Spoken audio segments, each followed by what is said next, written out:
Hey friends, hope you're all doing well. We're doing okay too, just really tired since we've been working non-stop. We wanted to answer a question many of you ask: how does our publishing process work? Most of our audiobooks are first posted on Patreon as paid content. They stay behind a paywall for a few months. After that, they become free to access on Patreon forever. Then, a few weeks later, we upload them to other platforms like YouTube, Facebook, and Twitter, X. Lately, our community hasn't been growing much, and we could really use your help.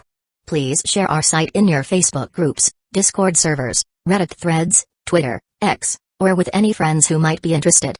Every little bit helps and we really appreciate it. Thanks a lot for being with us and supporting what we do. She was trembling with exhilaration. These songs were masterpieces. Each one was a phenomenon-level hit, destined to go viral. If she released all three at once, it would be unprecedented. Suppressing her excitement, she turned to Zhu Hao, staring at him intently. Where did these come from? I wrote them over the past few nights. Zhu Hao lied effortlessly, his expression calm. To make his story more convincing, he even added the detail about staying up late, subtly implying she owed him for the effort. In reality, he had written all three songs in just minutes. What? This was deception? How could this be considered deception? It was a well-intended lie. A way to bring his daughter back home. Zhu Hongzwang stood frozen for a moment before blurting out, "You can write songs?" "I know a little," Zhu Hao replied with a slight pause. After all, his music skills were only at the master level. Compared to Grandmaster and God-tier levels, a little wasn't a lie. Zhu Hongzwang felt her brain short-circuit. She didn't believe for a second that Zhu Hao only knew a little about music. Anyone who could write such timeless, ear-defining songs had to have an extraordinary level of musical talent. "Are these songs all written for me?" Zhu Hongzwang asked cautiously. "Of course. If it weren't for you being depressed all day, why would a billionaire CEO like me waste time writing songs?" Zhu Hongzwang was instantly overwhelmed with emotion. Zhu Hao didn't even like playing the piano, yet he had been willing to teach her personally. Now, he couldn't bear to see her upset and had gone so far as to write 3 songs just for her. All to help her break through Zhao Media's ban.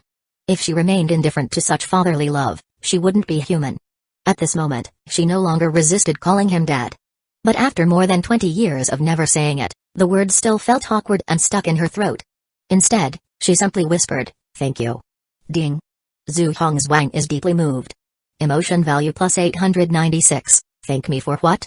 Just try singing it now so I can guide you on any weaknesses. Zhu Hao waved his hand with a fleeting smile. Zhao Media wants to blacklist you? Let's see how they manage that after these 3 songs go public.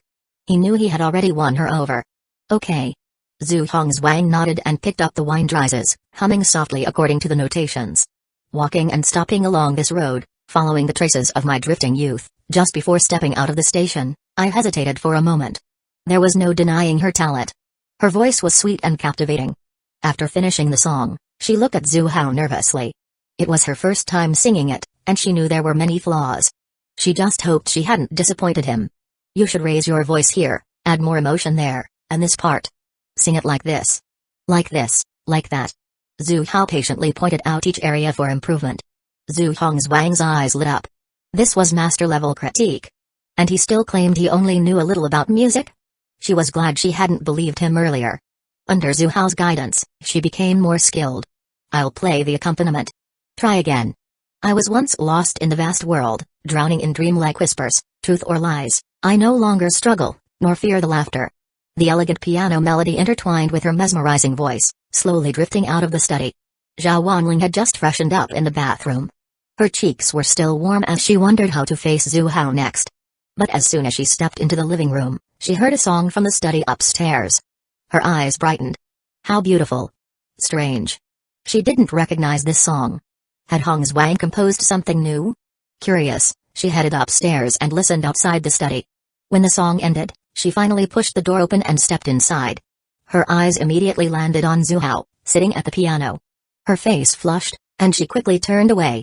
Then, noticing a piece of paper in Zhu Hongzwang's hands, she walked over to take a look. And gasped. "Hongzwang, you're so talented. This song is amazing. You're going to be a superstar." She could already imagine the sensation this song would cause. Wanling, you got it wrong. I didn't write it." Zhu Hongzwang's face turned red with embarrassment. She glanced at her friend, then motioned toward Zhu Hao. "No. No way." Zhao Wanling was stunned, her eyes widening in disbelief. Oh my god, this song. This guaranteed viral hit. Was written by Uncle Zu again? Did he max out every single skill tree? This was beyond genius. Not just this one. There are 2 more, Zhu Hongzhuang added, pulling out the other songs. Zhao Wanling's shock deepened as she read them. 3 songs. Each one an era-defining masterpiece. A direct power move. Uncle Zu, you're unbelievable. Her eyes sparkled with admiration. Ding. Zhao Wanling feels deep admiration. Emotion value plus 864. Once Zhu Hongzhuang had mostly mastered the first song, Zhu Hao began teaching her the other 2. Zhao Wanling stayed to learn as well. She was convinced these songs would explode in popularity. Might as well master them early before anyone else. The sense of achievement was thrilling. Ring, ring, ring. Just as they finished practicing all 3 songs, Zhu Hao's phone rang. He glanced at the caller ID. Wang Zuying. Without a change in expression, he picked up the phone and stepped out of the study, closing the door behind him. Chairman Zhu, I can't thank you enough. If it weren't for you finding a specialist, I wouldn't have known what to do. We're friends. Helping out is no big deal. How's your mother doing? The surgery was a success. She was just discharged earlier. Oh, right, Chairman Zhu, are you free tomorrow? My mom and I would love to treat you to a meal to thank you in person. No need to thank me, but a meal sounds fine. Let's keep it casual this time. No fancy hotels. Zhu Hao made it seem like he was thinking of her. Wang Zuying's affection for him had already grown considerably. Now, it was time to take things further. If it were just the 2 of them, he was confident he could win her over completely. But with her mother tagging along, he wasn't interested in the hassle of escorting them back and forth. Wang Zuying, however, misunderstood his reasoning. She thought he was worried about her spending too much money on a 5-star hotel. Her heart warmed. Then. How about this? I'll buy groceries tomorrow and cook for you at home? Now that's an idea, Zhu Hao said, intrigued. Last time, he had settled things with Xiaking at her place. And now, he'd be going to Wang Zuying's home? Was this some sort of unspoken agreement between them? Chapter 72. Zhu Hao stepped out of the study. The 2 best friends immediately felt relieved, becoming less restrained. Hongzhuang, tell me. How did Uncle Zhu get the idea to write songs for you? Zhao Wanling was curious. From the songs Zhu Hao wrote, his musical talent was undeniably high. But he had never written songs before, so what suddenly inspired him to do so? As soon as the topic came up, Zhu Hongzhuang's face lit up with happiness. Dad noticed I was feeling down lately and said he wouldn't stand by and watch my dream of becoming a star shatter. So, he stayed up all night and wrote these 3 songs to break Zhao Media's blockade. Even now, thinking about it moved her deeply. Zhao Wanling practically drooled with envy. Your dad is amazing. How about this? You let me have Uncle Zhu instead? You don't even seem to treasure him that much. In your dreams. Shameless. When did I ever say I don't treasure my dad? Zhu Hongzhuang rolled her eyes at her best friend. Huh? Zhao Wanling suddenly gasped in surprise and looked at her with curiosity. Haven't you always refused to call Uncle Zhu dad? Why does it sound so natural now? It's always been natural. You sure change fast, Zhu Hongzhuang. Zhao Wanling pouted in mock anger, then rolled her eyes and smirked.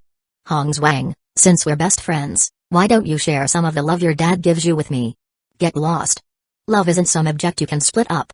Zhu Hongzhuang pushed her best friend aside and continued practicing her singing. Why not? If I became your stepmother, wouldn't I be taking away some of Uncle Zhu's love for you? Zhao Wanling muttered under her breath. She recalled Zhu Hao's patient, hands-on teaching earlier. And especially that last moment when he trembled slightly. Her cheeks flushed red, and she couldn't help but wonder. Did Uncle Zhu notice? That night Zhu Shiking and Zhu Hui, the twin sisters, returned home. Hearing their third sister Zhu Hongzhuang's beautiful singing from upstairs, they exchanged glances. It sounded amazing. After going upstairs to ask about it, they learned that all 3 songs were written by Zhu Hao.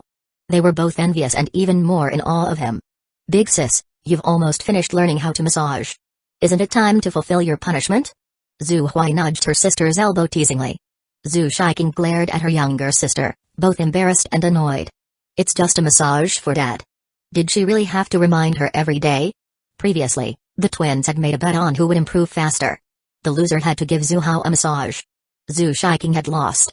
The problem was, she had no idea how to massage, so she had been learning online for the past few days. The most frustrating part? Zhu Hui had been supervising her the whole time and urging her to fulfill her punishment every day. She had learned enough by now. But the thought of massaging her dad still made her feel shy. Even so, she had to face it. A bet was a bet. She was just about to go find Zhu Hao when she suddenly paused, remembering the last time she washed his feet. Her sister had brought their third sister and stepmother along just to watch and laugh at her. She turned to Zhu Hao and warned her fiercely, "I'm going to give Dad a massage. This time, don't cause any trouble. Or don't blame me for not holding back." She raised her hand slightly and glanced behind Zhu Hao. Zhu Hao quickly covered the chubbier parts of her body and forced a smile. All right. You make it sound like I'm a mischievous little brat. Am I really that kind of person? Just go in peace." Zhu Shiking clenched her fists. Could this little sister of hers be any worse at phrasing things? What did she mean by go in peace? You go in peace. Your whole family goes in peace. Wait. This was her sister. Cursing her would be like cursing herself. Zhu Shiking took a deep breath, calmed herself down, gave one last warning, and left the study. Maybe her sister was afraid of being punished again, or maybe she just wasn't interested in the massage. Either way, Zhu Hao didn't follow. Instead, she dragged their third sister, Zhu Hongzwang, to teach her how to sing. Zhu Shiking found Zhu Hao in the courtyard by the pond. At that moment, he was watching the fish play in the water. Hearing footsteps, he turned around. "Shiking, you're back from school. How was your day? Anything interesting happen?" "Not really. It was kind of boring," she answered casually. Both she and her twin sister were more mature than their classmates and found them childish. Since their grades were excellent, they didn't have the stress of exams either. School felt like nothing more than a routine. If not for their passion for painting and the upcoming international art competition in 3 months, they probably wouldn't even bother going. "Dad, come with me for a moment. I need you to cooperate with something." Zhu Shiking took the initiative to pull Zhu Hao over to a lounge chair. "Dad, you've been working hard teaching us lately. I've learned a massage technique and want to give you a massage." "A massage? Nice." Zhu Hao immediately realized this was part of the twins' bet. But it was just a massage? A little disappointing. Looks like they were still holding back. Still, he lay down as instructed. Zhu Shiking started applying the massage techniques she had learned. Her cool, soft hands pressed against his body with just the right amount of pressure. It felt good. He had thought his daughter would just half-heartedly rub his shoulders and call it a day. He was wrong. This turned out to be a full-body massage. Ding. Zhu Shiking is unbearably shy, emotion value plus 849. Ding. Zhu Shiking's heart rate accelerates, emotion value plus 987. The massage ended. Zhu Shiking suddenly thought of something and hurriedly ran away, leaving Zhu Hao without a chance to even say thank you. Nightfall. Su Wanqiu, dressed in a professional teacher's outfit, paired with sheer black stockings and high heels, appeared even more stunning than usual. "I'm feeling really heated." Ding. Su Wanqiu was overjoyed, emotion value plus 888. The next day, Zhu Hao followed the address Wang Zuying had given him and arrived at a residential complex. Knowing that Zhu Hao was coming, Wang Zuying had been waiting at the entrance early. While she was initially happy about seeing him, a slight frown crept onto her face. Because beside her, an annoying pest was buzzing around. "Zuying, why haven't you been replying to my messages these past few days? If I hadn't come today, I wouldn't have even known that Auntie was hospitalized." A refined young man with gold-rimmed glasses spoke up. His name was Chenju, a teacher at Madu University and one of Wang Zuying's many suitors. Unlike the others, he was particularly thick-skinned. While most gave up after being rejected, Chenju had the audacity to chase after her all the way to her home. He frequently brought gifts to win over Wang Zuying's mother. Today was no different. Somehow, he had found out about the hospitalization and arrived early in the morning with a bunch of supplements. Normally, Wang Zuying never accepted gifts from her suitors. But Chenju was smart. He didn't give them to her. He gave them to her mother instead, making it impossible for her to refuse. Not wanting to deal with him at home, she had used Zhu Hao's arrival as an excuse to step outside. But unfortunately, this guy shamelessly followed her. Annoyance bubbled inside Wang Zuying. She instinctively didn't want Zhu Hao to misunderstand and think she had any connection to this guy. Which was strange. After all, Zhu Hao already had a family and 7 daughters. Nothing could ever happen between them. Was it because of what happened in the woods last time? Recalling that embrace full of security and the overwhelming masculine presence, she couldn't help but get lost in the memory. Zuying. Zuying. A hand waved in front of her, snapping her out of her daze. She frowned. "What did you just say?" "I was asking. Who exactly is this guest you're waiting for? He helped a lot while Andy was in the hospital, so I definitely need to thank him properly later." His words carried an implicit sense of belonging, as if he already considered himself part of the Wang family. Wang Zuying was speechless. She had never met anyone this shameless. Thinking about Zhu Hao's status, a playful look flashed in her eyes. Her anger disappeared in an instant. "You're sure you want to thank him in person?" Chen Zhu noticed the odd expression on her face but didn't think much of it. He nodded. "Of course." In his mind, Wang Zuying's mother's quick discharge meant that it hadn't been a serious illness. Even if this guest had helped, it was probably just by calling an ambulance or handling the admission paperwork. His own position in the family should remain secure. In fact, he believed his approach was flawless. If pursuing Wang Zuying directly didn't work, he could go through her mother. Look at him now. Standing so close to Wang Zuying, having a casual conversation with her. Other suitors couldn't even get a chance to speak with her. This guest, however, posed a threat. He had to make a good impression and maintain his standing in Wang Zuying's mother's eyes. Wang Zuying withdrew her gaze but smirked inwardly. She was curious to see how this guy would react once he met Zhu Hao. Time passed. From a distance, Wang Zuying spotted a familiar car approaching. She had ridden in Zhu Hao's car a few times and knew it well. The vehicle came to a stop. Wang Zuying immediately stepped forward to greet him.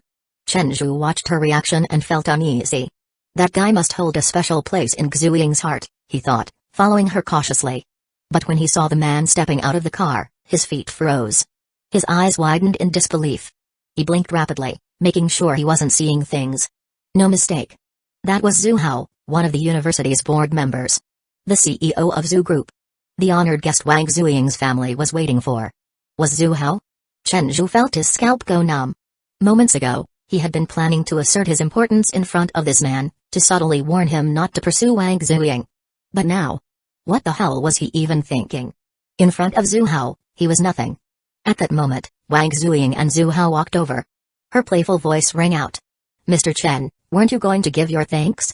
Chairman Zhu is here." Chen Zhu stiffened, utterly embarrassed. Thank him? Thank him for what? He wasn't even part of the Wang family. What excuse did he have to offer gratitude? If he tried to act high and mighty like he originally planned, Zhu Hao might get annoyed and fire him on the spot. Forcing a smile, he greeted stiffly, "Good day, Chairman Zhu." Zhu Hao glanced at Wang Zuying. And this is? To him, a random side character trying to court the female lead was nothing worth his attention. Just another pathetic simp who wouldn't even get a crumb.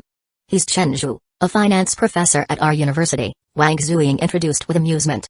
"He heard that you helped my mom contact one of the top cardiologists at First Hospital and wanted to personally thank you." Hearing this, Chen Zhu's face burned with embarrassment. He had assumed that Zhu Hao's help had just been calling an ambulance and handling admission. But Zhu Hao had actually arranged for an expert cardiologist? That was a whole different level. Chen Zhu suddenly felt incredibly out of place. Afraid that Wang Zuying might say something else that would leave a bad impression on Zhu Hao, Chen Zhu quickly excused himself. "Oh, I just remembered. I have something to take care of at home. Chairman Zhu, Teacher Wang, you two go ahead and chat." Just as he turned to leave, Zhu Hong's Wang's voice rang out from behind him. "Mr. Chen, aren't you staying for dinner? After all, you did bring gifts." Already anxious that Zhu Hao might be upset with him, Chen Zhu wouldn't dare to stay any longer. Without hesitation, he fled. Watching his embarrassed retreat, Wang Zuying finally broke into a bright smile. That smile was breathtaking, almost glowing with joy. Too bad Chen Zhu isn't around to see it.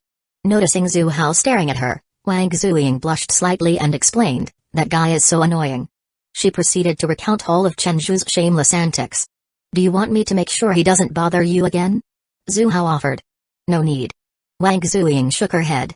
"After what just happened, I doubt he'll dare show up again. If anything happens, let me know." Her heart skipped a beat. She lowered her head and softly replied, "Okay." They arrived at Wang Zuying's home. The surgery had been a success, and her mother was recovering well. Surprisingly, she was already in the kitchen, preparing food. Wang's mother wasn't very old. She had given birth to Wang Zuying early, and even now, she still carried a certain mature charm. Hearing the commotion at the door, she peeked out.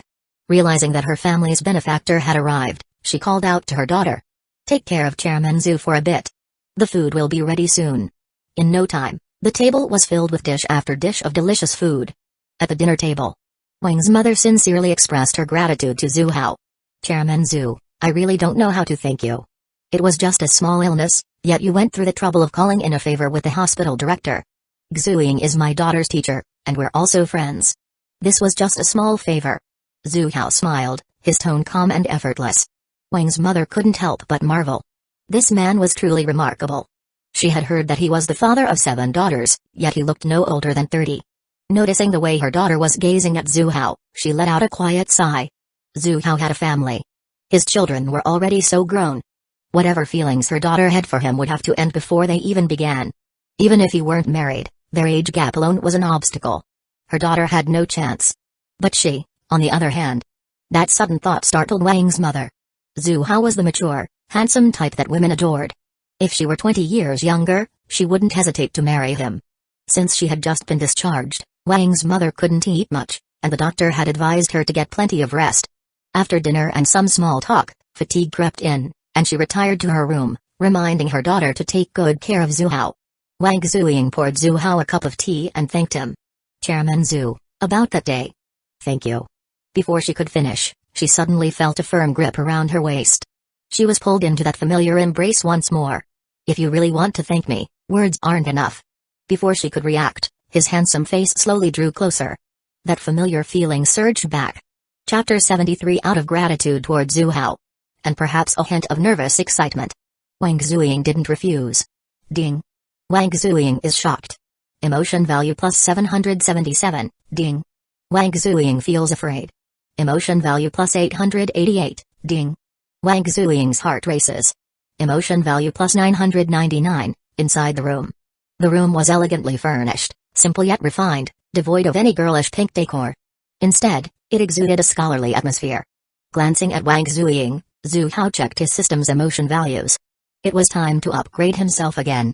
A quick scan revealed that his emotion points had accumulated to a staggering 200,000. All those days of effort had finally paid off. A small portion of these points had come from Zhao Wanling during their teaching sessions, proving that his approach was effective. Teaching hands-on like this really did allow him to farm large amounts of emotion points. But why were the points coming in at a slower rate now? Had she already stopped resisting? It seemed.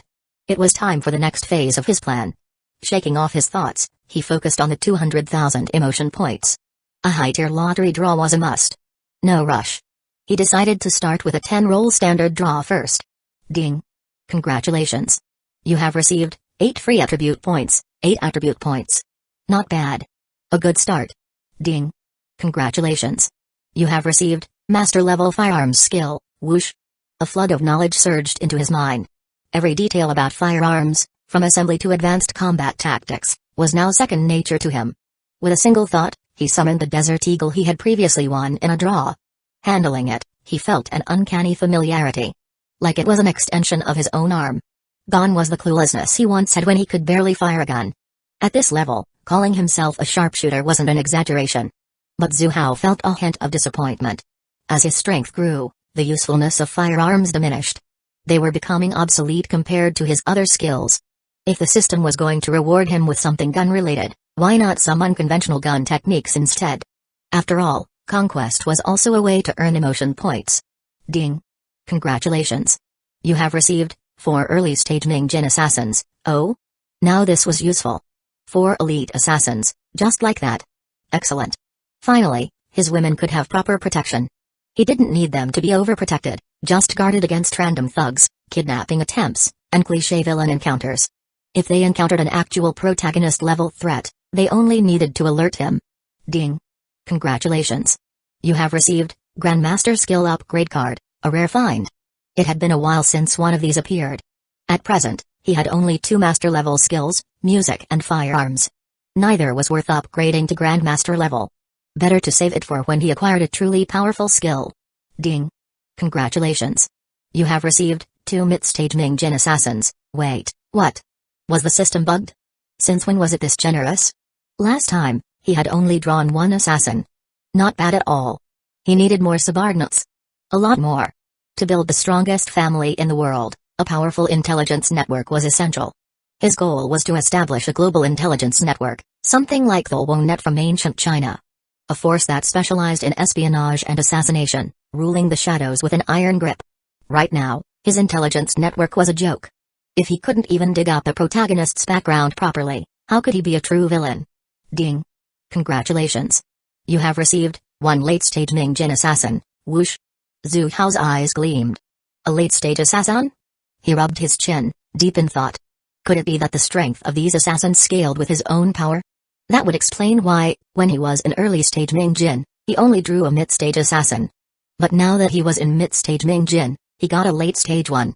Which meant... Ding. Congratulations. You have received a small whip, does not leave marks on the skin. Zhu Hao stared at the ambiguous-looking whip in his hands. He fell into deep contemplation. Was this a serious weapon? Ding. Congratulations. You have received 3 free attribute points. Ding. Congratulations. You have received 9 free attribute points. Better. Ding. Congratulations. You have received Grandmaster level martial arts, 18 weapons. His mind trembled. A vast amount of combat knowledge flooded his brain. The 18 weapons referred to 18 ancient Chinese weapons, including saber, spear, sword, halberd, axe, poleaxe, hook, fork. All their techniques and applications were now ingrained into him. Digesting the information, Zhu Hao smirked. To him, these were far more useful than guns. In high-level combat, firearms were often useless. A single well-forged blade was deadlier than a gun in close combat. Looks like I need to find myself a proper weapon. Shaking off his thoughts, Zhu Hao took a deep breath and focused on his final 100,000 emotion points. System, high-tier lottery draw. Ding. Congratulations. You have received 1 personal bodyguard, mid-stage Jin. What the hell? That's strong? So this was the power of a high-tier draw. An Jin expert was far beyond ordinary assassins. Zhu Hao's lips curled into a grin. With a mid-stage Jin bodyguard, he no longer had to be so cautious. Now he could truly start making bold moves. Before, he had planned to continue manipulating the protagonist, Zheng Fen. But now, that was no longer necessary. With this bodyguard and the fact that this was a lawful society, even if Zheng Fen discovered Zhu Hao was his father's killer, there was nothing he could do about it. If anything, Zhu Hao could manipulate him even more easily now. After all, Zhu Hao wasn't one of those brainless villains who refused to call the cops and insisted on duking it out with the protagonist. Still, he couldn't let himself get overconfident. This was a crossover world where multiple novel protagonists existed, and even his own son was an invincible monster. Who knows if there are other protagonists like him? He still needs to develop steadily. The lottery draw ended. Zhu Hao checked his gains. 20 free attribute points. Since he was preparing to deal with the protagonist, there was no need to invest in mental attributes for now. Instead, he added 10 points each to physique and strength. A familiar warmth surged through his body. The fatigue from his earlier exertions vanished completely. With a thought, he pulled up his status panel. Character, Zhu Hao. Identity, Controller of the Zhu Corporation. Charm, 93. Strength, 80. Physique, 46. Mental power, 35. Skills, Close Combat, Grandmaster, Painting, Grandmaster, Calligraphy, Divine, Piano, Grandmaster, Music, Master, Tea Ceremony, Divine, Firearms, Master, 18 Weapons, Grandmaster, Items, Desert Eagle, Grandmaster Skill Upgrade Card, Small Whip, Special Abilities, Portable Space, 1 cubic meter, Teleportation, Deception, 2 Overpowered, Emotion Points, 6,948, Free Attribute Points, 0, if he remembered correctly, that protagonist, Chen Mo, only had 85 points in strength. With his Grandmaster level close combat, he wouldn't be at a disadvantage at all. Not to mention his teleportation ability and the contingency plans he had set in place. Everything was foolproof. It was time to deal with him. Zhu Hao's eyes flickered with determination. At that moment, he noticed Wang Zuying's brows twitch slightly. She was on the verge of waking up. Hey! Just like that, the entire afternoon had passed. Meanwhile, Wang Zuying's mother woke up from her nap and stepped out of the bedroom. The scene before her was quite unexpected.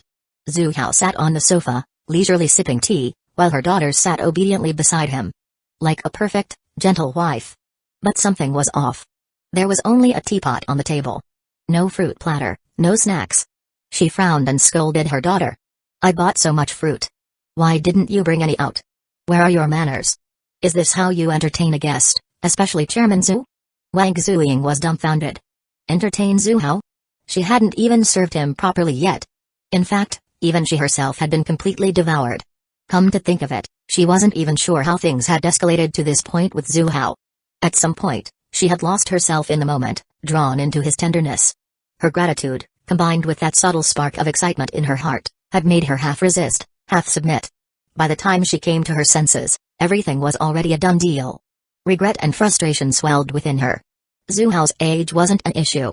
He looked around 30, and his physical strength was as robust as an ox. But he had a family. As a teacher, she had crossed a line by getting involved in someone else's life. If people found out, she would be doomed. Zhu Hao's good reputation would also take a hit. Yet now that it had happened, there was no use in regretting it. She could only treat it as a fleeting, beautiful encounter. Chairman Zhu, what we did was wrong. Let's just treat it as an accident, okay? From today on, we go back to being just friends. That was the first thing Wang Zuying said to Zhu Hao after regaining her clarity. Alright. Considering her current emotional state, Zhu Hao didn't push her further. Women always say one thing and mean another. Now that they had crossed this line once, there would naturally be a second time, a third. An infinite number of times. Wang Zuying's mother was about to head to the kitchen to grab some fruit, but Zhu Hao stopped her. No need. I should be heading back. I had a great conversation with Zuying today. He glanced outside. The sky was already darkening. Then, he turned back and winked at Wang Zuying. She immediately lowered her head in a panic, nervously twisting the hem of her clothes, her face flushing red. A great conversation? More like a great session. Her mother wasn't having it. It was already dinner time. This man was her daughter's savior, a company CEO, and her daughter's friend. Letting him leave now would be unthinkably rude. Dinner's almost ready. What's the rush? Stay and eat with us before you go, she insisted. Then, a thought struck her. She had used up all the groceries for lunch. She hadn't gone shopping for dinner, so there were only leftovers in the fridge. How could she possibly serve a guest leftovers? Slapping her forehead in frustration, she sighed. My memory is getting worse. We're out of fresh ingredients. How about this? You two go out to eat instead? Wang Zuying immediately nodded in agreement. Right now, she didn't know how to face Zhu Hao at all. Zhu Hao had helped her mother, after all. Out of basic courtesy, she had to extend an invitation. Chairman Zhu, my mom is right. It's already late. Why don't you stay for dinner before heading back? Wang Zuying's mother glanced at her daughter, satisfied. At least her upbringing hadn't gone to waste. Even after becoming a teacher, she hadn't lost touch with social etiquette. Zuying, take Chairman Zhu out for dinner instead, her mother said. Make sure to pick a nice hotel, and don't be stingy. Zhu Hao had gone out of his way to save her. He had used his connections to get the hospital director involved and called in expert doctors for her treatment. What was the cost of a simple meal compared to that? Wang Zuying nodded, then hesitated. You're not coming with us? Things between her and Zhu Hao were already ambiguous. If they spent more time alone together, she wasn't sure if she could keep suppressing her emotions. Or if they would explode completely. But Zhu Hao's status, and hers, didn't allow for this kind of relationship. What she needed to do was keep her distance and gradually forget what had happened earlier.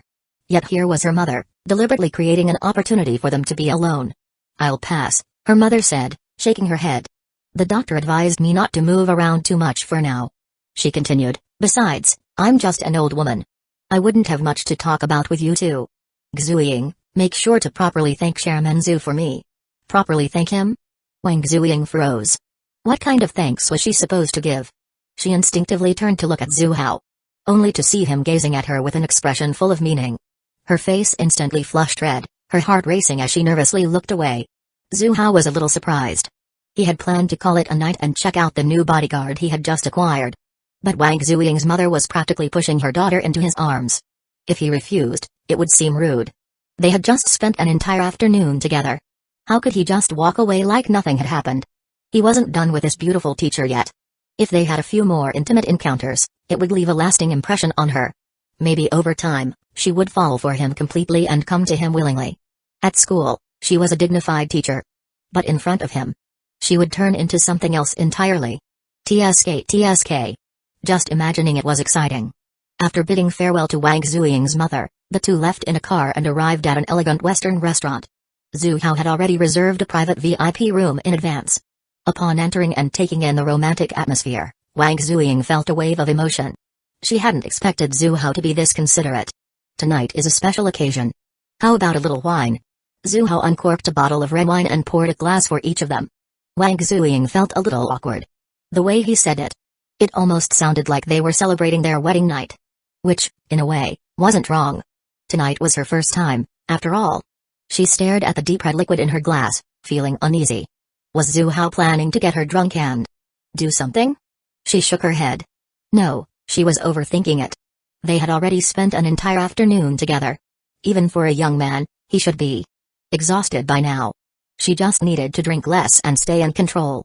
As the evening progressed, they toasted and enjoyed the candlelit dinner.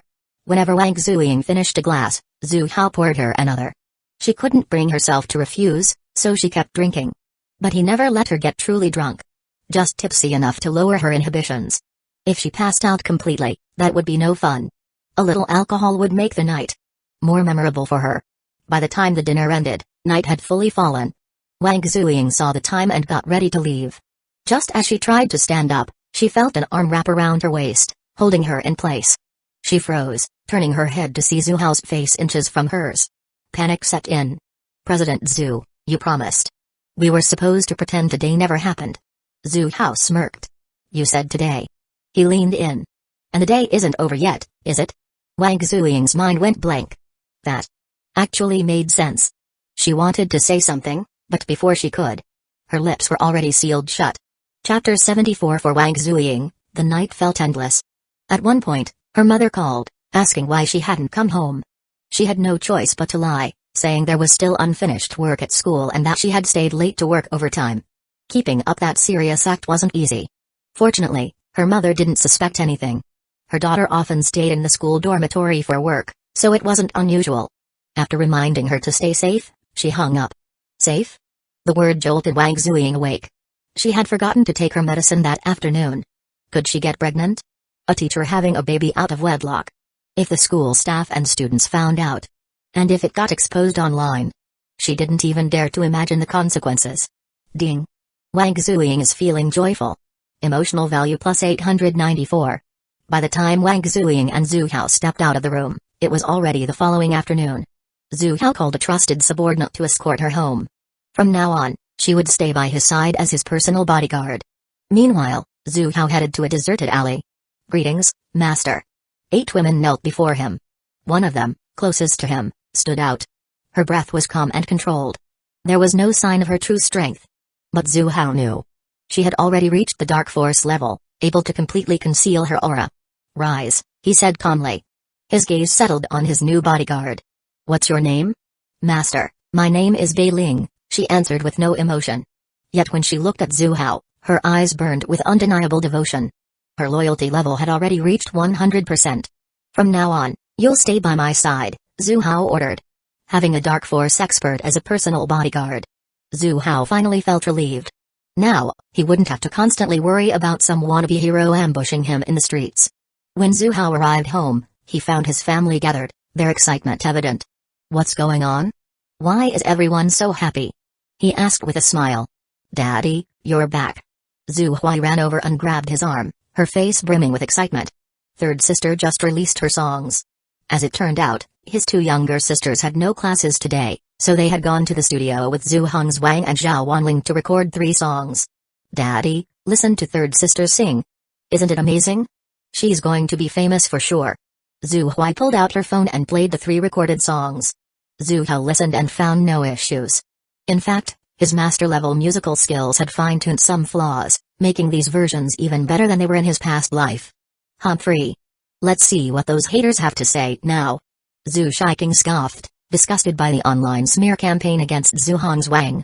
Zhao Wanling and Su Wanqiu were genuinely happy for her. But Zhu Hongzwang was nervous, staring intently at the screen. Even though her sisters loved the songs and she felt they were good, she didn't know how the public would react. Zhu Hao smiled. Her worries were unnecessary. By now, his network had already started working.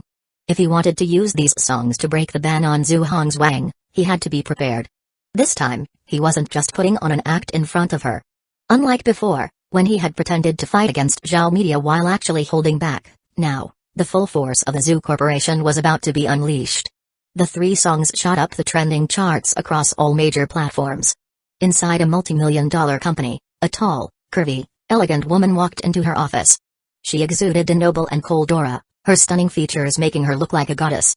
Handling company affairs had exhausted her. She rubbed her temples, sat at her desk, and opened her computer. A group chat notification popped up. 7 fairies of stunning beauty. Unread messages had already surpassed 99 plus. Curious, she clicked in and found out. Her third sister, Zhu Hongzwang, had just released new songs.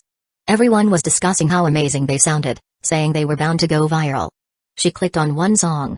The wind rises. The dusk hides your weary steps, walking toward the portrait by the bed.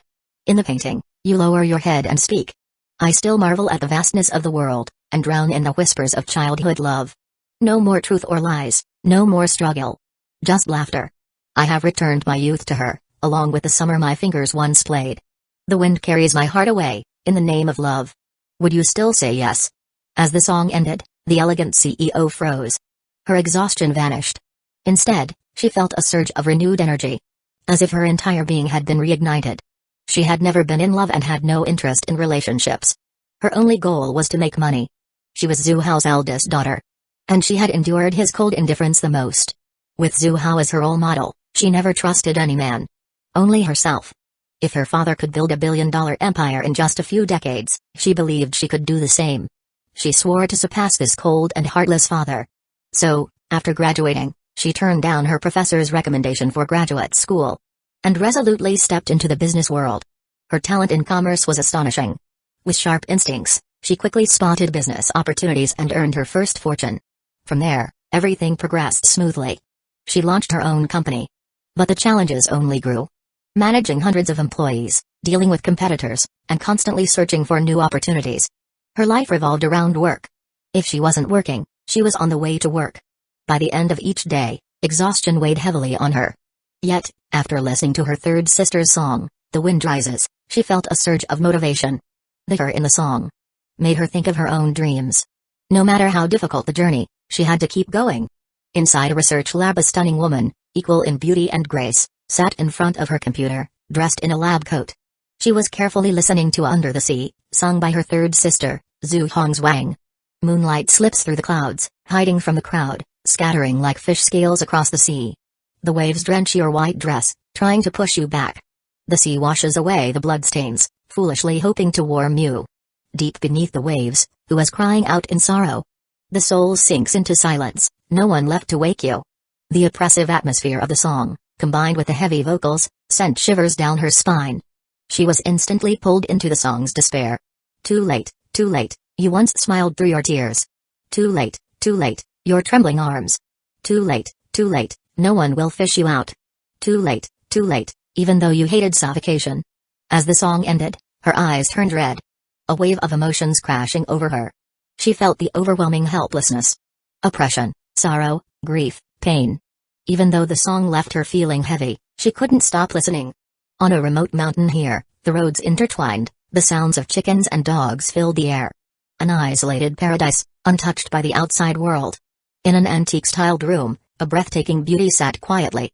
Dressed in traditional Chinese attire, she looked like she had stepped out of ancient history. She held her phone, closed her eyes slightly, and listened to the song Red Peking Opera. She was Zhu Hao's fourth daughter. From a young age, she adored classical literature and deeply respected traditional culture. Once, she had witnessed a cultural exchange debate between Chinese and Western medicine. Western doctors had mocked traditional Chinese medicine, dismissing it as useless. It infuriated her. Traditional Chinese medicine was part of her heritage, yet it was now in decline, ridiculed by the world. That day, she made a decision. She would study medicine and revive traditional Chinese medicine. By chance, she connected with a senior student who introduced her to a renowned master. For the past 2 years, she had been studying deep in the mountains. Her third sister had been blacklisted for rejecting a wealthy suitor, which enraged her. She wanted nothing more than to return and help her sister. But she wasn't ready yet. She couldn't leave the mountain. Her master had told her. Once she mastered the Tei divine needle technique, she could descend the mountain. So, she pushed herself harder than ever. When she saw the group chat buzzing about her third sister's new songs, she immediately started listening. She loved Under the Sea and The Wind Rises, but her favorite was Red Peking Opera. The opera-style vocals and traditional theatrical elements resonated deeply with her. She was utterly captivated. A play unfolds, sleeves rise and fall, singing of joy and sorrow, of separation and reunion. None of it mine. The fan opens and closes, gongs and drums echo into silence, emotions on stage, spectators beyond. Who can say what's real? I've woven my joys and sorrows into the powder and ink, what use is an old script when only bones and ashes remain? In this chaotic world, I watch the flames engulf the land, though I hold no power, I will never forget my duty to my country. Even if no one ever knows my name. The audience walks past, not noticing the fading colors of the past. The performer sings on, their voice breaking with the sorrow of farewell. She immersed herself in the song's story, feeling as if she had been transported through time. The word love is hard to write, she sings it with blood as her harmony. When the curtain rises and falls, we are all just passing guests. The classical beauty's face lit up with excitement. In this era, the entertainment industry was flooded with soft, uninspiring songs. Few could stir the soul like this one. She couldn't help but give her third sister, Zhu Hongzwang, a like. At the same time, she clenched her fist in triumph, feeling a weight lift off her chest.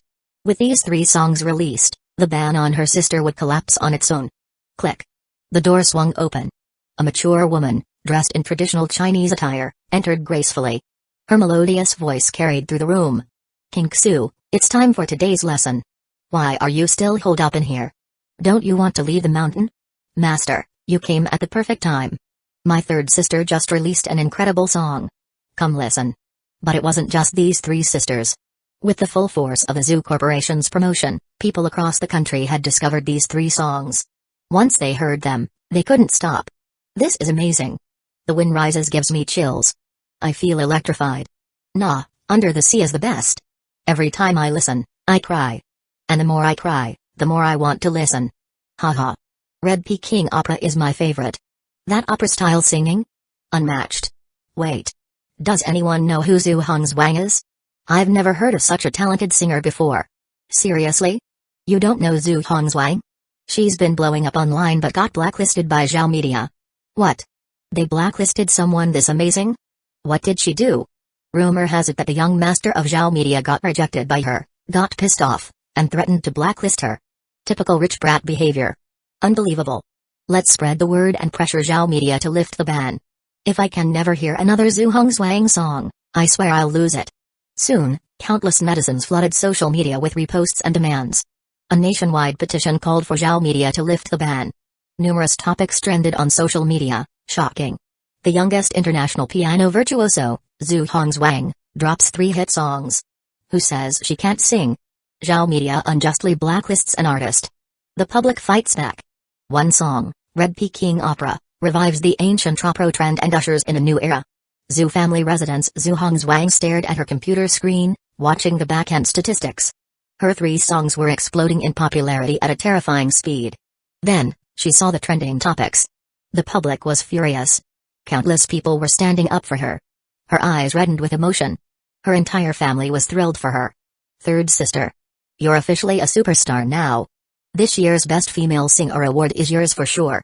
My awesome third sister. From now on, we're calling you a celebrity. Congrats, your dream came true.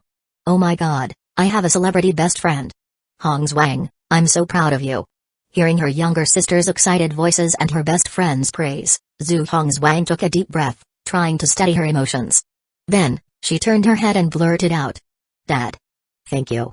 Ding. Zhu Hongzwang is overwhelmed with gratitude. Emotion value plus 888. Ding. Zhu Hongzwang is incredibly moved. Emotion value plus 999. Zhu Hao smiled at her. With his third daughter now on board, he had another constant source of emotional energy around him. He was quite pleased. Su Wanqiu let out a small smile, finally feeling a bit relieved. This daughter was finally won over. If Zhu Hongzwang had continued to resist, then she herself might have broken first. Every night, Zhu Hao used her failure to convince Zhu Hongzwang as an excuse to torment her in all kinds of ways. Just picturing Zhu Hao holding that little whip sent a shiver down her spine. Strangely enough, why was her heart beating faster? Could it be that what Zhu Hao said was true? Did she actually have some kind of strange trait?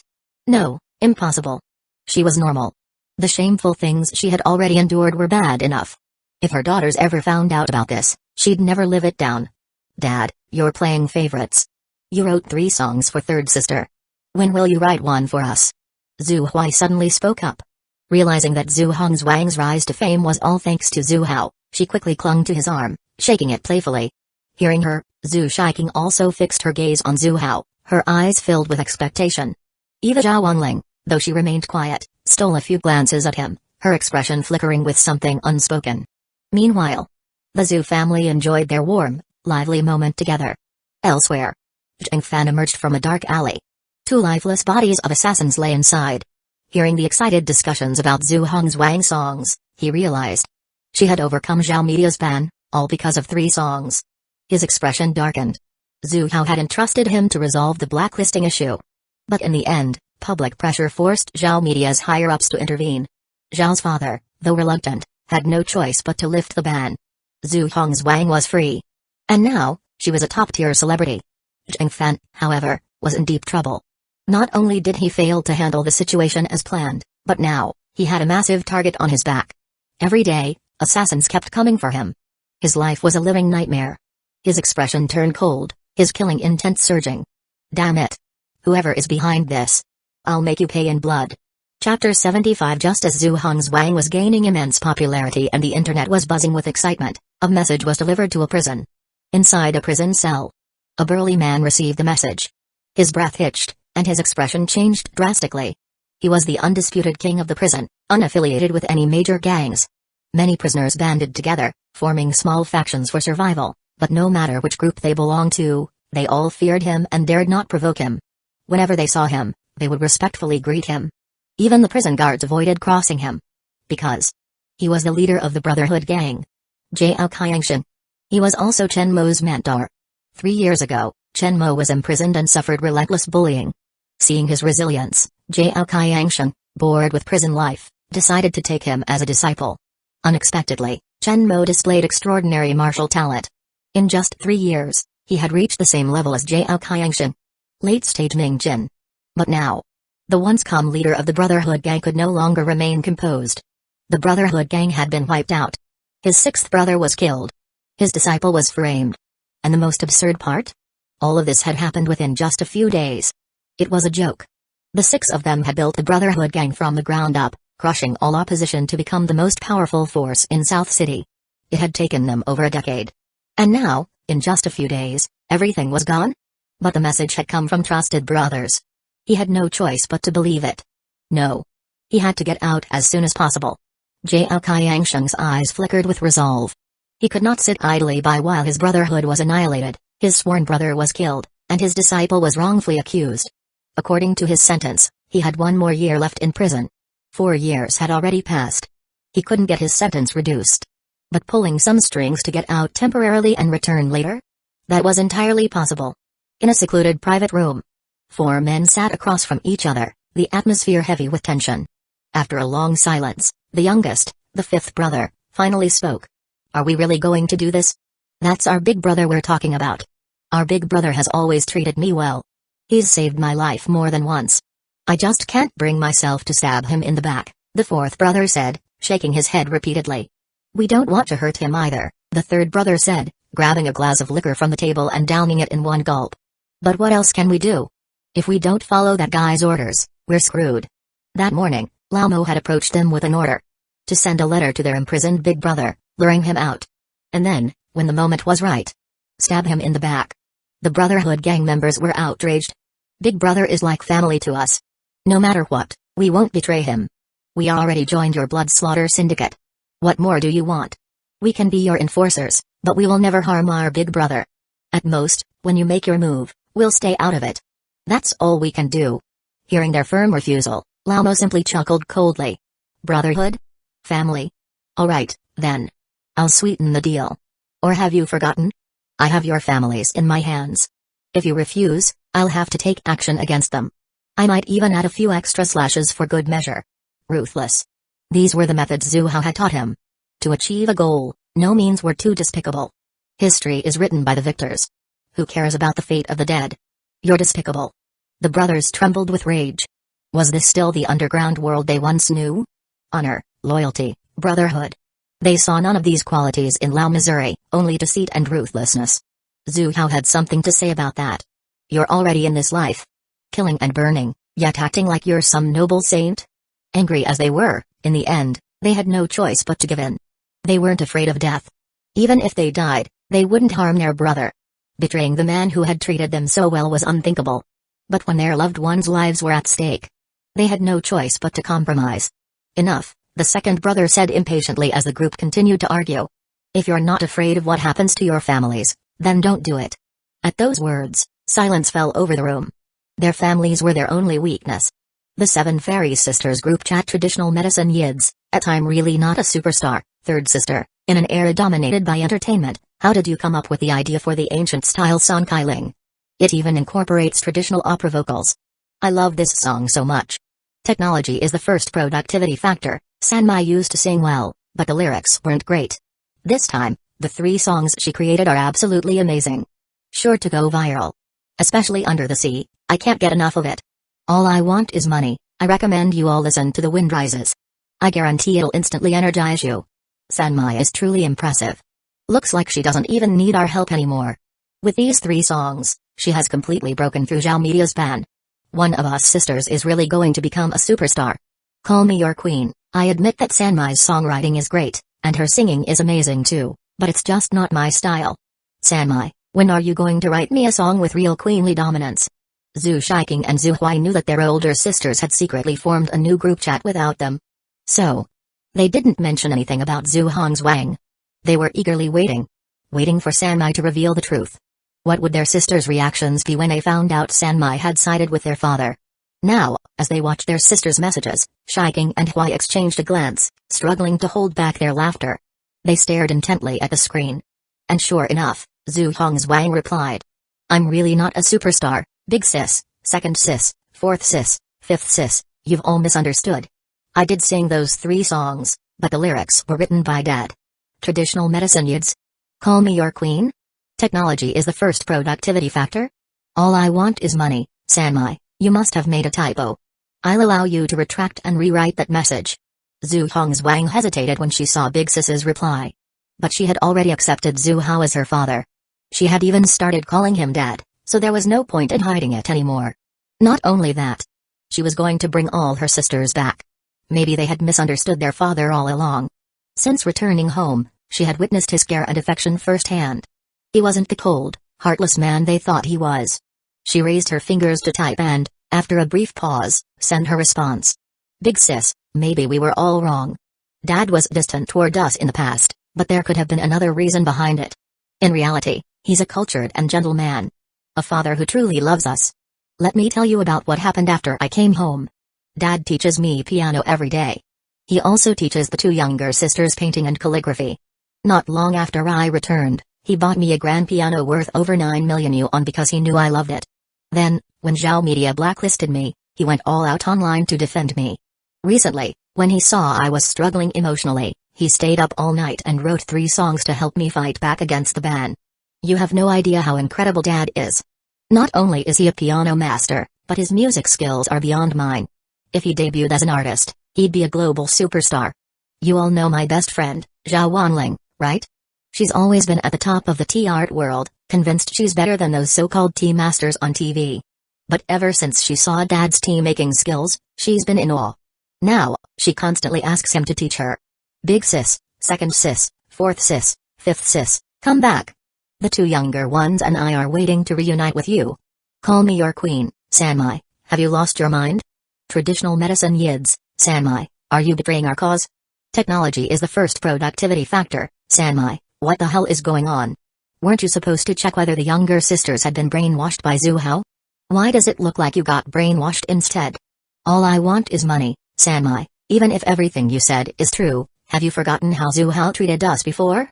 You're just going to forgive him like that? Zhu Hong's Wang bit her lip as she read that message, her expression conflicted.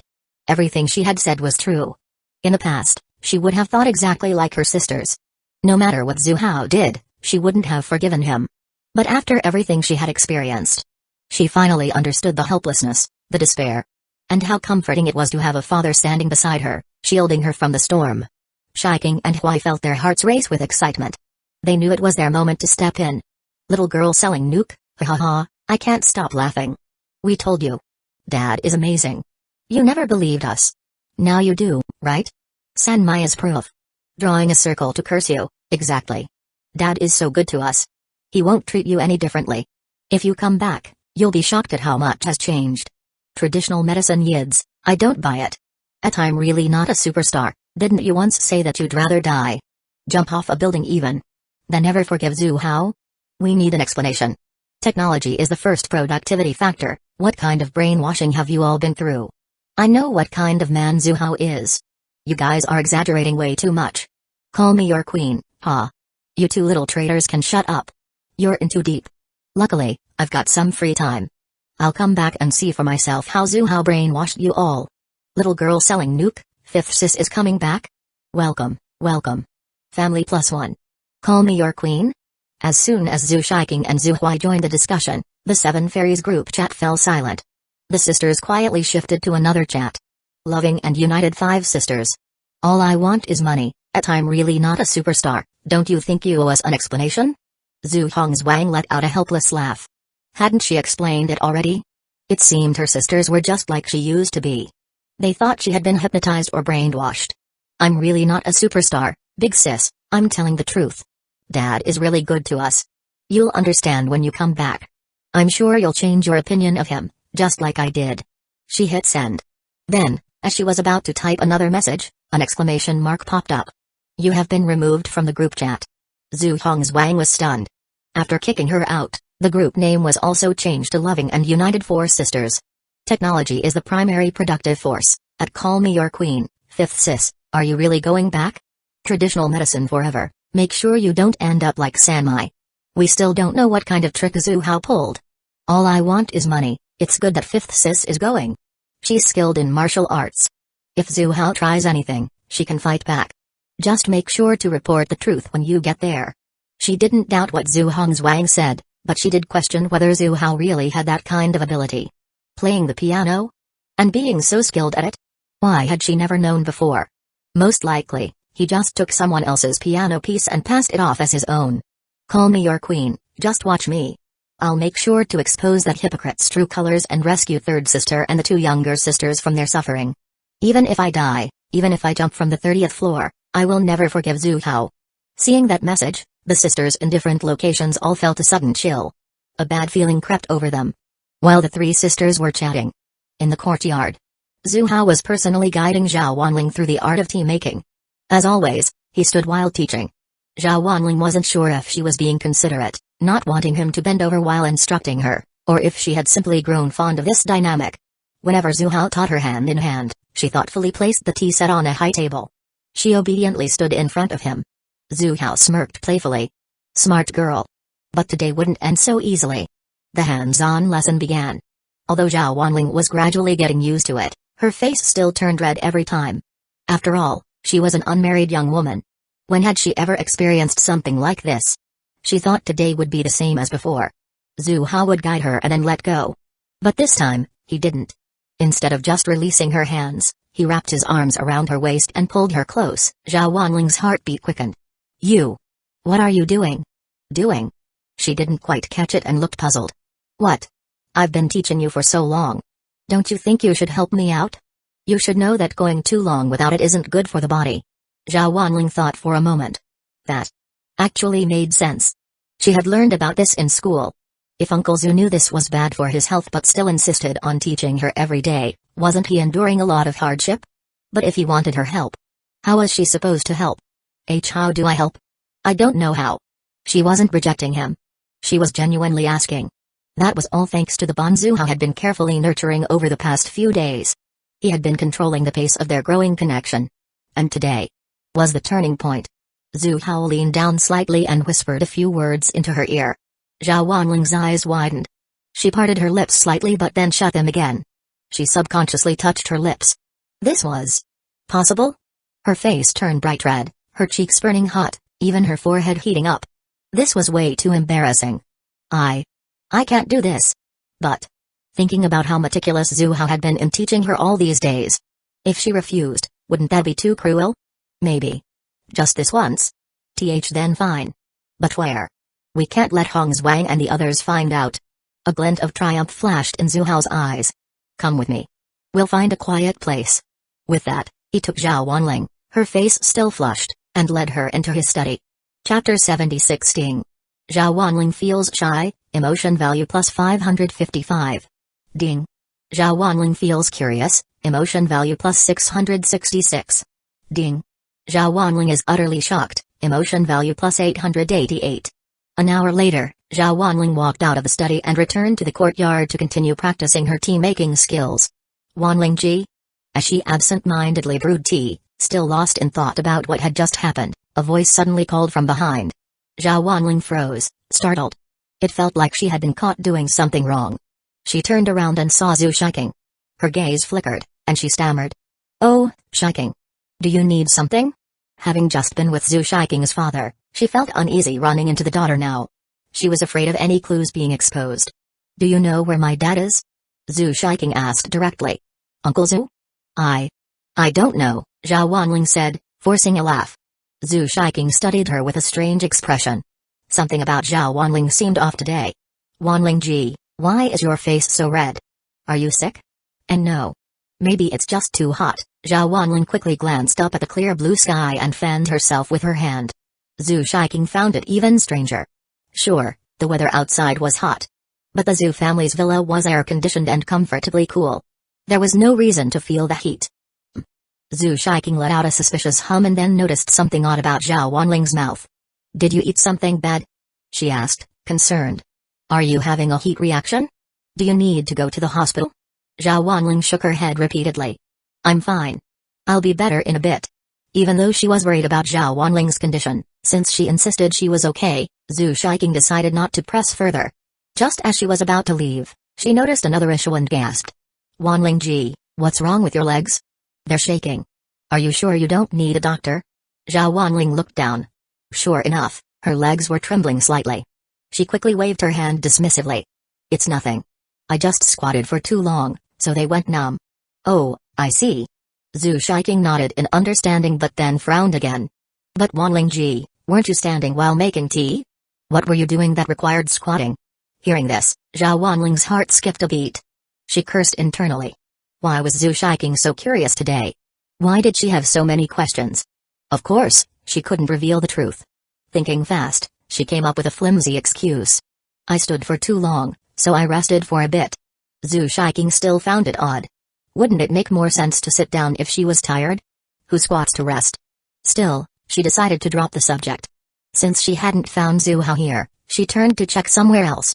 As soon as Zhu Shiking left, Zhao Wanling let out a long breath and patted down the wrinkles on her clothes. That was close. Ding.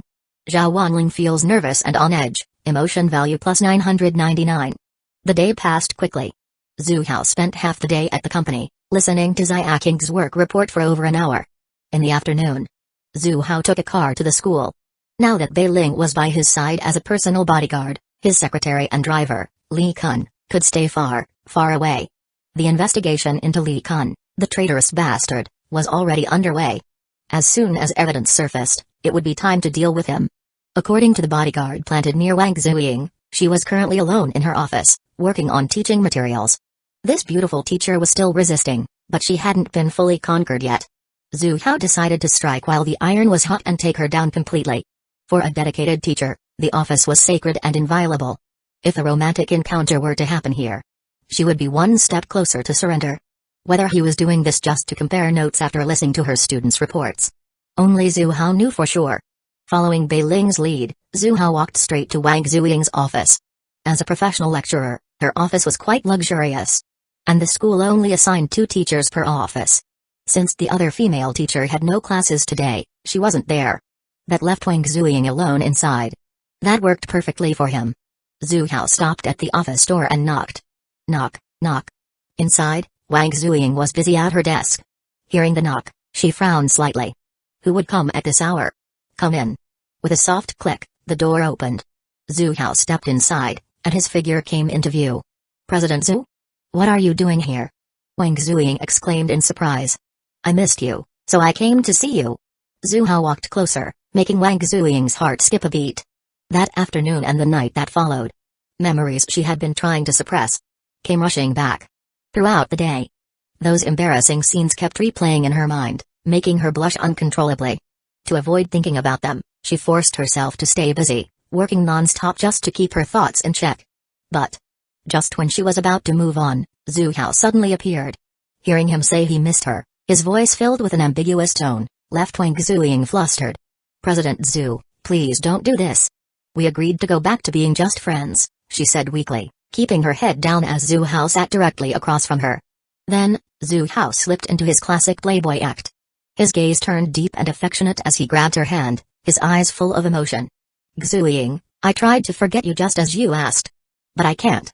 The harder I try, the more your image fills my mind. You've already taken root in my heart. Wang Xueying's heart raced. His words mirrored her own feelings. Could she really mean that much to Zhu Hao?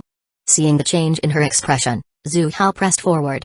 If you don't believe me, I'll announce our relationship to everyone right now. No. I believe you. Wang Xueying panicked. If Zhu Hao really made their relationship public, the consequences would be unimaginable. She was his daughter's teacher. He had a family. If word got out, people would spin all kinds of rumors. This had to remain a secret. No one could know. Otherwise, her reputation would be ruined, and Zhu Hao's name would be dragged through the mud as well. Yet, despite all this, he was still willing to make their relationship known. That alone proved his sincerity. For a moment, Wang Xueying felt deeply moved. Ding. Wang Xueying feels touched, emotion value plus 694. But no matter how touched she was, they still couldn't be together. President Zhu, you have a family, and I'm your daughter's teacher. I don't want to destroy your home. She tried to pull her hand away from his grasp. But compared to Zhu Hao's strength, she was powerless. In the end, she had no choice but to let him hold on. Zhu Hao, of course, knew that this beautiful teacher wouldn't expose their situation, which was why he dared to push forward. If it had been one of those unpredictable and obsessive female leads, he wouldn't have risked it. Right now, his carefully crafted persona was working in his favor. Until he gained enough power to handle the potential dangers of this world, he had to keep a low profile. But I really can't let you go. I just can't, Zhu Hao said shamelessly. The poor, helpless beauty in the office looked like a little rabbit caught in a trap. Teacher, I don't know English. Can you teach me? As Zhu Hao immersed himself in learning a foreign language. At the entrance of Nanking prison, a figure stepped out. It was none other than Jiao Kaiangshan, the boss of the Brotherhood gang. As soon as he got the news yesterday, he pulled some strings to arrange a temporary release for a few days before heading back. Boss. Finally, we get to see you again. Boss, it's been so long. You haven't lost a bit of your edge, even after 4 years inside. Boss, did anyone mess with you in prison? If they did, I'll break their damn legs. 4 figures rushed forward to greet him as soon as he stepped out of the prison gates. Seeing his brothers again, Jiao Kaiangshan was genuinely happy. In prison? I was the boss in there. Who would dare mess with me? He exchanged a few brotherly hugs with them before his smile gradually faded. His tone grew serious. Is it true? About Old Six? The atmosphere turned heavy. His brothers fell silent, sadness clouding their expressions. Thinking about what they had to do next, they lowered their heads even further. After a moment, the second-in-command hesitated before finally recounting everything that had happened in the past few days. They thought Jiao Kaiangshan would be mourning Old Six's death, so they didn't dwell on their own guilt. Upon learning the cause of Old Six's death, Jiao Kaiangshan exploded in anger. What? Old Six was killed by an assassin hired by the Liu family? The Liu family. Not only had they framed his apprentice, but now they had killed his brother. This was a blood feud. Boss. The Liu father and son are already dead, the second-in-command added. He went on to explain how they had retaliated against the Liu family, but the father and son were murdered while on the run. Now, the Brotherhood gang had been made scapegoats. Chen Mo had become the primary suspect. Jiao Kaiangshan listened in stunned silence. Then, something clicked in his mind. His eyes flashed as he asked, wait. What's the deal with this blood slaughter syndicate? And how did our Brotherhood gang get wiped out? The second-in-command continued explaining. It turned out that while they were fighting against the Alliance forces and dealing with the Liu family, the blood slaughter syndicate had been secretly growing in the shadows. Once the Brotherhood gang's top members were arrested, the syndicate stopped hiding and went in for the kill. Chen Mo had been framed, most likely because the blood slaughter syndicate had murdered the Liu father and son, setting them up to take the fall. The blood slaughter syndicate. Those bastards deserve to die. Jiao Kaiangshan clenched his fists. A powerful aura radiated from his body. His brothers were all shocked. Boss, did you break through? Jiao Kaiangshan nodded. The second-in-command's eyes lit up but quickly dimmed again. Honestly, it didn't matter if the Brotherhood gang was gone. As long as they were still together. Especially with their boss now at the peak of the Mingjin stage. They could easily rebuild the gang from scratch. However, Mo Butcher had no honor. He had been secretly monitoring their families all this time. If they made any sudden moves, he wouldn't hesitate to strike. The second-in-command suppressed the urge to tell their boss the full truth. Boss, we'll definitely get our revenge, but today is a day for celebration. You just got out of prison. There's no rush for revenge. Jiao Kaiangshan nodded. Let's go. I need some real food. The prison meals were so bland, I was starting to forget what real meat tastes like. Boss, shouldn't we pick up Jiaomo first? The fifth brother finally spoke up. While Jiao Qiangshan was pulling strings to get himself out, he had also arranged for his apprentice, Chen Mo, to be released. Chen Mo's case was relatively simple. He was the prime suspect, but without solid evidence, the police had no choice but to let him go. No need. Once he is out, we'll just call him and tell him to meet us. I only have a few days outside. Right now, I just want to gather with my brothers. There's a lot I need to ask you all about. The second-in-command hesitated but said nothing in the end. Old Mo had instructed them. They needed to bring both Jiao Qiangshan and Chen Mo together. But they were already feeling guilty about the betrayal they were about to commit. If they insisted on bringing Chen Mo along, it might make Jiao Qiangshan suspicious. If Zhu Hao were here, he would have sighed. This was the classic protagonist's plot armor at work. Under normal circumstances, Jiao Qiangshan should have met up with his apprentice first to have a heart-to-heart. But instead, he chose to meet with his brothers first to ask questions. And just like that, he missed seeing the protagonist, Chen Mo. Chen Mo walked out of the police station. The clear blue sky stretched endlessly above him. He took a deep breath of fresh air. The feeling of freedom was incredible. Glancing back at the station's gate, he felt as if he were staring into the jaws of a beast, ready to swallow him whole. He never wanted to step foot in there a third time. Ring. Ring. Ring. Just as he was about to leave, his phone rang. He glanced at the screen. Second uncle was calling. Chen Mo answered. Second uncle, where are you? I just got out of the station. Come to Tanyuan restaurant. Your master is out too. We're all here together. Chen Mo was unaware of the Brotherhood gang's downfall. Hearing that they were at Tanyuan restaurant, one of the gang's properties, he didn't think much of it. Excitement filled him at the thought of seeing his master again. He quickly flagged down a taxi. As he sat in the back seat, he watched the scenery blur past the window. The stark contrast between the bustling city and the cold, empty prison struck him.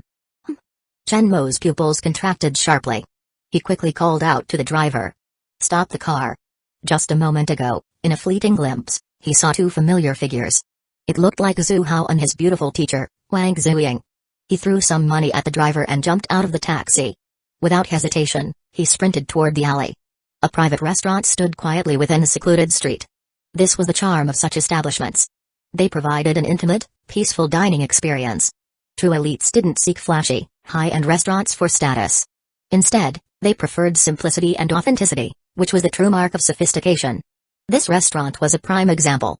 The chef came from a lineage of imperial court cooks, passing down recipes for generations. Every dish was meticulously crafted, an exquisite masterpiece. Even wealthy upstarts couldn't just walk in and order. Reservations were required. But for someone like Zhu Hao, reservations were unnecessary. A single call was enough. Just as Zhu Hao and Wang Zuying were about to enter the restaurant, Chen Mo rushed toward them. His gaze locked onto his beautiful teacher, disbelief flooding his eyes. Her watery, enchanting eyes, her delicate face tinged with a faint blush, and the mature charm radiating from her body. Chen Mo's mind exploded on the spot. Chapter 77 Ding. Chen Mo's mindset collapses, emotion points plus 826. Ding. Chen Mo feels intense anger, emotion points plus 972. Ding. Chen Mo is consumed by hatred, emotion points plus 999. Chen Mo's pupils widened in utter disbelief. The woman who had treated him the best, the one he admired most, his beautiful teacher, was with Zhu Hao? And from the looks of it, they had just finished doing something indescribable. The thought of his once sacred Miss Wang yielding beneath Zhu Hao, a 50-year-old man, sent an unbearable surge of despair through him. 3 years ago, when he had been framed by that rich brat from the Liu family, it was Wang Zuying who ran around trying to help him. That was when she had taken root in his heart. After his release, he had sworn to protect his beloved teacher, to ensure that no harm would ever come to her. And yet, this was the outcome of his so-called protection? In just the few days he had been detained, his cherished Miss Wang had been taken by that old scumbag Zhu Hao. Not only Wang Zuying but also the campus goddess, Xiaking, had fallen into Zhu Hao's hands. The two were even teacher and student. Chen Mo couldn't bear to imagine what the future held for his two favorite women under Zhu Hao's control. His heart felt like it was bleeding. His whole being was on the verge of collapse. Wang. Miss Wang, why? Why are you with him? His voice trembled, and his words came out disjointed. The sudden intrusion startled Wang Zuying. She turned and recognized the young man before her. Her former student, Chen Mo. A blush spread across her face, and she lowered her head in embarrassment. She had wanted to keep her relationship with Zhu Hao a secret. But now, this student had caught her red-handed. Was she really that obvious? Recalling the way she had been walking just now, it was no surprise someone would misunderstand. She shot Zhu Hao a charming yet reproachful glare. It was all his fault. He had no consideration for her. How could he have such inhuman stamina? Wang Zuying quickly lifted her head. No one could find out about her relationship with Zhu Hao. But now that she had been caught, she had no choice but to make up an excuse. Don't misunderstand. Zhu Dong and I are just ordinary friends, we were just having a meal together. Chen Mo's lips twitched involuntarily. If that were the case, shouldn't she step away from him while saying it? She was standing so close, yet claiming they were just ordinary friends. Did she think he was a 3-year-old? Seeing that Chen Mo didn't believe her, Wang Zuying tried to explain further. But suddenly, she felt an arm tighten around her waist, pulling her into Zhu Hao's embrace. She lifted her head and met Zhu Hao's deep, affectionate gaze. Since we've been found out, there's no point in hiding it anymore. Then, he turned his gaze to Chen Mo. You're right. We're together. You're Zuying's student, aren't you? I hope you can give us your blessing. Zhu Hao had no intention of making their relationship public. But in front of Chen Mo, it didn't matter. After all, this so-called protagonist wouldn't live to see tomorrow's sunrise. It wouldn't hurt to tell him. And while he was at it, he could squeeze out some more emotion points. Why not? Wang Zuying was completely stunned. She had thought Zhu Hao was just joking about making their relationship public. But he was serious. She was touched, but at the same time, she panicked. If people found out, how would the students and teachers at school look at her? Would she even be able to face them? She tried to break free, but Zhu Hao held her too tightly. She couldn't escape. Desperately, she pinched the soft flesh at his waist, hoping to make him let go. But with Zhu Hao's physique, it didn't hurt at all. To an outsider, it just looked like they were flirting. Realizing she couldn't overpower him, Wang Zuying gave up struggling. With her student watching, she felt her face burn with embarrassment. She quickly turned her head away and buried it in Zhu Hao's chest, like a frightened little quail. Chen Mo was no longer just twitching at the corner of his mouth. His entire body was trembling with rage.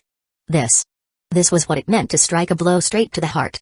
Not only had Zhu Hao taken away his goddess of a teacher, but he was also flaunting it in front of him. And now, he expected blessings? This was beyond humiliating. Chen Mo gritted his teeth so hard they made an audible grinding sound. His fists clenched so tightly that his nails dug into his palms. Seeing his beloved teacher acting coy in Zhu Hao's embrace, his heart shattered completely. You bastard! Let go of Miss Wang. Chen Mo had reached his breaking point. He could endure no more. With a furious roar, he raised his fist, ready to punch Zhu Hao. But just as he took a step forward and swung, his fist froze in midair. Wang Zuying had stepped in front of him. Hearing the fury in his voice, she had quickly pulled herself away from Zhu Hao and stood between them. Looking at Chen Mo's enraged expression, she frowned and spoke coldly. What do you think you're doing? She didn't want her relationship with Zhu Hao to go public. But after spending the afternoon teaching him foreign languages, she had already accepted the reality of their relationship. Even if they couldn't be open about it, they could still be together. Seeing his beloved goddess teacher standing coldly in front of him, shielding his enemy, Chen Mo felt a stabbing pain in his heart. Pain. Overwhelming pain. It cut deep, straight to his soul. Ding. Chen Mo's mental state is unstable. Emotion value plus 884. Miss Wang, do you even realize that he's deceiving you? Chen Mo took a deep breath, suppressing the bitterness in his heart as he spoke with anguish. This is our business. It has nothing to do with you, Wang Zuying replied coldly. How could she not know how Zhu Hao felt about her? Besides, after seeing Chen Mo hanging around with a bunch of thugs last time, openly gossiping about her, whatever sympathy she had for him had vanished. Now, she even felt like he was trying to stir up trouble between them. Seeing the distrust in Wang Zuying's eyes, Chen Mo felt numb. How could he make her see that Zhu Hao was nothing more than a scumbag, a hypocrite who put on a kind face while plotting behind her back? Watching his goddess teacher getting completely fooled by Zhu Hao made him furious. He wanted to kill someone. Then, like a lightning strike, an idea hit him. Miss Wang, I'm telling the truth. That guy is a complete scumbag. I even saw him with King. Yes. King. Our class's campus fell, your own student. He's trying to get both teacher and student at the same time. The more Chen Mo spoke, the angrier he became. Teacher and student. Both taken by the same man. He had never even dared to dream about such a thing. And yet, Zhu Hao had done it. An old man had done it. Chen Mo felt like he was suffocating.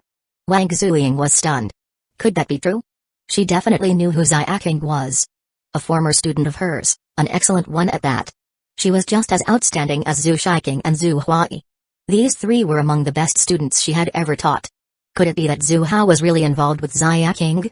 The thought of her and her own student becoming battle comrades in the same situation made her want to crawl into a hole and disappear. At this moment, Zhu Hao, who had been standing silently and watching the drama unfold, finally spoke. "Oh, you mean Xiaking? She's the daughter of a friend of mine. My friend was worried about her being harassed by that rich second-generation Liu, so he arranged for her to work at my company. That day, I happened to be visiting her house, so I gave her a ride." Wang Zuying nodded in understanding. She knew about Liu's relentless pursuit of Xiaking. Chen Mo's face turned red with anger. Zhu Hao was twisting the truth. "I saw you give her a bouquet of roses. It was her birthday. She loves roses, and the restaurant gave them as a gift." Zhu Hao responded calmly. The explanation was somewhat weak, but he didn't seem to care whether Wang Zuying fully believed him or not. A little doubt was fine. It was just planting a seed. He had no intention of keeping everything hidden forever. After all, one day, the teacher and student would inevitably come to accept the truth. Chen Mo clenched his teeth in frustration. He still remembered that night. He had clearly seen them kissing in the car. His fists tightened, cracking from the pressure. "Then explain why I saw you two kissing in the car." Zhu Hao put on a confused expression. "Are you sure you weren't mistaken? King is my friend's daughter. Basically my niece. And given our age difference, how could anything like that happen?" His voice was righteous and full of integrity. Wang Zuying nodded in agreement. Zhu Hao had always been an upstanding man. No matter how shameless he might be, he wouldn't stoop so low as to target his friend's daughter. Chen Mo felt like spitting blood. Damn it. If he hadn't seen it with his own eyes and even confronted Xiaking about it, he might have believed Zhu Hao's nonsense. Seeing Wang Zuying being completely fooled, Chen Mo refused to back down. He glared at Zhu Hao with burning rage. "Then swear on it. If you're lying, may you be struck by lightning and die a horrible death." "Why wouldn't I dare?" Zhu Hao immediately put on an indignant expression, raising his hand as if preparing to swear an oath. But Wang Zuying quickly stopped him. Swearing on something like that? Was that really necessary? She turned to glare at Chen Mo with clear irritation. "Are you done? If you're finished causing trouble, leave. Whatever Mr. Zhu and I do is between us. We don't need an outsider meddling." Her voice was ice cold, devoid of any warmth. She then turned, grabbed Zhu Hao's hand, and walked into the private restaurant. Chen Mo stood frozen in place, struck by a bolt of emotional devastation. In his memories, Wang Zuying had always been kind and gentle, a thoughtful and warm-hearted teacher. She welcomed everyone with a smile. When he was falsely accused and framed, she had selflessly helped him. But today, she showed him another side. Cold, indifferent, and emotionless. Even treating a stranger would be better than this. His heart shattered into pieces. Why? He was telling the truth. Zhu Hao was lying through his teeth. Why wouldn't she listen? There was nothing more painful than being misunderstood and treated with coldness when all you wanted was to help. Chen Mo wanted to turn and leave. But he was unwilling to accept this outcome. Wang Zuying wasn't at fault. She was simply being deceived. So, he stayed. What if she realized the truth and turned against Zhu Hao? Unfortunately, reality crushed his hopes. Wang Zuying didn't confront Zhu Hao or argue with him. Instead, she leaned into him, smiling sweetly as they enjoyed their meal together. How sweet was it? They fed each other bite by bite, more passionate than a couple in love. Zhu Hao's hand rested on Wang Zuying's waist the entire time.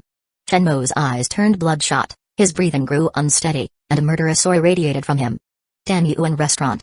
Four brothers arrived at their usual meeting spot, bringing along their leader, Jiao Qiangshan, for a meal. This was the place they used to dine together when there were 6 of them. After founding the Brotherhood Gang, they even bought the restaurant, making it one of their assets. But now, it belonged to the Blood Slaughter Association. Jiao Qiangshan had come out specifically to deal with the Blood Slaughter Association. He didn't care that the place was now their territory. Inside a private dining room. The number you dialed is turned off. The brothers tried calling Chen Mo again after he failed to show up, but his phone was off. The second brother chuckled. Little Mo just got out. After being in the police station for a few days, his phone's probably dead. Jiao Qiangshan waved a hand dismissively. Forget him. Let's eat first. The 4 brothers exchanged glances. Their original plan was to take out both Chen Mo and his mentor together. But plans never keep up with changes. For now, they would deal with Jiao Qiangshan first. The dishes were served. They ate large chunks of meat and drank bowls of wine, indulging in their usual carefree manner. Big brother, a toast to you. 4 years have passed, but you're still as mighty as ever. Big brother, here's to you for taking in a good disciple in prison. Big brother, congratulations on your early release. This one's for you. One after another, the 4 brothers took turns toasting Jiao Qiangshan, their intentions hidden behind their smiles. Jiao Qiangshan, in good spirits, accepted every toast without hesitation. Hearing someone mention his early release, he shook his head. It's not really an early release. I'm only out for a few days to handle some business. After that, I have to go back. But there's less than a year left, right? 5 years in total, and now it's already been over 4. That's great, big brother. You have no idea how much we've been waiting to fight alongside you again. Yeah, if it weren't for that traitor betraying us, you wouldn't have ended up in prison. If you hadn't gone in, the Blood Slaughter Association wouldn't even exist. The Brotherhood gang might have expanded beyond South City and taken over all of Magic City by now. The 5th brother spoke with sincerity. If Jiao Qiangshan had been leading them, they wouldn't have fallen into the Blood Slaughter Association's grasp. And they wouldn't be forced into betraying their own leader. Seeing the brothers' somber expressions, Jiao Qiangshan assumed they were mourning the Brotherhood gang's downfall. He reassured them with a confident grin. Brothers, I'm back now, aren't I? Tomorrow, we'll take back what's rightfully ours. Tomorrow, we fight together and wipe them out completely.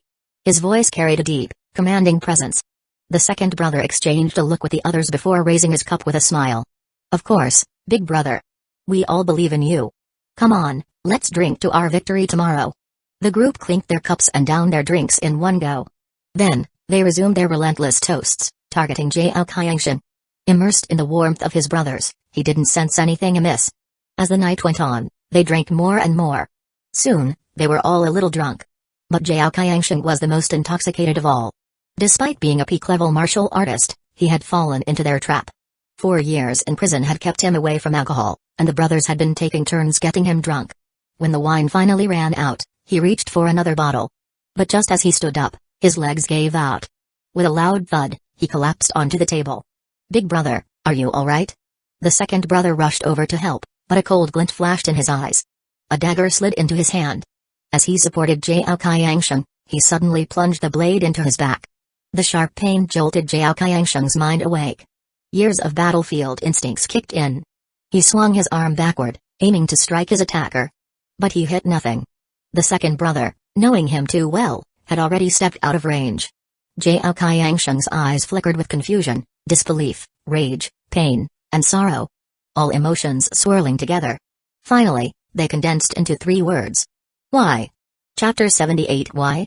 The drunken haze vanished completely. Jiao Qiangshan stared at the brother who had once been as close as family, but now seemed like a stranger. Thinking back on everything that had happened today, he should have noticed something was off with his 4 brothers long ago. But after 4 years apart and the trust they had built over decades, he hadn't suspected a thing. It had all been a trap. They had lured him out of prison just to kill him. These were the brothers he had known for decades. How ironic. The betrayal cut deep. The 4 brothers lowered their heads in shame, avoiding his gaze. Big brother, we've wronged you. We'll atone for it in the next life, the 2nd brother spoke, but before he could finish, Jiao Qiangshan cut him off. Tell me. Why do you want me dead? His voice thundered with anger, his eyes filled with pain and sorrow. The brothers fell silent. They had been forced into this. But in the end, when choosing between their families and their brotherhood, they had chosen the former. Betrayal was undeniable. They had no excuse. Jiao Qiangshan's mind was in turmoil, but he remained clear-headed. He knew his brothers well. And when he saw their guilty expressions, he immediately realized something. You were threatened? Your families were used against you? A true leader. He had pinpointed the issue instantly. The brothers said nothing, only lowering their heads further. That was the answer. Jiao Qiangshan let out a bitter laugh. Of course. Compared to your families, I'm just an outsider. His expression darkened. I can understand why you betrayed me. But why do you want to kill Zhao Mo too? On their way here, the brothers had repeatedly mentioned Chen Mo. Before dinner, they even called him, luring him back. It was clear. They planned to kill him too. That, Jiao Qiangshan could not forgive. Being betrayed by his brothers had left him numb, but he still had one thing left to care about. His brilliant apprentice, Chen Mo. After 3 years in prison, he had treated the boy like his own son. And now, someone wanted him dead? His will to live reignited. If he let these brothers go, Shenmue would likely meet the same fate. Stabbed in the back. His gaze hardened, and a chilling aura erupted from his body.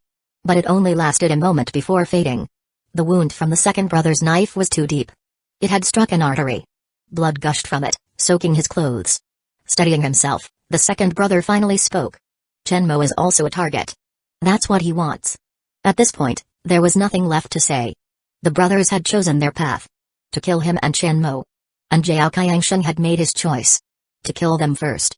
He would not let his apprentice fall into their trap. A murderous intent filled the room. Die. Zhao Qiangsheng couldn't wait any longer. His wound was bleeding heavily, his strength fading.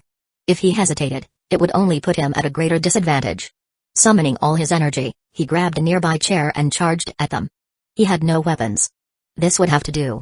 If he could take one down, that was enough. The so-called brothers abandoned all pretense of honor and drew their machetes. Seeing the murderous intent in his eyes, they actually felt relieved. If he hadn't fought back, they might have hesitated.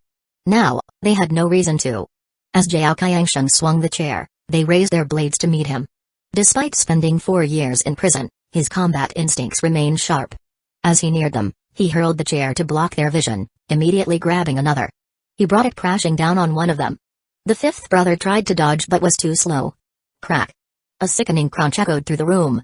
His arm had been broken. Sweat beaded on his forehead as he stumbled back. At that moment, a machete slashed across Zhao Qiangsheng's back, tearing a deep wound. Blood poured out. But he didn't care. With another roar, he swung the chair again. His brothers' hearts pounded in fear. He was fighting like a man who had already accepted death. No. He knew he wouldn't survive. He wasn't even trying to. The only reason Zhao Qiangsheng fought them was to prevent his apprentice from suffering the same fate. Despite taking a fatal blow, he was still at the peak of the Mingjin stage, 3 levels above his so-called brothers. For a while, they couldn't overpower him. The 5 of them clashed fiercely, the battle chaotic and relentless. 5 minutes passed. Zhao Qiangsheng's blood loss was severe. His body could no longer hold on. His vision blurred. The 4 brothers weren't faring well either. Some had been hit, leaving them crippled or with broken bones.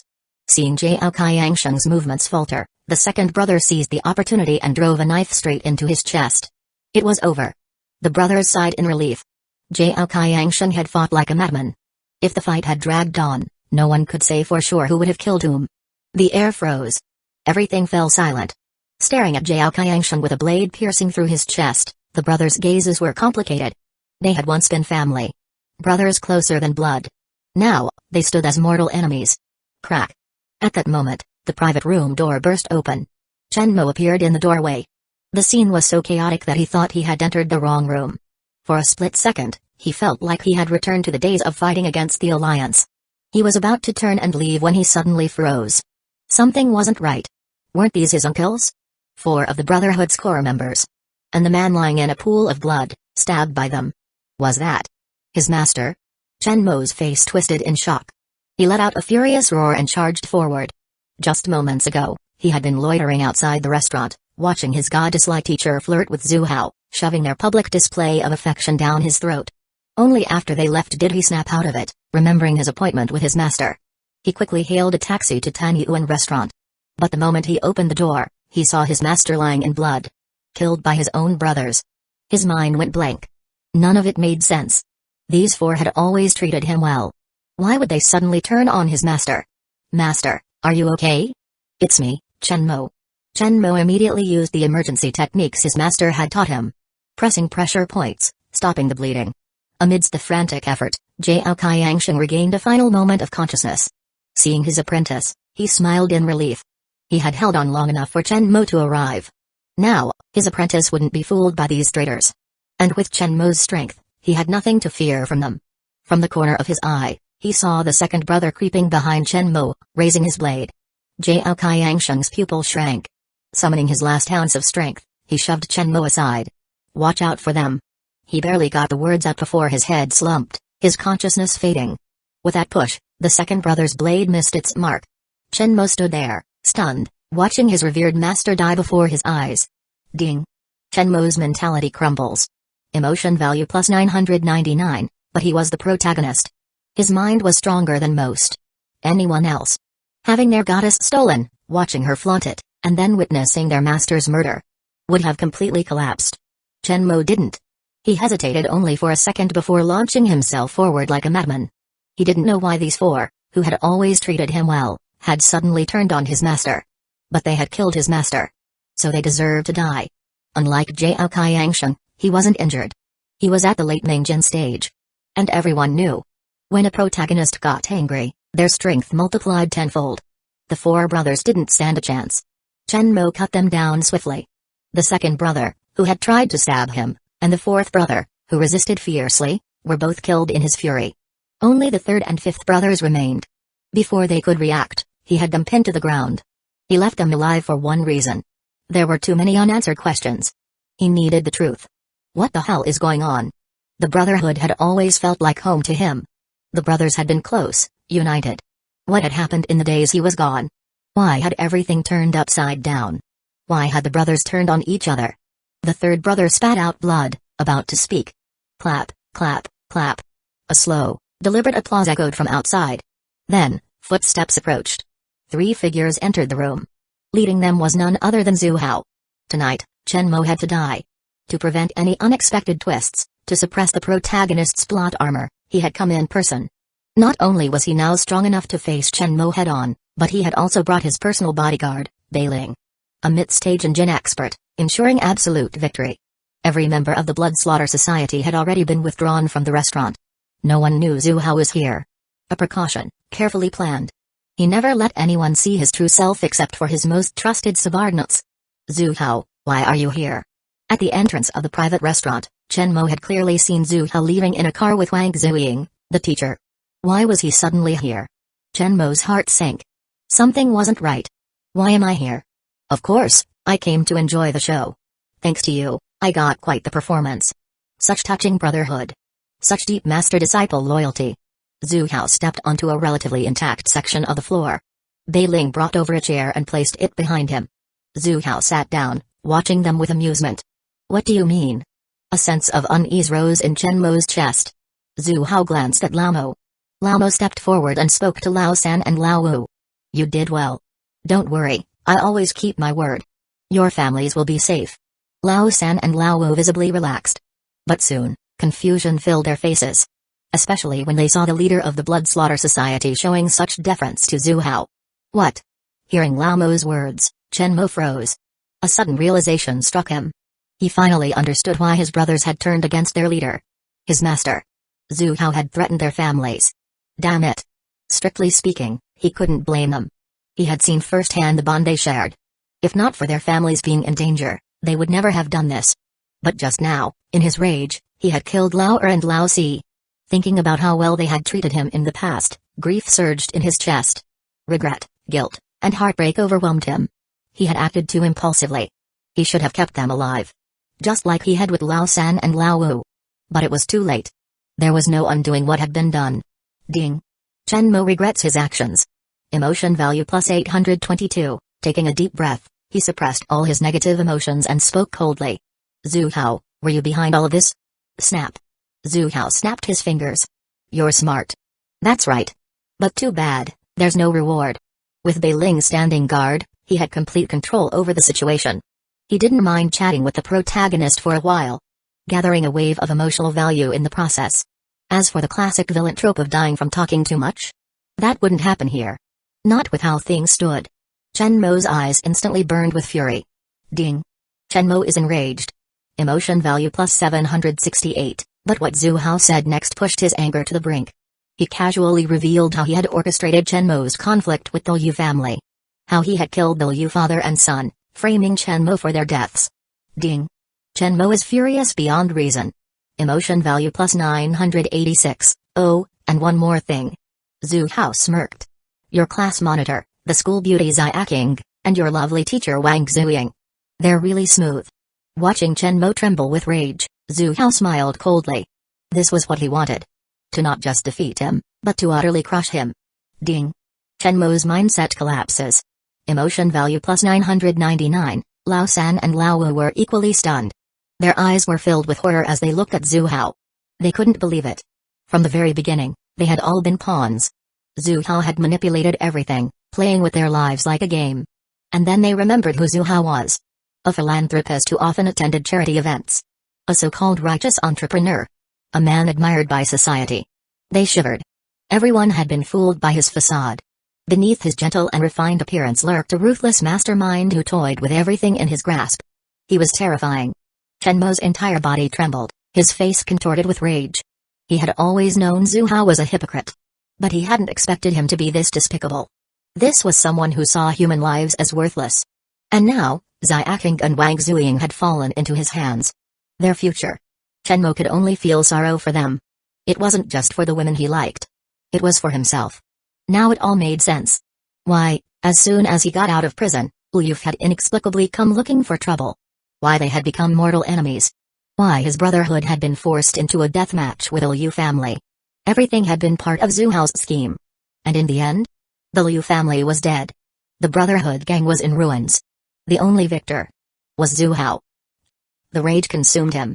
His aura surged wildly, reaching the peak of the Mingjin stage. Hatred filled his heart. Killing intent radiated off him. With a furious roar, he charged at Zhu Hao. I will kill you. Chapter 79 Protagonists are truly incomprehensible beings. Zhu Hao stood there and watched as the protagonist, in his extreme rage, managed to break through to a higher level. Oh? Seeing Shenmuo, now stronger, charging at him, Zhu Hao briefly assessed his own power. He had originally planned to face the protagonist head-on, to test his own strength. But who would have thought that Shenmuo would suddenly power up mid-fight? Why bother fighting now? It would be ridiculous if he lost due to some unexpected fluke. Even though the chances were slim, he was too cautious to take any risks. He had teleportation and could escape easily if needed, but he valued his life far too much. He never allowed even the slightest accident to happen. So, Zhu Hao flipped his wrist, and a Desert Eagle handgun appeared in his hand. With master-level marksmanship, he fired. Bang! Bang! Bang! 3 shots struck the charging Shenmuo. At a distance, a gun was faster. Up close, it was both faster and deadlier. If the protagonist wanted to play the last-minute breakthrough trick, then he couldn't blame Zhu Hao for using a gun. Blinded by rage, Shenmuo never expected Zhu Hao to pull out a firearm. He had no time to react. The bullets struck him instantly. Shenmuo, only at the Mingjin stage, lacked the resilience of an Anjin expert. Bullets were beyond what his body could withstand. He collapsed, his face filled with shock. His strong vitality kept him alive, but he didn't have much time left. When he realized what had happened, his eyes burned with fury. Zhu Hao had come fully prepared. Revealing all that information earlier was proof that he had never intended to let him live. But even so, Shenmuo never believed he would die here. That sudden power-up had filled him with confidence. He had been sure he could turn the tide. Reality, however, had slapped him in the face. He had fought alongside the Brotherhood, clashing with powerful factions using swords, spears, and other cold weapons. The battles had been brutal, blood had flowed like rivers. But never had he imagined Zhu Hao would so shamelessly pull a gun and shoot him down. This wasn't how the script was supposed to go. As his life force drained away, the confidence he had felt just moments ago, the belief that he would defeat Zhu Hao and save his beloved school beauty and teacher, vanished. In the blink of an eye, he was the one on the verge of death. The contrast was too great. His mentality completely collapsed. Ding. Shenmuo's mindset shatters. Emotion value plus 999, it wasn't just Shenmuo. Lao Mo, Bei Ling, and the 2 surviving Brotherhood members were all stunned. Lao Mo had been prepared to step in and protect Zhu Hao. But when he saw Zhu Hao pull a gun, his mouth twitched. As expected of the boss. Always this cautious. Bei Ling felt the same way. To eliminate the protagonist without any unexpected accidents, Zhu Hao had acted before anyone else could. Lao San and Lao Wu stood frozen, their faces blank. After years in the underworld, they had never seen someone so shameless.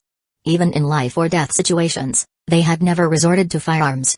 After all, guns were prohibited in the underground world, banned by the 9 provinces' laws. But Zhu Hao didn't care about rules. The enemy wanted to kill him. The enemy was stronger. What was he supposed to do? Stand there and wait to die? This encounter left Lao San and Lao Wu deeply shaken. They now understood Zhu Hao's ruthless nature and his willingness to do whatever it took. They weren't afraid of mindless butchers who killed indiscriminately. They weren't afraid of master strategists who manipulated everything from behind the scenes. But someone who embodied both. That was terrifying. Step. Step. Step. Zhu Hao stood from his chair and slowly walked toward Shenmuo, stopping 5 steps away.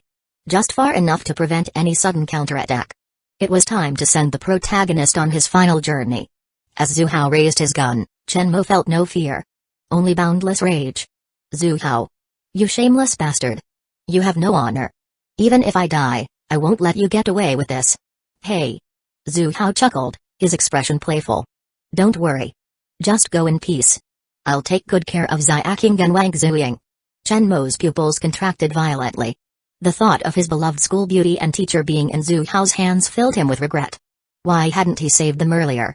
Now that they had fallen into this demon's grasp, what fate awaited them? Even at death's door, he was still thinking about the heroine's future. But it didn't matter anymore. Zhu Hao pulled the trigger. Bang. A single bullet pierced Chen Mo's heart. Chen Mo dies with open eyes, Zhu Hao's caution, and Zhu Hongzwang's joyful kneel. Chen Mo's consciousness faded, yet his eyes remained open, locked onto Zhu Hao. He died with regret. Bang. Bang. Bang. Even though Chen Mo was dead, Zhu Hao refused to take chances. He emptied the entire magazine into him. What if the protagonist had his heart on the other side and survived? That would be ridiculous. Zhu Hao never made such mistakes. The others watched in silence. The man was already dead, yet Zhu Hao kept firing, turning his body into a sieve. Just how cautious was he? After finishing off the protagonist, Zhu Hao holstered his gun. He glanced at Lao San and Lao Wu, who stood there frozen, then turned to leave. Before he walked away, he left behind a simple instruction. Leave no traces behind. Lao Mo nodded in understanding. He stepped toward Lao San and Lao Wu. His blade flashed. The message was clear. Before coming here, Zhu Hao had ordered him to clear out all personnel from Tan Yuan restaurant. Besides Lao Mo, his trusted aide, and the woman he brought along, no one else was allowed to witness today's events. The next day at noon, Zhu Hongzwang and her two younger sisters cheerfully brought the dishes from the kitchen. Today, the three daughters had cooked lunch themselves. After Zhu Hao helped her break through her emotional barriers, Zhu Hongzwang had finally called him dead again. The transformation was remarkable. Gone was the cold, distant woman who always seemed burdened by unspoken thoughts. She had become lively and cheerful. How could she not be happy? Since releasing those 3 songs, her fan base had exploded at an astonishing rate. She now had over 30 million followers. She was, without a doubt, a true superstar. If she held a concert now, the crowds would be overwhelming. The dream of standing on a grand stage, basking in the admiration of millions, had finally come true. Seeing their older sister like this, Shiking and Huoyi were delighted.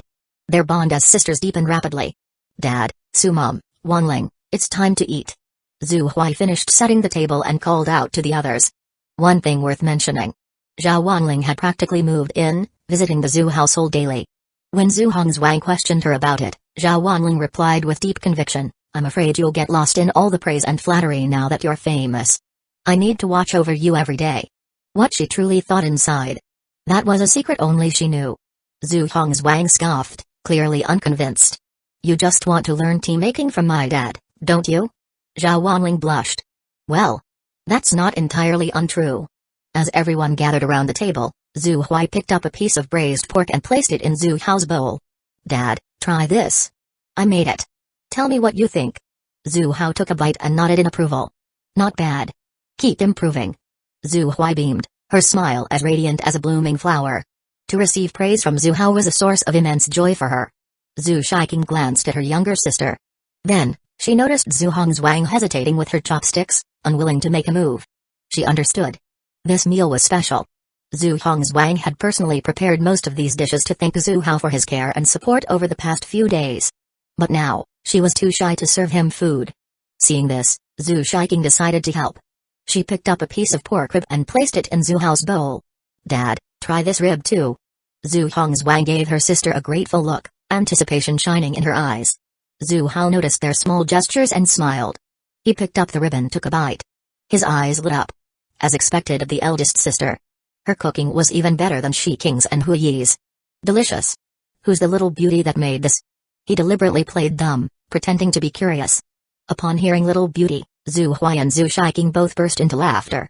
Zhu Hongzwang was hardly little. In terms of age or in any other way. Of course, it's our big sis, the little beauty. Zhu Hui teased. Zhu Hongzwang flushed with embarrassment, shooting her younger sister an annoyed glare.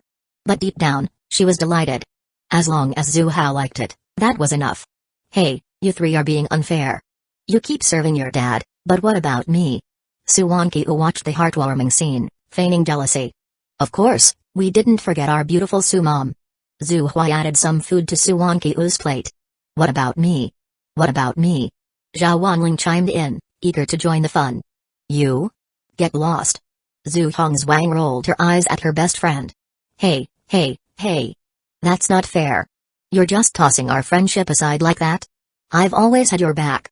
A warm lunch, a poolside invitation, and a dilemma for Zhu Hao. What's the point of your support? As long as Dad stands by me, that's all that matters. Zhu Hongzwang, are you just using me and then tossing me aside? Laughter filled the dining room as the family enjoyed their lunch in a warm and harmonious atmosphere. The afternoon sun blazed overhead, filling the air with an oppressive heat. Su Wanqiu left for work at the beauty salon. Zhao Wanling practiced her tea-making skills, while the twin sisters had disappeared somewhere. Meanwhile, Zhu Hongzwang stood behind Zhu Hao, giving him a massage. Dad, how's the pressure? Zhu Hao sat comfortably on the sofa while Zhu Hongzwang's delicate hands kneaded his shoulders. She had learned these massage techniques from her younger sister, Zhu Shiking, but only managed to grasp the basics due to time constraints. For now, she could only work on his shoulders and back. Just right. Feels great. A smile played on Zhu Hao's lips. He recalled the day Zhu Hongzwang returned home. Back then, she had been cold and distant, barely acknowledging him. But now, she was standing behind him, massaging his shoulders with utmost care. Obedient and gentle. His efforts had not gone to waste. And this was just the beginning. He eagerly anticipated how his daughters would repay him in the future, raising them to be untouchable superstars. Goddesses admired by millions. Only to have them return home and treat their father with the utmost filial piety, massaging his shoulders and even washing his feet. The sense of accomplishment would be overwhelming. Thank you, Hongzwang. You must be tired. Go rest. After the massage, Zhu Hao felt rejuvenated and gave a polite nod of appreciation. Zhu Hongzwang wiped the sweat from her forehead and smiled. It's nothing, Dad. We were immature before. Giving you a massage is the least we can do. An invitation to swim. Suddenly, the sound of hurried footsteps echoed. Zhu Hao turned to see Shiking and Huai rushing in. His eyes widened in surprise. Both sisters were dressed in swimsuits. One pink, the other blue, highlighting their fair, porcelain-like skin. Dad, third sis, we're going swimming. Come with us. Zhu Huai exclaimed excitedly. It was scorching hot, and even inside the villa, the air felt stifling. Since neither of them liked using air conditioning, they had decided to cool off in the backyard pool. But swimming alone wasn't fun, so they wanted to bring the whole family along. After her massage session, Zhu Hongzwang felt warm and found herself tempted by the idea. It had been so long since she last swam. You guys go ahead. I'll pass. What would it look like for a grown man to swim with a group of young girls? Zhu Hao waved off the invitation. Zhu Huai immediately clung to his arm, pouting. Dad, come on. It'll be boring without you. What if we get a leg cramp and drown? You'll be there to save us. Zhu Hao hesitated. Could she at least change into something else before pulling on his arm? This was getting awkward. Yeah, Dad, come with us. You're our father. What's the big deal? Zhu Shiking chimed in. Under their relentless persuasion, Zhu Hao finally caved. Alright. You two go ahead. I'll change into my swim trunks and join you later. The sisters cheered. They then turned to convince Zhu Hongzwang. Dad, third sis, don't forget to come. We're off to find Wanling. Convincing Zhao Wanling, the twins found Zhao Wanling making tea. Upon hearing the plan, Zhao Wanling was tempted but sighed. I'd love to, but I don't know how to swim. Swimming is easy. I'll teach you. You'll learn in just a few minutes. Zhu Huai declared, thumping her chest confidently. Dad and third sis are coming too, so let's all go together. Zhu Hao is going too? Zhao Wanling's face turned red as she recalled the glimpse she had caught of his 8-pack ABS before. After a moment of hesitation, she nodded. Alright, I'll come. But I need a swimsuit. No problem. I'll grab a new one for you.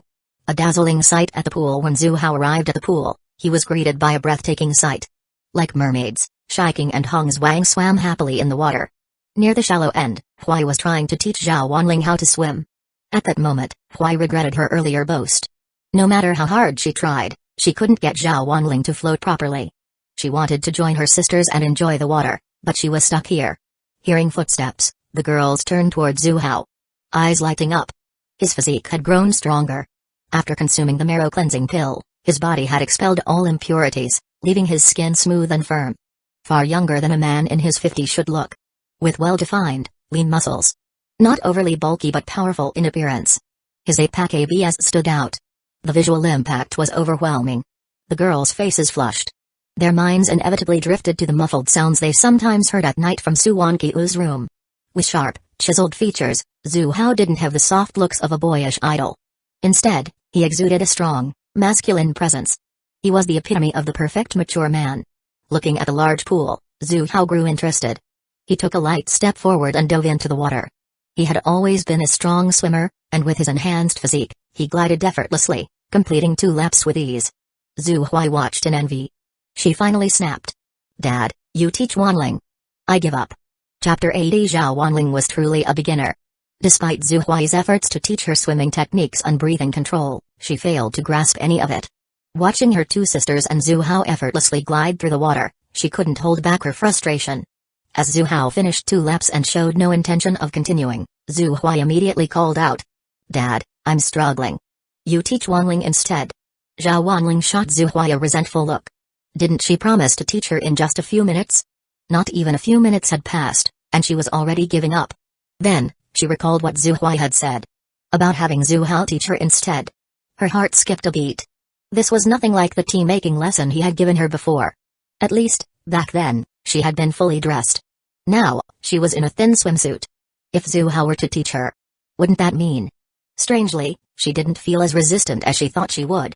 Instead, there was a tiny spark of anticipation. After all, she had already experienced something much deeper with him. Having him teach her to swim didn't seem like a big deal. With her eyes filled with expectation, she followed Zhu Huai's gaze toward Zhu Hao. Zhu Hao pushed off lightly and swam over with ease. He ruffled Zhu Huai's hair and smiled. "Go on, I'll take over." Zhu Huai cheered and ran off excitedly. Zhu Hao turned back to Zhao Wanling. She glanced away shyly, her cheeks tinged with red. "Wanling, I'll start by teaching you the basic movements. Let's begin with the breaststroke." Zhu Hao demonstrated the motions in place. "Alright, just like that. Now, give it a try."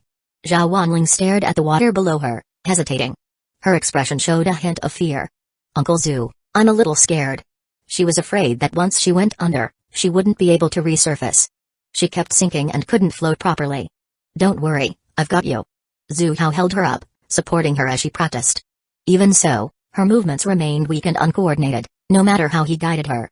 His hands had to constantly adjust their position to support her properly. Ding. Zhao Wanling is overwhelmed with shyness. Emotional value plus 555. Once her movements looked decent, Zhu Hao moved on to teaching her how to breathe properly in the water. Starting from scratch, she had to submerge herself completely. Hold a breath, then exhale. He demonstrated once, and she mimicked him. Zhao Wanling pursed her lips tightly and sank beneath the water. A moment later, she emerged like a lotus rising from the surface. Zhu Hao couldn't help but feel a slight stir. An amusing thought crossed his mind. Teaching this little heroine how to swim. Wasn't it fair to collect a bit of interest? He glanced at his daughters in the deep end, still happily playing around, unaware of what was happening.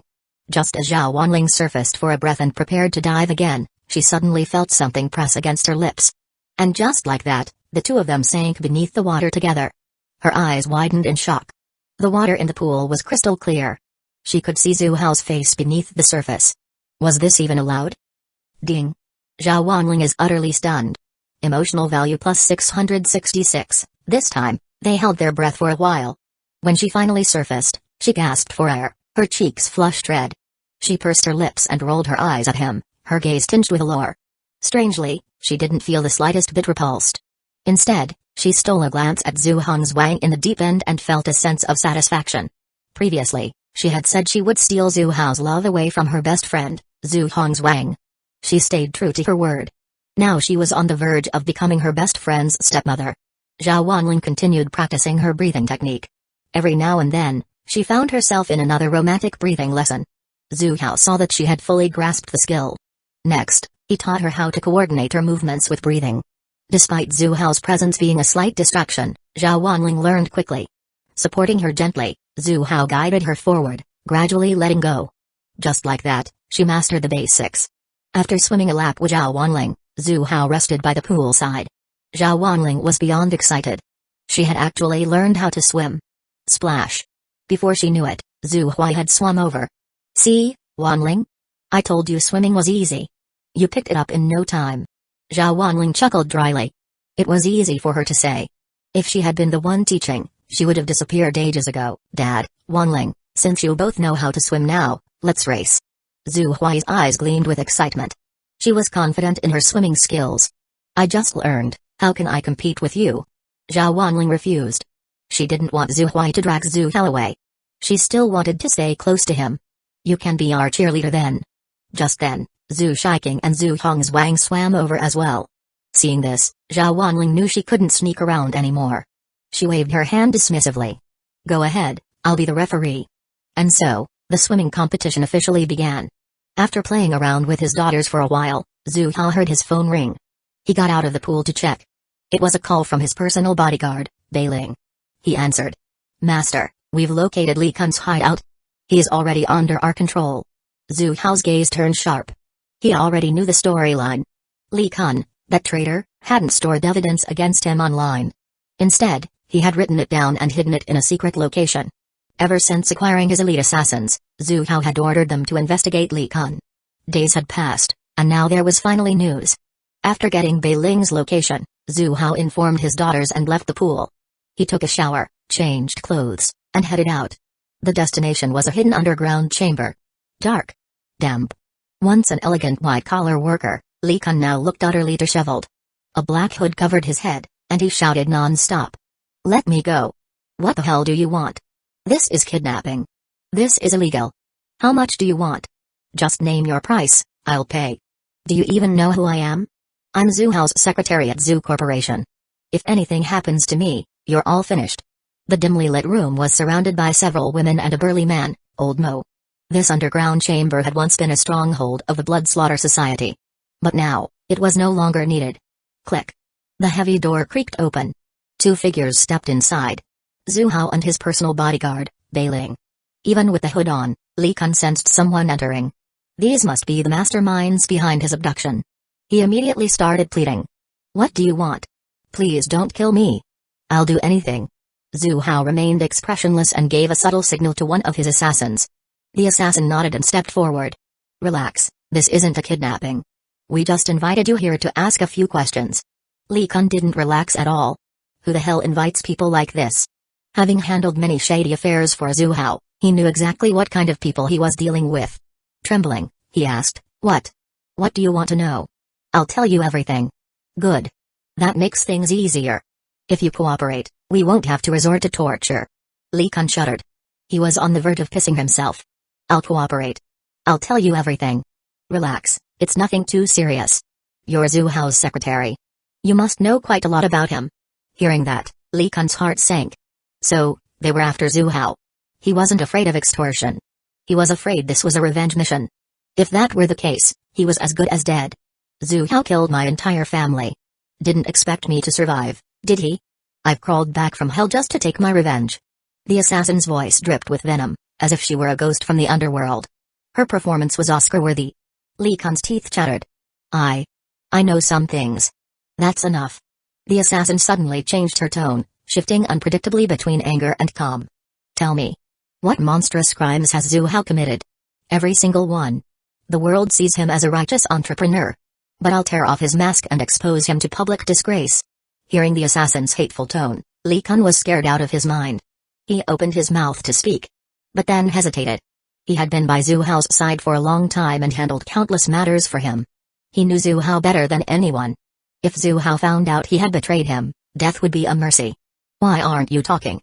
Don't tell me the man who slaughtered my family is actually a saint? The assassin traced the blade of a dagger against his hooded face. I still have to find Zhu Hao and take my revenge.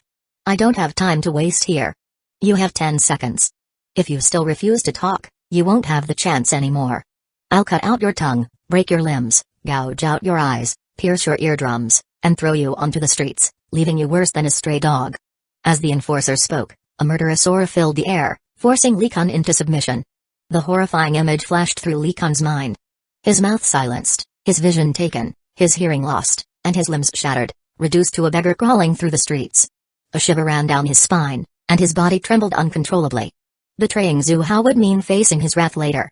But right now, these kidnappers were about to make his life a living hell. Gritting his teeth, he made up his mind. Once he got out, he'd escape overseas immediately. No matter how powerful Zhu Hao was, even with the Blood Slaughter Society under his command, he wouldn't be able to reach him abroad. "I'll talk. Please, just don't do that to me." Without hesitation, Li Kun spilled everything he knew about Zhu Hao's crimes, pouring out details like a bamboo tube scattering beans. He talked for a full 10 minutes. Zhu Hao sat nearby, silently watching it all unfold, unsurprised by the betrayal. In the novel's storyline, Li Kun would have betrayed him 2.5 years later. The only difference now was that this betrayal was entirely under his control. The enforcer glanced at Zhu Hao, received a subtle signal, and continued. "Good. I always knew Zhu Hao wasn't a good person, but I didn't expect him to be this ruthless." A chilling aura filled the room once more. Li Kun, who had started to relax after spilling the secrets, immediately tensed up again. I've told you everything. Can I go now?" "Not so fast. Even though what you said is true, words alone aren't enough. Without solid evidence, Zhu Hao's brainwashed fans won't believe it." "Oh, right." The enforcer grinned, revealing sharp intent. "You've worked for Zhu Hao for so long. You wouldn't have left yourself without a backup plan, would you? Hand over all the evidence against him." Li Kun froze. They knew. The evidence he had collected was his last lifeline. If he were ever caught, he had planned to use it to bargain for leniency. But now, these people had found out. With a sigh, his face, hidden beneath the hood, contorted. "What's wrong? You don't want to give it up? Or are you afraid that once you do, we'll silence you?" "Relax. I swear, as long as you hand over the evidence, we won't kill you. We'll even send you abroad. You don't actually think you can stay by Zhu Hao's side after betraying him, do you?" Li Kun shook his head repeatedly. As soon as they let him go, he'd take his family and flee the country immediately. "In that case, since you're leaving anyway, why bother holding on to the evidence? Give it to us. Let us take down Zhu Hao, and you can live without fear." The enforcer's voice dripped with persuasion. Hand over the evidence, and he'd be free, safe from Zhu Hao's revenge. Refuse, and he'd die here. And still face Zhu Hao's wrath if he somehow survived. Two choices. Anyone who wasn't a die-hard loyalist would know what to do. Li Kun had already exposed Zhu Hao's crimes. Clearly, he wasn't one of those die-hard followers. Clenching his teeth, he spilled the location of the evidence hidden in a secret vault. "You're sure it's only in the vault? You didn't store it anywhere else? Like on a hard drive? To take down someone like Zhu Hao, we need ironclad proof. Just one set of evidence won't be enough." Li Kun let out a defeated sigh. He had thought handing over one piece of evidence would be enough to secure his release. But it seemed there was no way he could hold back anything. So, he admitted that there was also a USB drive containing the same information. Zhu Hao's expression darkened slightly. As expected, Li Kun had kept a backup. Over the past few days, his men had already tracked down Li Kun's secret hideout and located the vault's evidence. This interrogation was just a precaution. And sure enough, it worked. If one of the destiny-bound protagonists had gone looking for evidence against him, they would have found that USB drive. Now that he knew about it, he could ensure its destruction. With everything erased, no one would ever be able to expose him. Besides, he always handled sensitive matters through enforcers, ensuring absolute secrecy. "Aside from the vault and the USB, did you hide it anywhere else?" The enforcer's gaze turned increasingly dangerous. "No. I swear, that's all there is. Just those 2 copies, and they contain the same information." Li Kun spoke hastily. "Are you sure? I'm giving you one last chance to organize your thoughts." The enforcer flipped his wrist, and a dagger plunged into Li Kun's shoulder. A scream of agony tore from Li Kun's throat. He hadn't expected them to attack so suddenly. Terrified and gritting his teeth, he swore once more. "No more. I swear. If I have any other evidence, may I be struck by lightning and die a horrible death. Hold on. Let me confirm something." The enforcer then pulled out a phone and dialed a number. On the other end was another enforcer stationed near Li Kun's secret hideout. After a brief exchange, the voice on the other end reported, "We've found the vault. The USB drive is here too." Li Kun stiffened. Wait. He had only just revealed the evidence's location. How had they already found it? "You really deserve to die." A cold voice rang out. The hood was ripped from his head. And Li Kun found himself staring into the amused, calculating eyes of Zhu Hao. Sitting leisurely in front of him. Chapter 81 Boom. Li Kun froze as if struck by lightning. His face turned deathly pale, completely devoid of color. His body trembled uncontrollably. At that moment, he realized Zhu Hao was testing him. And he had fallen for it. Without hesitation, he had spilled everything about Zhu Hao's crimes. Worse, he had even revealed the evidence he had hidden. Thinking about Zhu Hao's ruthless methods, terror gripped Li Kun's heart. His future seemed utterly bleak. You did well. Sold me out completely, huh? Now that the evidence was in hand, Zhu Hao had nothing to worry about. His tone carried a hint of amusement. This guy dared to betray him. He might as well let him taste true despair. Li Kun snapped back to reality and began struggling desperately. But the ropes binding him were too tight, cutting deep into his flesh and leaving bloody marks. No. Boss Zhu, let me explain. Go ahead, I'm listening. Let's hear what kind of story you can spin. Zhu Hao's gaze was filled with mockery, his tone ice cold. Li Kun's heart clenched. His words were just a knee-jerk reaction. What was the point of explaining? Betrayal was betrayal. No explanation could change that. He quickly changed his plea. Boss Zhu, I was wrong. Please, spare me this once. I swear, there won't be a next time. Please, think of my family. I have elderly parents and young children to care for. I've worked for you for so many years. Even if I don't deserve rewards, I've at least put in my share of effort. Please. Don't kill me. Dread consumed Li Kun as he thought about the cruel fate Zhu Hao might have planned for him. Tears streamed down his face. A grown man, now sobbing like a helpless child. Zhu Hao remained indifferent, his gaze cold. He had expected to see more regret, more despair. But this... he found it dull and uninteresting. With a slight shake of his head, he stood up, casting one last glance at Li Kun. I can forgive you. Li Kun's body stiffened. Just as relief washed over him, Zhu Hao's voice continued. In your next life. Buzz. Li Kun felt as if a bucket of ice water had been poured over him, sending him straight into an abyss of despair. Zhu Hao turned and walked toward the exit. Just before leaving, he spoke casually, he's worked for me for years. Don't let him go too easily. Not don't let him suffer too much. But don't let him go too easily. That alone revealed Zhu Hao's merciless nature. This was the price of betrayal. As he stepped out of the basement, the golden hues of the setting sun bathed half of Zhu Hao's face, adding a mysterious allure. He glanced at his watch. A little past 5. Mangekyō was probably still at the beauty salon, not home yet. Without hesitation, he instructed Bei Ling to drive to Mangekyō Beauty Salon. At the beauty salon standing at the entrance, Zhu Hao couldn't help but admire the place. The protagonist's stunning stepmother had a sharp eye for business. Located in the city center, the salon exuded luxury and exclusivity, catering primarily to wealthy women and high society ladies. Ironically, Zhu Hao had funded its creation. Back then, he had only seen Mangekyō as a pawn, a tool for maintaining appearances. To cover up his own shortcomings. As a billionaire, his wife couldn't just sit around doing nothing. So, he had paid for Mangekyō to start a business. She had chosen to open this beauty salon.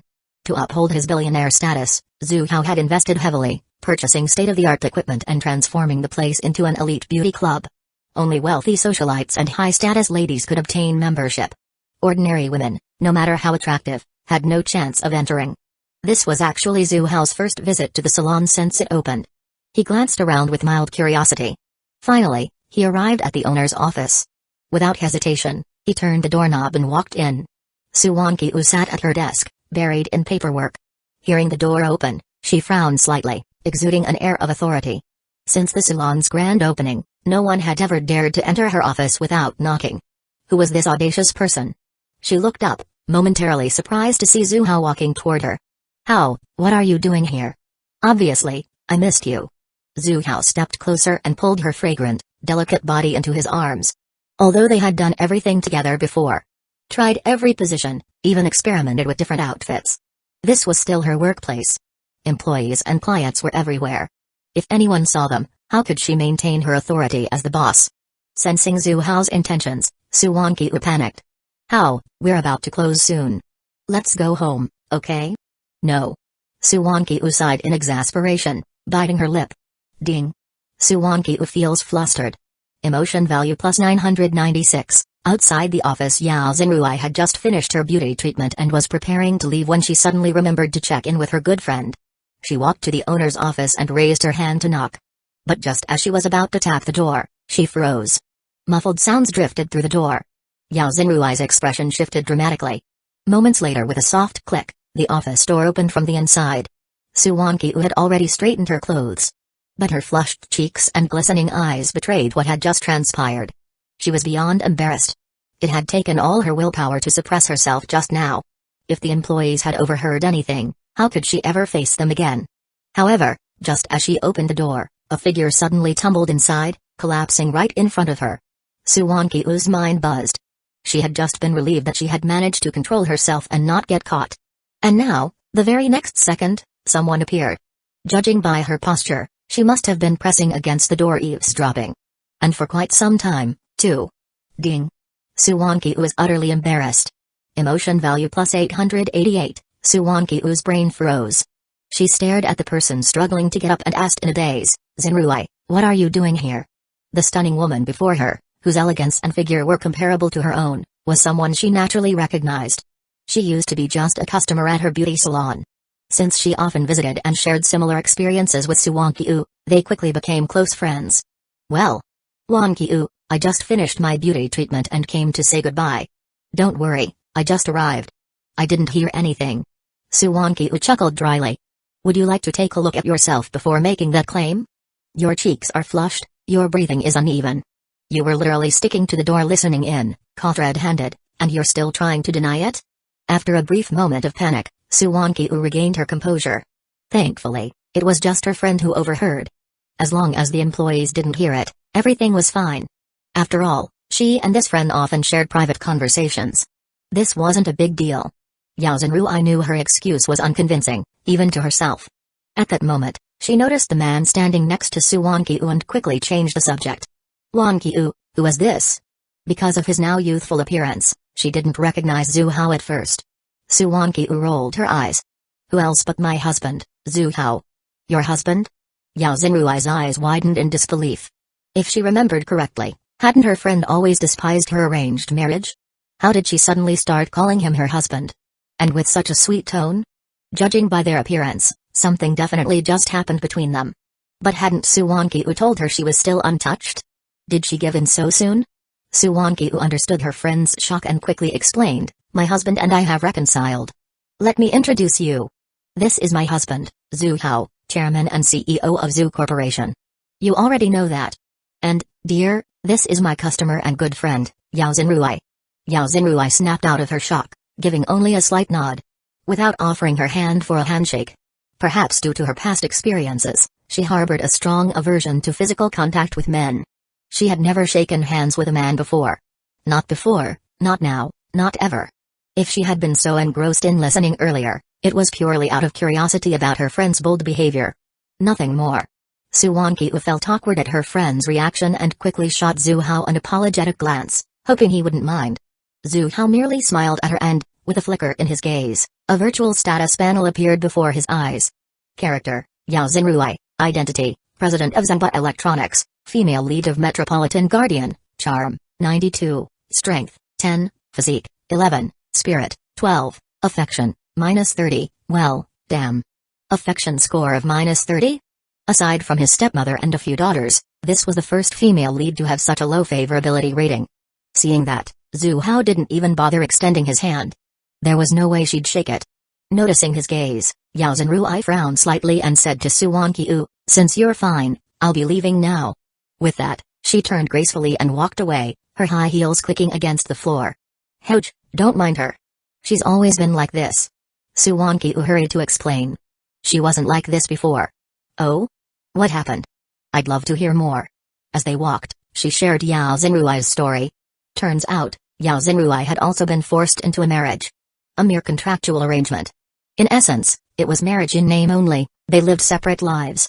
At first, she refused, but her family's small business was threatened with bankruptcy if she didn't comply. After coercing her with a stick, they offered a carrot. A hefty sum of money.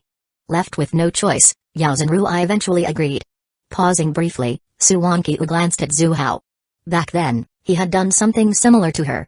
Though, compared to Zenrui's husband, Zuhao had been far more ruthless. Threatening her entire family's lives. Ever since the forced marriage, Zenrui's personality had changed, developing a deep-seated aversion to men. Zuhao nodded, rubbing his chin thoughtfully as he asked. She's quite attractive, so why was it just a contractual marriage? Suwankyo hesitated for a moment. Under Zuhao's curious gaze, she finally spoke. I heard from her that her husband isn't capable. After they got married, he never touched her, nor did he have any relationships with other women. As she said this, she carefully glanced at Zuhao again. This was exactly why she and Yao Xinruai became close friends so quickly. They were just too similar. Back then, she had also thought Zhu Hao wasn't capable. She believed he only married her as a cover while taking care of a few daughters. The difference was, Zhu Hao was very capable now. Not just capable. Relentless. Suddenly, a thought crossed her mind. She was struggling to keep up with him, constantly feeling overwhelmed. Hadn't she been thinking about finding an ally? Wasn't her good friend the perfect candidate? After all, despite being married, Yao Xinruai was still untouched. She was also around the same age and needed a man's affection. Women in their 30s had the highest needs, after all. Compared to before, her own skin had improved significantly, and she looked more radiant than ever. That was the difference between having a man and not having one. As long as she kept it a secret and made sure Yao Xinruai's husband never found out, it should be fine. Right? But then she thought about Yao Xinruai's personality, and the excitement in her eyes gradually faded. Her friend hated all men right now. That made things tricky. Still, she could try. How would they know unless they gave it a shot? Suwankyu thought for a moment, then turned to Zhu Hao and asked, "Hoj, what do you think of her?" "Who?" "Yao Xinruai. She's alright, I guess." "Why?" "Then, how about I bring her in to help me?" Zhu Hao froze. "Wait, what? Aku, are you seriously suggesting this?" She had mentioned before that she couldn't handle things alone and wanted a sister to share the burden. And now she was actually considering roping in a female lead for the job? Zhu Hao fell into deep thought. The power of Qi Ren Taishen was too strong. "I don't mind. As long as you can convince her." At this point, his little stepmother was basically conquered. There was no need to be as cautious as before. As they walked through the company, countless female employees spotted them. Seeing their boss walking alongside a handsome older man, some quickly recognized Zhu Hao and gasped. "That's President Zhu Hao? Oh my god, how is he this young? I heard he's already 50, but he doesn't look a day over 30. And he's only getting more charming. Boss is so lucky. She married such a rich and handsome husband. And he actually cares about her. He even came to pick her up from work today." The whispers reached their ears. If this were in the past, Suwankyu would have kept a straight face, feeling bitter inside. Back then, he wasn't a good husband. He was a tyrant. The Zhu family mansion was nothing short of a prison. But now, she smiled brilliantly. So worth it. When they got home, their 3 daughters had already prepared dinner. During the meal, Zhao Wanling kept casting resentful glances at Zhu Hao. Clearly, she was still upset that he hadn't taught her tea-making skills that afternoon. Zhu Hao took note of it. Later that evening, when Zhao Wanling was about to head home, he offered to drive her. This time, she didn't refuse. Zhu Hao personally drove her to her house. She remained silent the entire ride, still sulking. When they arrived, she reached for the door handle, ready to leave. Only for Zhu Hao to suddenly grab her wrist. "I drove you home. Don't you think I deserve a thank you?" "Thank you," she muttered reluctantly. "A verbal thank you won't do. I'd prefer something real." Zhu Hao smirked and tapped his cheek. He was literally demanding payment in kindness. Zhao Wanling's face turned red. She glanced around nervously before leaning in, intending to give him a quick peck. But just as she got close, Zhu Hao suddenly turned his head. And their lips met in a deep kiss. Chapter 82. Just as they were about to take the final step, Zhao Wanling suddenly snapped back to her senses. She pushed open the car door and bolted like a startled rabbit. Zhu Hao withdrew his gaze, watching her retreating figure. He didn't force her to stay. He had already confirmed that this little female lead was beginning to accept him. She just wasn't ready yet. But the next time, she wouldn't resist so much. That night, Suwankyu, his stunning stepmother, lay in bed, frowning. "What's wrong? Who bullied my little nurse?" Tonight, she was wearing a nurse's uniform. Adorable yet incredibly seductive. Zhu Hao lifted her chin, making her look at him. Suwankyu sighed and reluctantly met his gaze.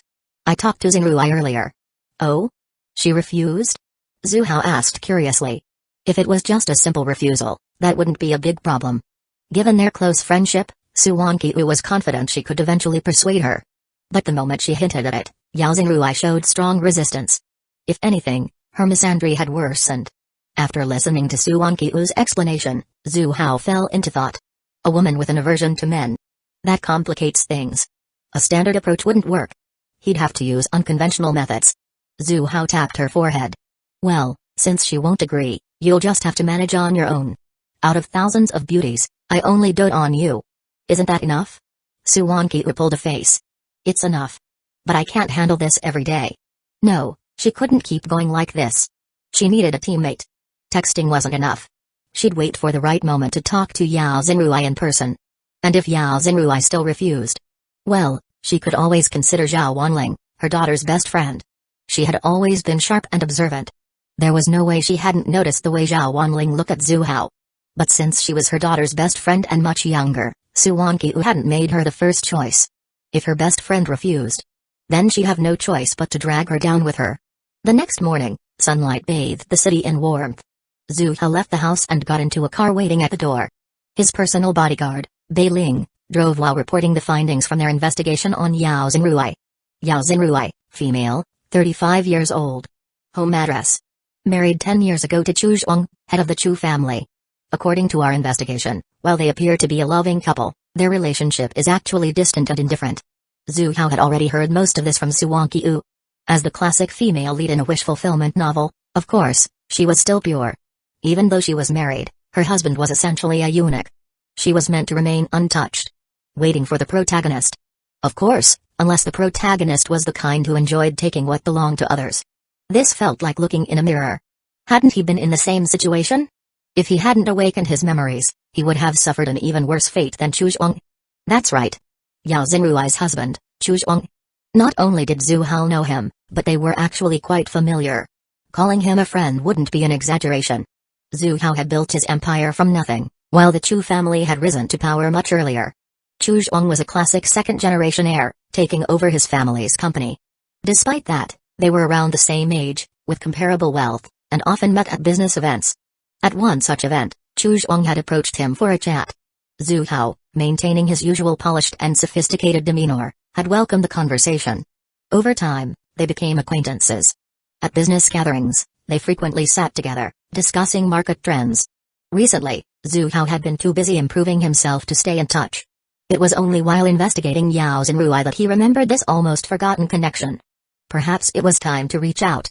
Bei Ling continued her report. I had our people look into her company's financial records and found something suspicious. One of their operatives, a hacker, had discovered discrepancies in the accounts. It turned out Yao Xinruai had been falsifying records, siphoning off funds into a private account.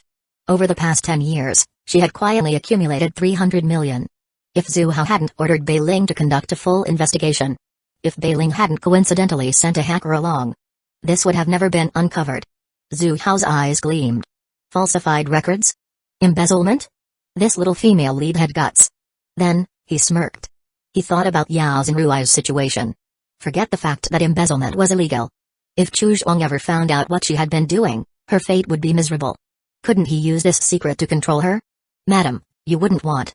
Zhu Hao didn't like resorting to threats. It was too crude. What he wanted was to conquer the female lead. Mind and body. Not only would that increase his emotional energy gains, but she could also become his most valuable asset, managing his business empire.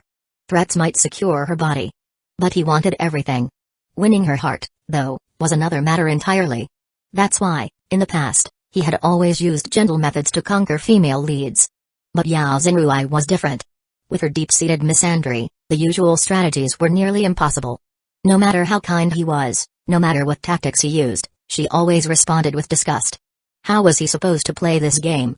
If the standard approach didn't work, he'd have to go with something more unconventional.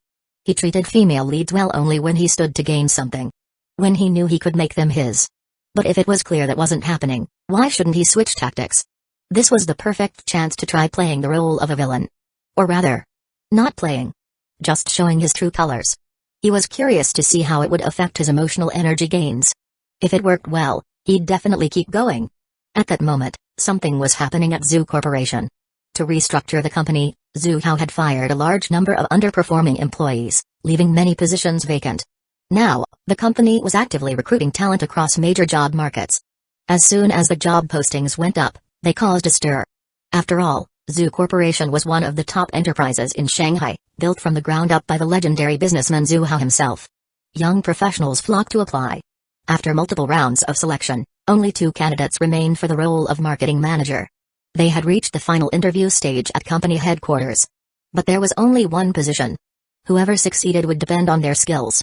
The 2 candidates were, Li Yunshu, an ordinary woman with no special background. Zhu Fengfei, the daughter of a wealthy family that owned a garment factory with an annual revenue of tens of millions. Li Yunshu exited the interview room, her expression serious, anxiety creeping into her heart. In contrast, Zhu Fengfei strolled out confidently, completely at ease, as if she had already secured the job. Seeing Li Yunshu's tense face, she smirked. "TSK. Li Yunshu, what are you so afraid of? Aren't you supposed to be some top student? And a campus beauty at that? It's just an interview. Where's that confidence of yours?" The arrogance in her voice made their rivalry obvious. And indeed, they were rivals. They had gone to the same university, studied in the same class. Before Li Yunshu transferred in, Zhu Fengfei had been the star student. Undisputedly the most brilliant girl in their grade. She was beautiful, always ranked among the top students, and had admirers everywhere. But when Li Yunshu appeared, all of that changed overnight. Suddenly, Zhu Fengfei was only the class beauty, while Li Yunshu was crowned the school beauty. Academically, Li Yunshu won award after award. Even their admirers switched sides, leaving Zhu Fengfei behind. In every way possible, Li Yunshu overshadowed her. Zhu Fengfei refused to accept it. Why? She wore designer brands, came from wealth, and had everything going for her. Yet she was outshined by some country bumpkin? And so, she started scheming against Li Yunshu.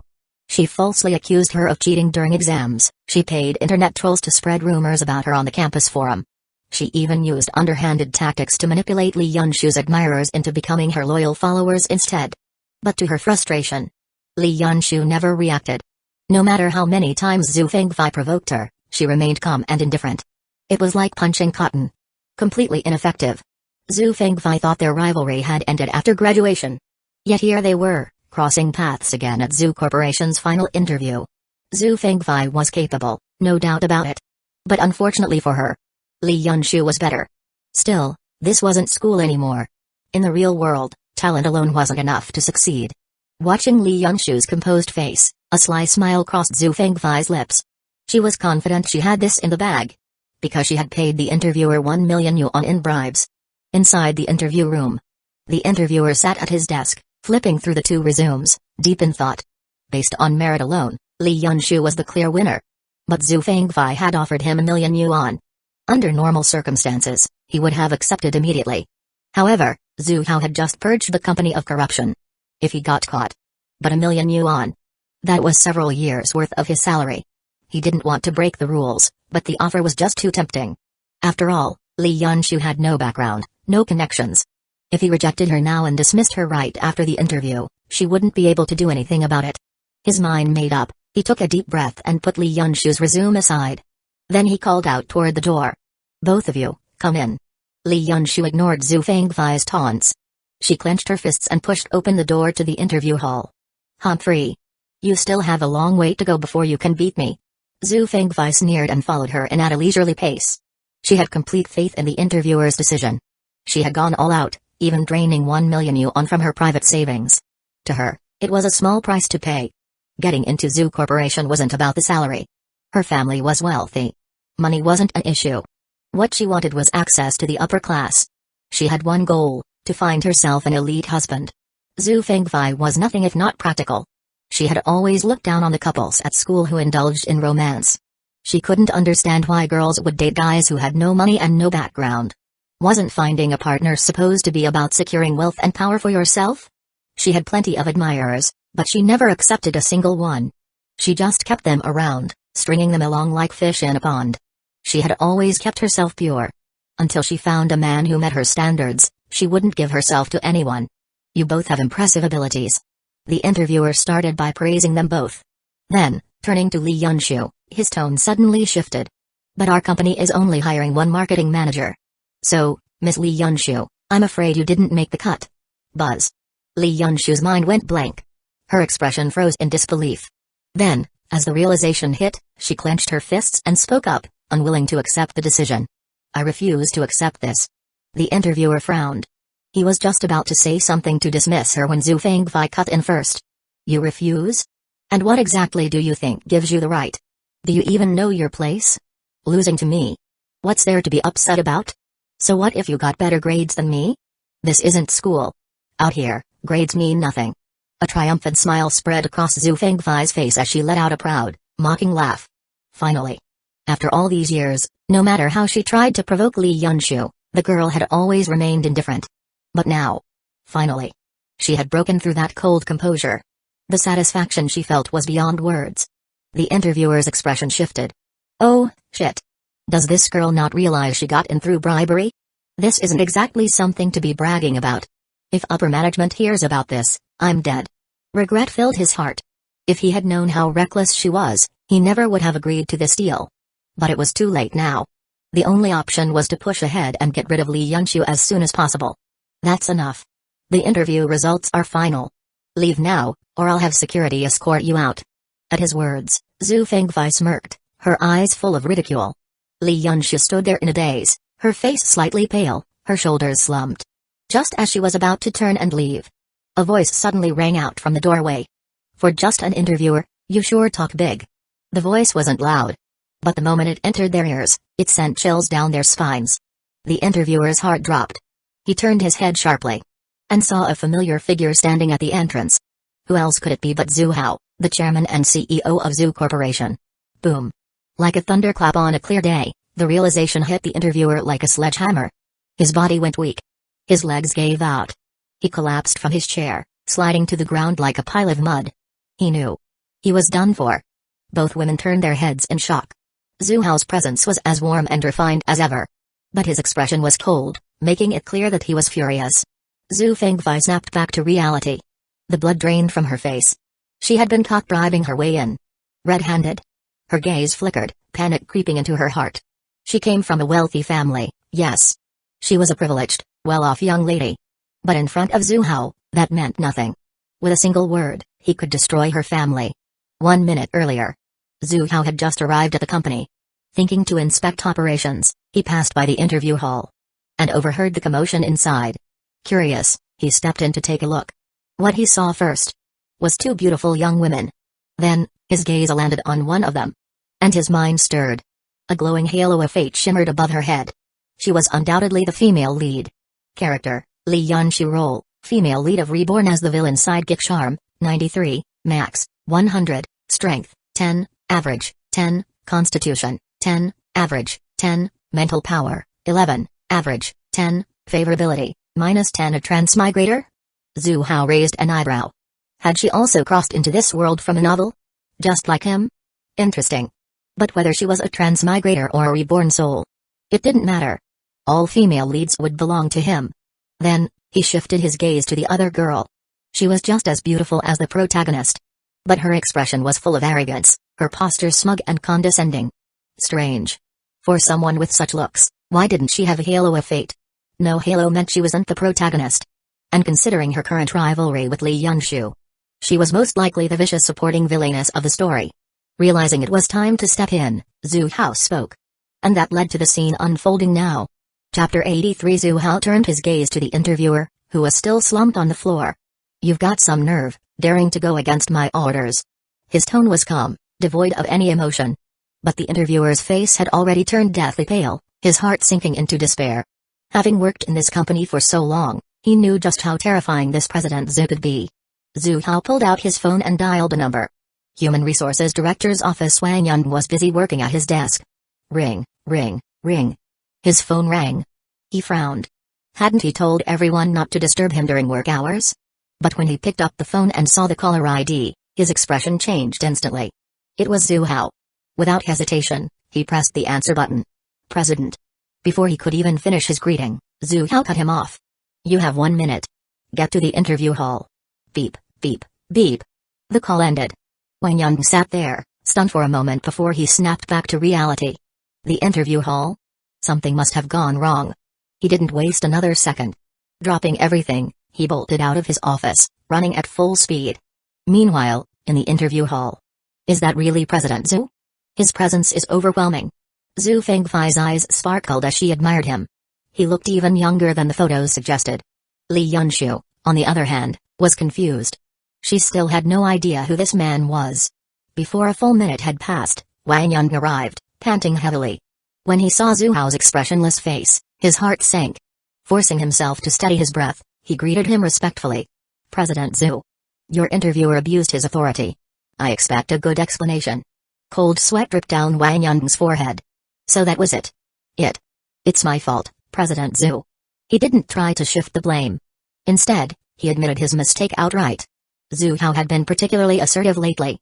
Any excuses would be meaningless. Maybe if he owned up to it, Zhu Hao would go easy on him. Perhaps he could turn a major issue into a minor one. There's no need for more words. Before he could say another word, Zhu Hao waved a hand, cutting him off. Starting today, you're demoted to deputy director. I'll review your performance in 3 months and decide whether to reinstate you. Also, submit a full report. If this happens again, resign voluntarily. Wang Yun froze. A demotion? Compared to outright dismissal, this was already a light punishment. He immediately responded, I accept the penalty. Unlike regular employees, he was a veteran of the company, known for his diligence. This incident wasn't entirely his fault, after all. After composing himself, he turned to the interviewer, his voice icy cold.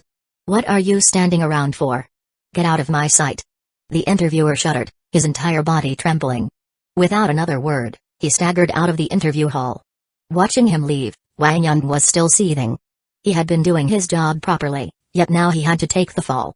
If he could, he would tear that guy apart. But for now, he had to clean up this mess.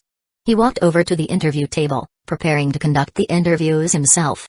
Before he could start, Zhu Hao interrupted him with a wave. I'll handle this. You can leave. Understood. As if granted amnesty, Wang Yun bowed and left without hesitation. Zhu Hao picked up the 2 resumes and glanced over them. On paper, both candidates looked equally outstanding. But he didn't even need to think twice. Li Yunshu's achievements were genuine. Zhu Fengfei had probably exaggerated hers. You can leave.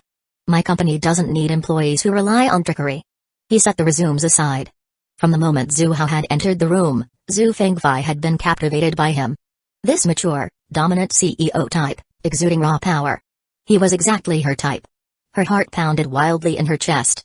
But when she heard his words, she snapped back to reality. Her expression changed slightly. President Zhu, please give me a chance. Do I need to say it twice?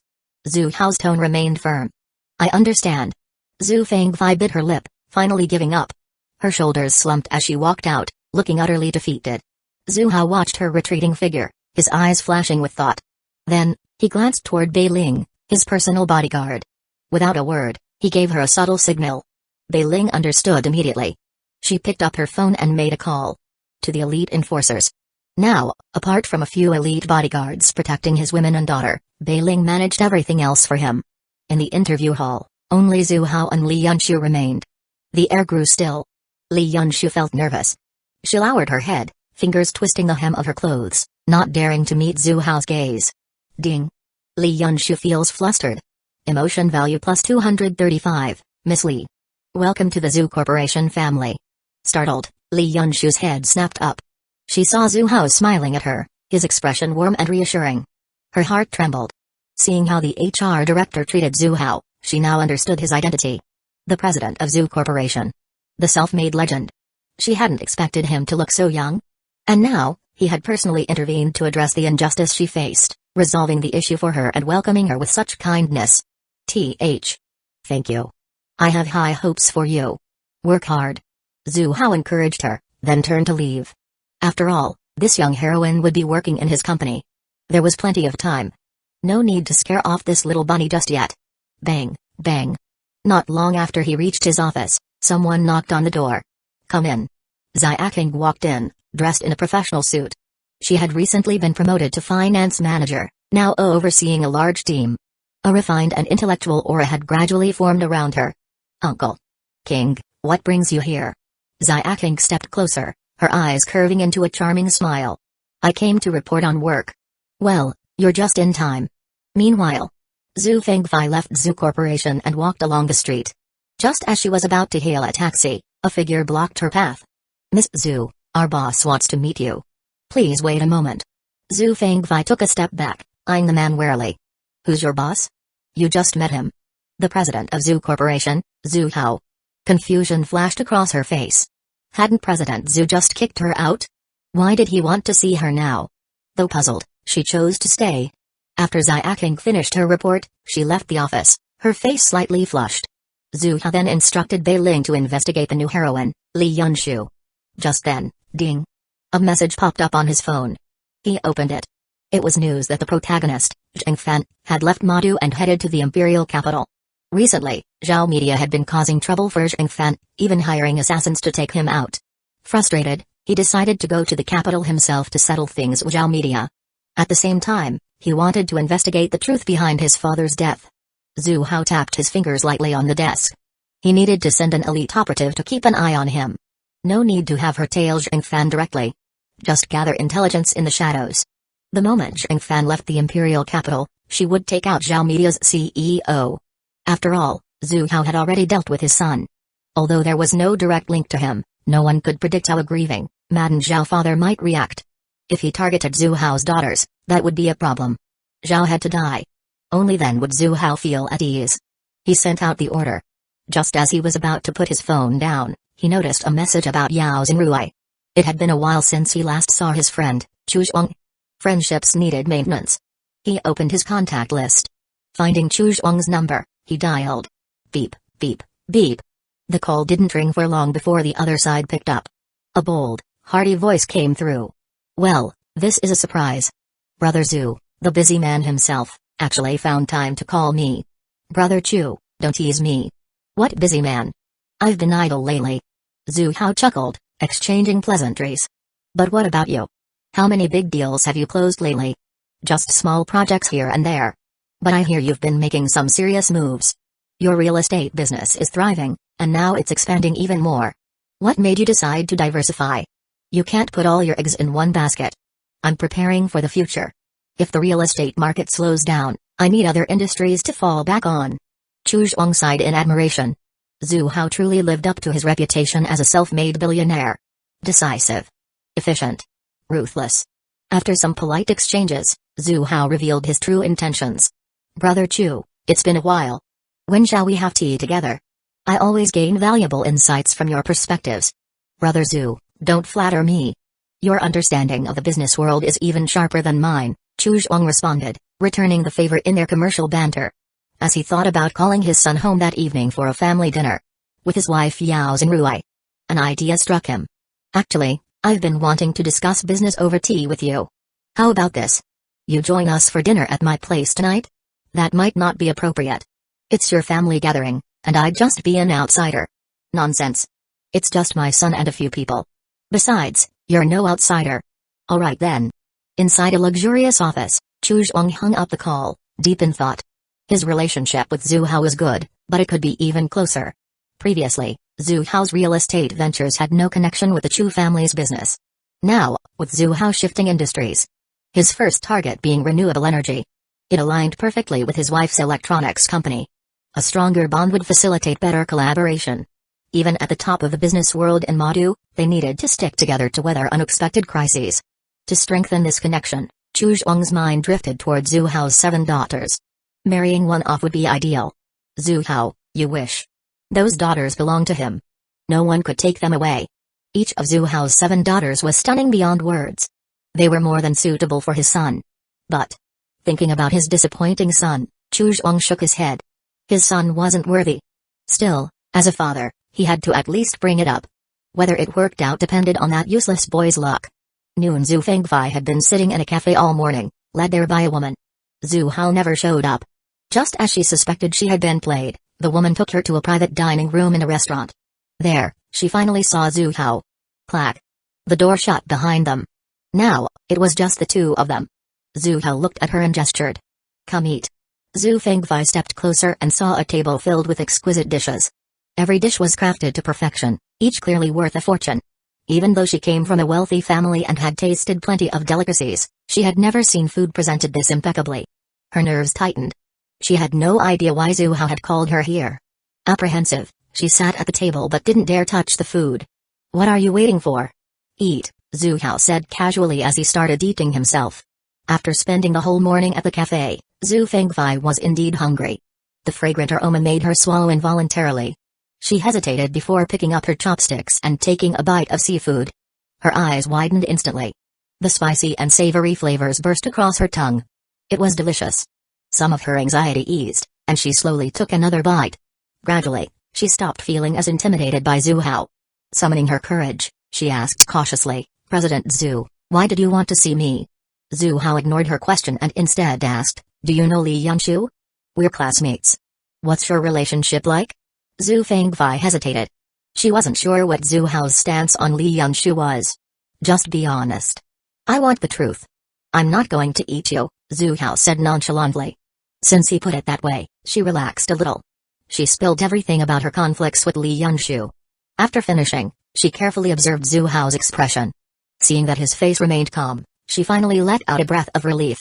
I have my eye on her. Do you have any ideas on how I can win her over? Initially, Zhu Hao planned to use Zhu Fengfei as a pawn, having her continue to make trouble for Li Yunshu so he could step in as the hero and gain her favor. But after hearing their story, he changed his mind. This villainous supporting character knew the heroine well, so he decided to consult her for better strategies. Zhu Hao hadn't met with Zhu Fengfei in the morning because he was waiting for her background report. The investigation showed Zhu Fengfei was vain, opportunistic, and eager to secure a wealthy husband. Girls like her were common in society. Not everyone could be as virtuous as a heroine. Overall, she at least had some self-respect.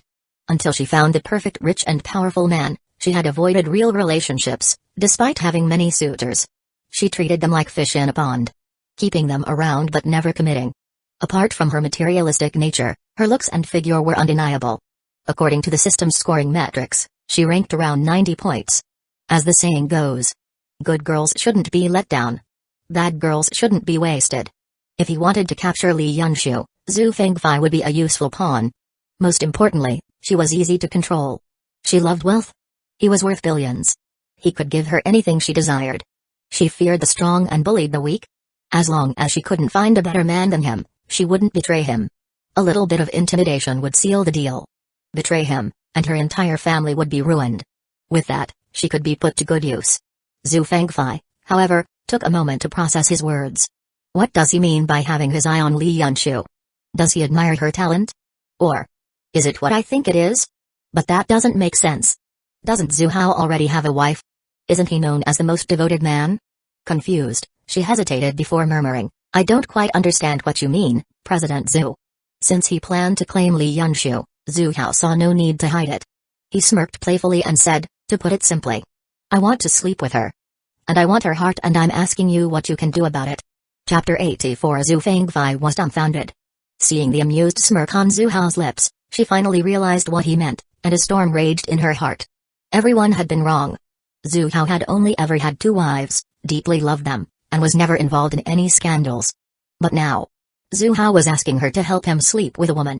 How could this possibly be his first time falling for someone? After the initial shock, Zhu Fengfei didn't feel disgusted or repulsed. She felt a secret thrill instead.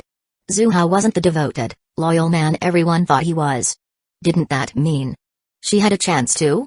The moment she saw Zhu Hao at the interview hall that morning, she had been completely captivated. At 50 years old, he looked nothing like his age. He could easily pass for 30. He exuded a unique, mature charm. Handsome features, a perfect physique. He was the pinnacle of masculinity. With a net worth in the billions and the status of a CEO in a Fortune 500 company. Good-looking, well-built, charismatic, rich, and powerful. He was her perfect dream man. She had always wanted to sell herself at a high price. Among all the rich second-generation heirs and elite men, who could compare to Zhu Hao? If not for his status and family background, she would have thrown herself at him long ago. Now that she realized he was just an ordinary man with desires, her heart pounded with excitement. Wait. Zhu Hao hadn't approached her because he was interested in her. He wanted her help to conquer his nemesis, Li Yunshu. It was as if a bucket of cold water had been dumped over her head. Jealousy toward Li Yunshu burned wildly inside her. She wanted to ask Zhu Hao, what exactly did Li Yunshu have that she didn't? But when she looked up and saw the amused glint in his eyes, she swallowed her words. Calming her turbulent emotions, she racked her brain for a plan. Since Zhu Hao had set his sights on Li Yunshu, and since Li Yunshu was her mortal enemy, she had no reservations. Malicious ideas flooded her mind. So, Li Yunshu thought she was so pure and untouchable? Let's see how pure she could stay when she was under Zhu Hao. Let's see how long she could keep up that cold and aloof act. A sinister scheme formed in her mind. She lifted her head and hesitantly suggested, I know Li Yunshu very well. She's a traditional woman. If President Zhu sleeps with her several times, he will definitely win her over.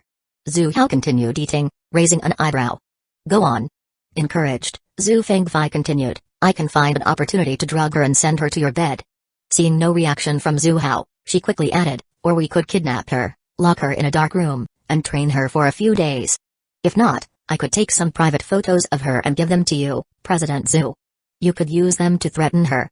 She proposed numerous ideas, all revolving around drugging, coercion, and force. Her words were laced with deep-seated hatred toward Li Yunshu. Her plan was ruthless and cruel. Was this it? Zhu Hao had thought she truly understood Li Yunshu and would come up with a better idea. Did she really think he wasn't already aware of these methods? Zhu Fangfei observed his expression. Noticing his displeased look, she quickly realized her suggestions weren't to his liking. She quickly rethought her approach, then her eyes lit up with a new idea. President Zhu, how about this? Li Yunshu and I are enemies, and I always cause her trouble. You could do what you did today. Step in and save her. Li Yunshu is an emotional person. If we stage multiple hero rescues beauty moments, she'll definitely be deeply moved by you. Zhu Hao nodded. Since he couldn't get a better plan from Zhu Fangfei, this would have to do for now. Zhu Fangfei felt relieved. But the jealousy in her heart didn't diminish in the slightest. To her, this wasn't harming Li Yunshu. It was giving her a golden opportunity. Becoming Zhu Hao's woman was a blessing. Even though he wanted Li Yunshu, he refused to hurt her. He was even willing to use such a gentle approach. Her enemy was about to become Zhu Hao's woman and reach the pinnacle of life. Meanwhile, she was just playing the role of a villain in their story. The gap between them was too vast. It suffocated her. Jealousy consumed her entirely. As she watched Zhu Hao leisurely enjoy his meal, she could no longer hold back. President Zhu. Can I ask you a question? Zhu Hao raised an eyebrow. What is it?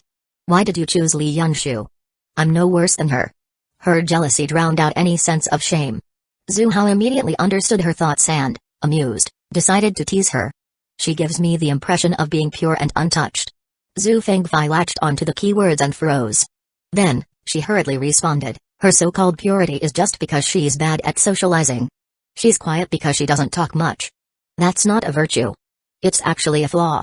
I'm just as clean as she is. I've had many admirers, but I've never let any of them touch me. She had kept herself untouched precisely for this moment. Talking about such things in front of a man was utterly embarrassing. But she was determined to prove she was just as good as Li Yunshu. She was willing to throw everything on the line. Really? I find that hard to believe. Zhu Hao's smirk deepened. It's true. I swear. Since it was the truth. And something she had always prided herself on. Zhu Fangfei anxiously defended herself. Then, she suddenly stopped speaking. Noticing the look in Zhu Hao's eyes, something clicked in her mind. He wanted proof. Zhu Fangfei quickly stood up. She moved beside Zhu Hao, wrapped her arms around his, and gently swayed. President Zhu, I'm telling the truth. How can I make you believe me? Calling me President Zhu sounds too formal. Call me Daddy. Zhu Fangfei's heart leaped with joy. She immediately called out sweetly, Daddy. Good girl. By the time they left the private dining room, 2 hours had already passed. Before parting ways, Zhu Hao warned Zhu Fangfei, this stays between us. Don't let anyone else know. If you leak it, you should already understand what I'm capable of. Zhu Fangfei nodded frantically. Daddy, don't worry. I'll be good, I won't tell anyone. She loved flaunting her status, but she knew the difference between what could be shared and what had to be kept secret. Zhu Hao maintained his public persona as a devoted man, yet here he was, secretly involved with another woman. That alone proved he wasn't someone to be trifled with. If she dared expose this, she had no doubt Zhu Hao would destroy her family's company. Or worse, eliminate her entirely. Zhu Fangfei swore she would take this secret to the grave. After issuing his warning, Zhu Hao reminded her, and don't forget about Li Yunshu. She nodded again, her mind filled with excitement as she watched his car drive away. Her fists clenched tightly in exhilaration. She wanted to jump for joy but winced at the soreness in her body. It was perfect. She had finally been with the legendary Zhu Hao. Her jealousy toward her rival, Li Yunshu, started to subside. It was inevitable. Li Yunshu wouldn't escape Zhu Hao's grasp. And since Zhu Fangfei had already taken the lead, wouldn't that mean Li Yunshu would have to call her big sister in the future? The thought made her smile. Meanwhile, Li Yunshu returned home, beaming with happiness. That night, Zhu Hao arrived at the Chu family estate for a dinner appointment. His old friend, Chu Zhuang, personally came to greet him at the entrance. Dad, who exactly is coming over? Not only did we prepare such an extravagant meal, but you're also welcoming him at the door? Chu Zhuang's son, Chu Ziotian, couldn't contain his curiosity any longer. I'm here to receive your Uncle Zhu. Uncle Zhu? Who was that? Chu Zhuang suddenly realized his family had never met Zhu Hao before. Though he and Zhu Hao often met for business and tea, they had never invited each other to their homes. Zhu Hao of the Zhu Group. Hearing this name, Chu Ziyoshin's eyes widened in shock. The Zhu Group was no weaker than the Chu family. Its influence was massive. Make sure you behave yourself tonight. If you manage to earn your Uncle Zhu's approval, I'll let you take over the company. Chu Zhuang warned him sternly. He didn't mention the possibility of a family alliance through marriage. After all, he wasn't sure what Zhu Hao's intentions were yet. If Zhu Hao looked down on his son, things would get awkward. So, everything depended on how well Chu Ziyoshin performed in front of him. Dad, are you serious? Chu Ziyoshin's eyes instantly lit up. He had started his own business worth a few $100 million, but it had been bleeding money for years. It was only recently that it finally began turning a profit. But a company worth a few $100 million was nothing compared to a multi-billion-dollar conglomerate. For a long time, he had been scheming to wrest control of the family company from his father. His father always dismissed him, saying he lacked experience. But now, for the first time, he was finally offering him a real chance. Chu Ziyoshin thumped his chest confidently. Dad, don't worry. I'll make sure to impress Uncle Zhu. Chu Zhuang gave his son a glance before heading to the door. Meanwhile, Chu Ziyoshin eagerly rushed over to a young man of average height and refined features. He slapped him on the shoulder. Li Zhao, brother Li, you have to help me out this time. If I take over the company, I won't forget your help. Li Zhao was one of his father's most trusted aides. Rumor had it that he had even saved his father's life. A few days ago, his father had assigned Li Zhao to assist him. And it turned out that Li Zhao was indeed capable. The company that had been losing money year after year had miraculously turned around under his guidance. At first, Chu Ziyoshin had resented Li Zhao, seeing him as his father's spy. But when he saw his company thriving, his attitude made a complete 180. This guy was a genius. Now, whenever he faced a problem, his first instinct was to seek Li Zhao's advice. At that moment, however, Li Zhao's gaze was fixed elsewhere. On Chu Ziyoshin's stunningly beautiful stepmother. Yao Xinruai had chosen to sit in the courtyard instead of going inside, quietly reviewing some documents. The golden glow of the setting sun filtered through the trees, casting soft light on her elegant figure. The scene was breathtakingly picturesque. Li Zhao was mesmerized. Chu Ziyoshin's sudden slap on the shoulder jolted him back to reality. He quickly averted his gaze and asked, "What did you just say?" "I said my uncle is coming over, and I need advice on how to make a good impression. My dad said that if I earn his approval, he'll hand over the company to me," Chu Ziyoshin repeated himself, but then narrowed his eyes in suspicion. "Wait a second, what were you staring at so intently? You didn't even hear what I said?" Saying that, he turned his head, trying to see what Li Zhao had been looking at. Li Zhao immediately grabbed him by the shoulder and steered him away. "You wanted my advice, right? Let's talk inside." Chu Ziyoshin's attention was successfully diverted. Li Zhao let out a silent sigh of relief. He had almost been caught staring at his stepmother. His big brother's wife. Because he wasn't really Li Zhao. Or rather, he was but he wasn't. The truth was, he had transmigrated into this world from another. And this world was the setting of a novel he had once read. The worst part? The person whose body he had taken over was nothing more than a loyal lackey of the villain. A lackey who would die a tragic death. The original owner of this body had once saved Chu Zhuang, a billionaire, and had earned his complete trust. Recently, Chu Zhuang assigned him to protect his useless son, Chu Ziyoshin. A spoiled second-generation rich kid, and in the novel, a brainless villain. Not only was he weak, but he was also both incompetent and reckless. He fell for the fiancée of the protagonist, Zheng Fan's close friend, and began obsessively pursuing her. The result was predictable. He got rejected over and over again. Eventually, he let his frustration consume him and even attempted to kidnap the heroine, Lin Shuking. Zheng Fan caught him in the act and beat him half to death. From that moment on, their rivalry began. It lasted until the Chu family was completely wiped out by the protagonist. The novel he had transmigrated into was called All Are Protectors of the Flower. It followed the story of Zheng Fan, a betrayed soldier of fortune whose mercenary group was annihilated. Before his fallen brother died, he asked Zheng Fan to take care of his fiancée. The author was clearly a troll. Why did he have to make it the fiancée of his sworn brother? After returning to the city, Zheng Fan went on a rampage, humiliating his enemies at every turn and meeting countless beautiful women. And this is where the author's absurd choices came in. He spent countless chapters developing the female characters, making it obvious they were the heroines. Yet, despite gathering a massive harem, the protagonist remained a virgin until the very end. Not a single woman. Back then, he was so frustrated reading it that he cursed out loud. The next moment, he felt dizzy, and when he came to, he had transmigrated. At first, he panicked. But as time passed, he realized it wasn't so bad. The reason the original owner of this body died was simple. He was too loyal. The protagonist literally beat him to death. But he wasn't the original owner. Why should he be loyal to the Chu family? When the protagonist came to destroy them, he could just run away. Besides, he had one major advantage. A cheat ability from Transmigrating. He knew the entire plot. He knew all the hidden methods to make money. With his foresight, he could start a business and build a financial empire. And that wasn't all. Apart from knowing the story, he also discovered that his martial arts talent was extraordinary. The original owner had barely reached the early stage of Ninjin, a basic level of martial arts. Against the protagonists and Jin, a much stronger level, he was nothing. But after just a few days of training, his strength skyrocketed, and he easily broke through to Mingjin mid-stage. He was ecstatic. If he kept going at this rate, why wouldn't he reach the protagonist's level? Or even surpass him? With his knowledge of the plot, he could build a trillion-dollar corporation while continuously improving his strength. He would rise to the peak of life. To rule the world by day and embrace beauties by night.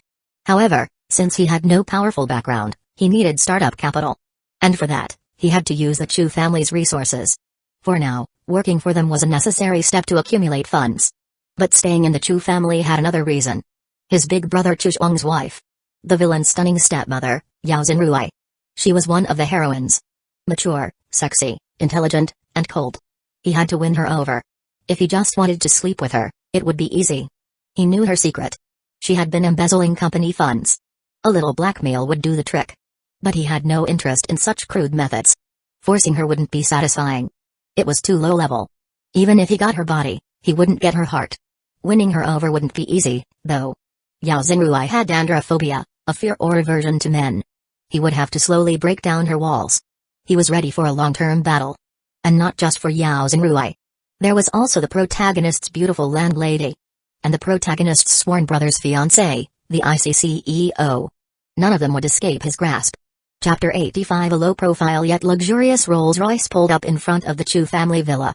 Bei Ling, the driver, stepped out, walked to the back seat, and opened the door for Zhu Hao. The moment Zhu Hao appeared, Chu Zhuang strode forward to greet him. Brother Zhu, why do you look younger?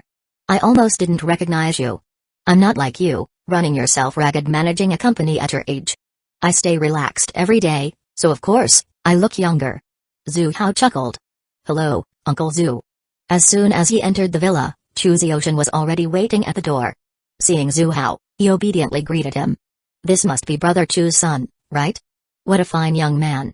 Zhu Hao praised him insincerely.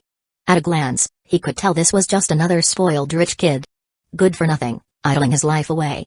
Chu Zhuang was a formidable man, yet he ended up with a son like this. What a shame. Unlike him. He had 7 stunning daughters. And the 3 he had already won over? They were his most thoughtful little cotton-padded jackets. What? There was also a protagonist son? Zhu Hao never acknowledged that rebellious disgrace of a son, one who lusted after his own sister and mother. Not even if he was adopted. He should have just thrown him away back then. Zhu Hao suddenly noticed the young man standing next to Chu Ziyoshan.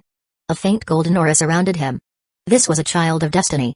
Character, Li Zhao. Identity, Chu Zhuang's follower, Chu Ziyoshan's sidekick, the transmigrated villain's lackey protagonist. Charm, 76, Strength, 78, Constitution, 45, Spirit, 38, Favorability, -10, so this was the transmigrated protagonist.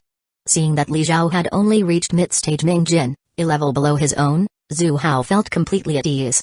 With that level of strength, crushing him would be effortless. Still, he feigned curiosity.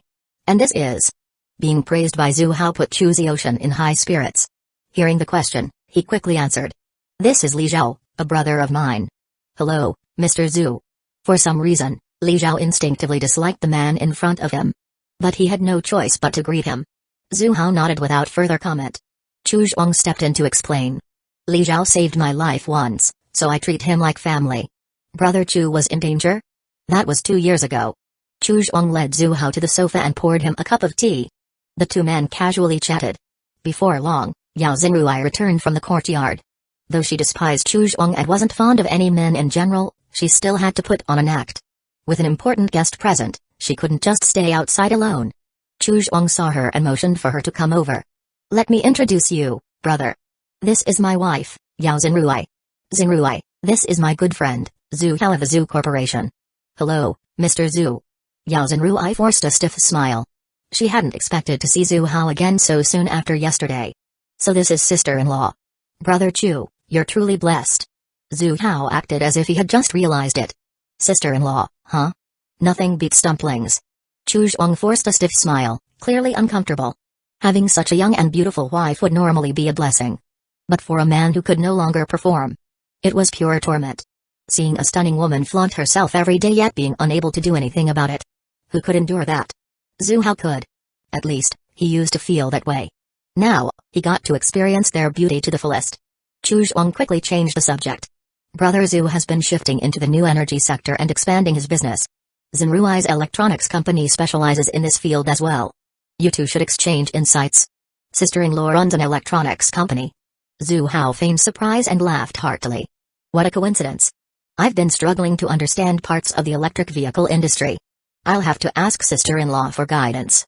When he said guidance, his tone carried an inexplicable meaning. Yao Zhenruai frowned slightly.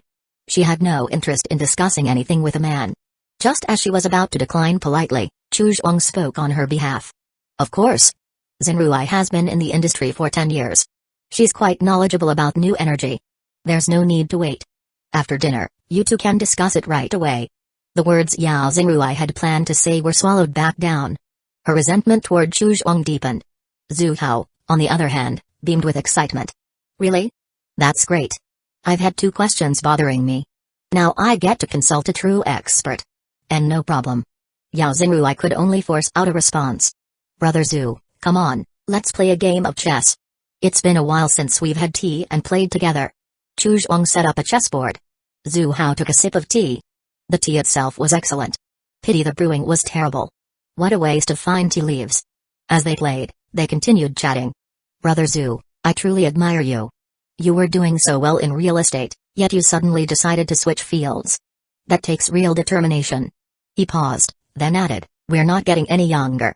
It's time to start letting go, handing things over to the next generation, and enjoying our later years. His words seemed casual, but as he looked at Zhu Hao's mature yet strikingly handsome face, he couldn't help but feel something was off. Zhu Hao's eyes flickered. This old fox. Was he implying something? He spoke calmly, showing no emotion. It's precisely because I want to leave something for the next generation that I'm diversifying the company. If the real estate industry takes a hit in the future, the entire group won't go down with it. You must be joking, my friend. Real estate is booming right now. So many people are fighting to get in. Just planning ahead. Zhu Hao responded casually, though he sneered in his heart. It might seem like a booming industry now, but the moment policies shift, everything could crumble. Seeing that Zhu Hao wasn't taking the bait, Chu Zhuang continued probing. I think you're overthinking it, my friend. Your eldest daughter is just as talented in business as you are. In just a few years, she built a company worth tens of millions from scratch. A true powerhouse among women. Zhu Hao's heart stirred. He finally realized what this old fox was up to. Was he trying to propose a marriage alliance? Wishful thinking. Even if it wasn't his useless son but a god himself, Zhu Hao would never agree. His daughter was his, and no one could take her away.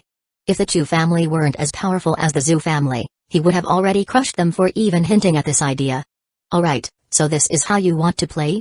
You dare scheme for my daughter? Then don't blame me for going after your wife. These thoughts flashed through his mind in an instant, but his expression remained calm and unbothered. Minayu still has a long way to go. Her way of handling things isn't mature yet, she needs more experience. She's been giving me a hard time all these years.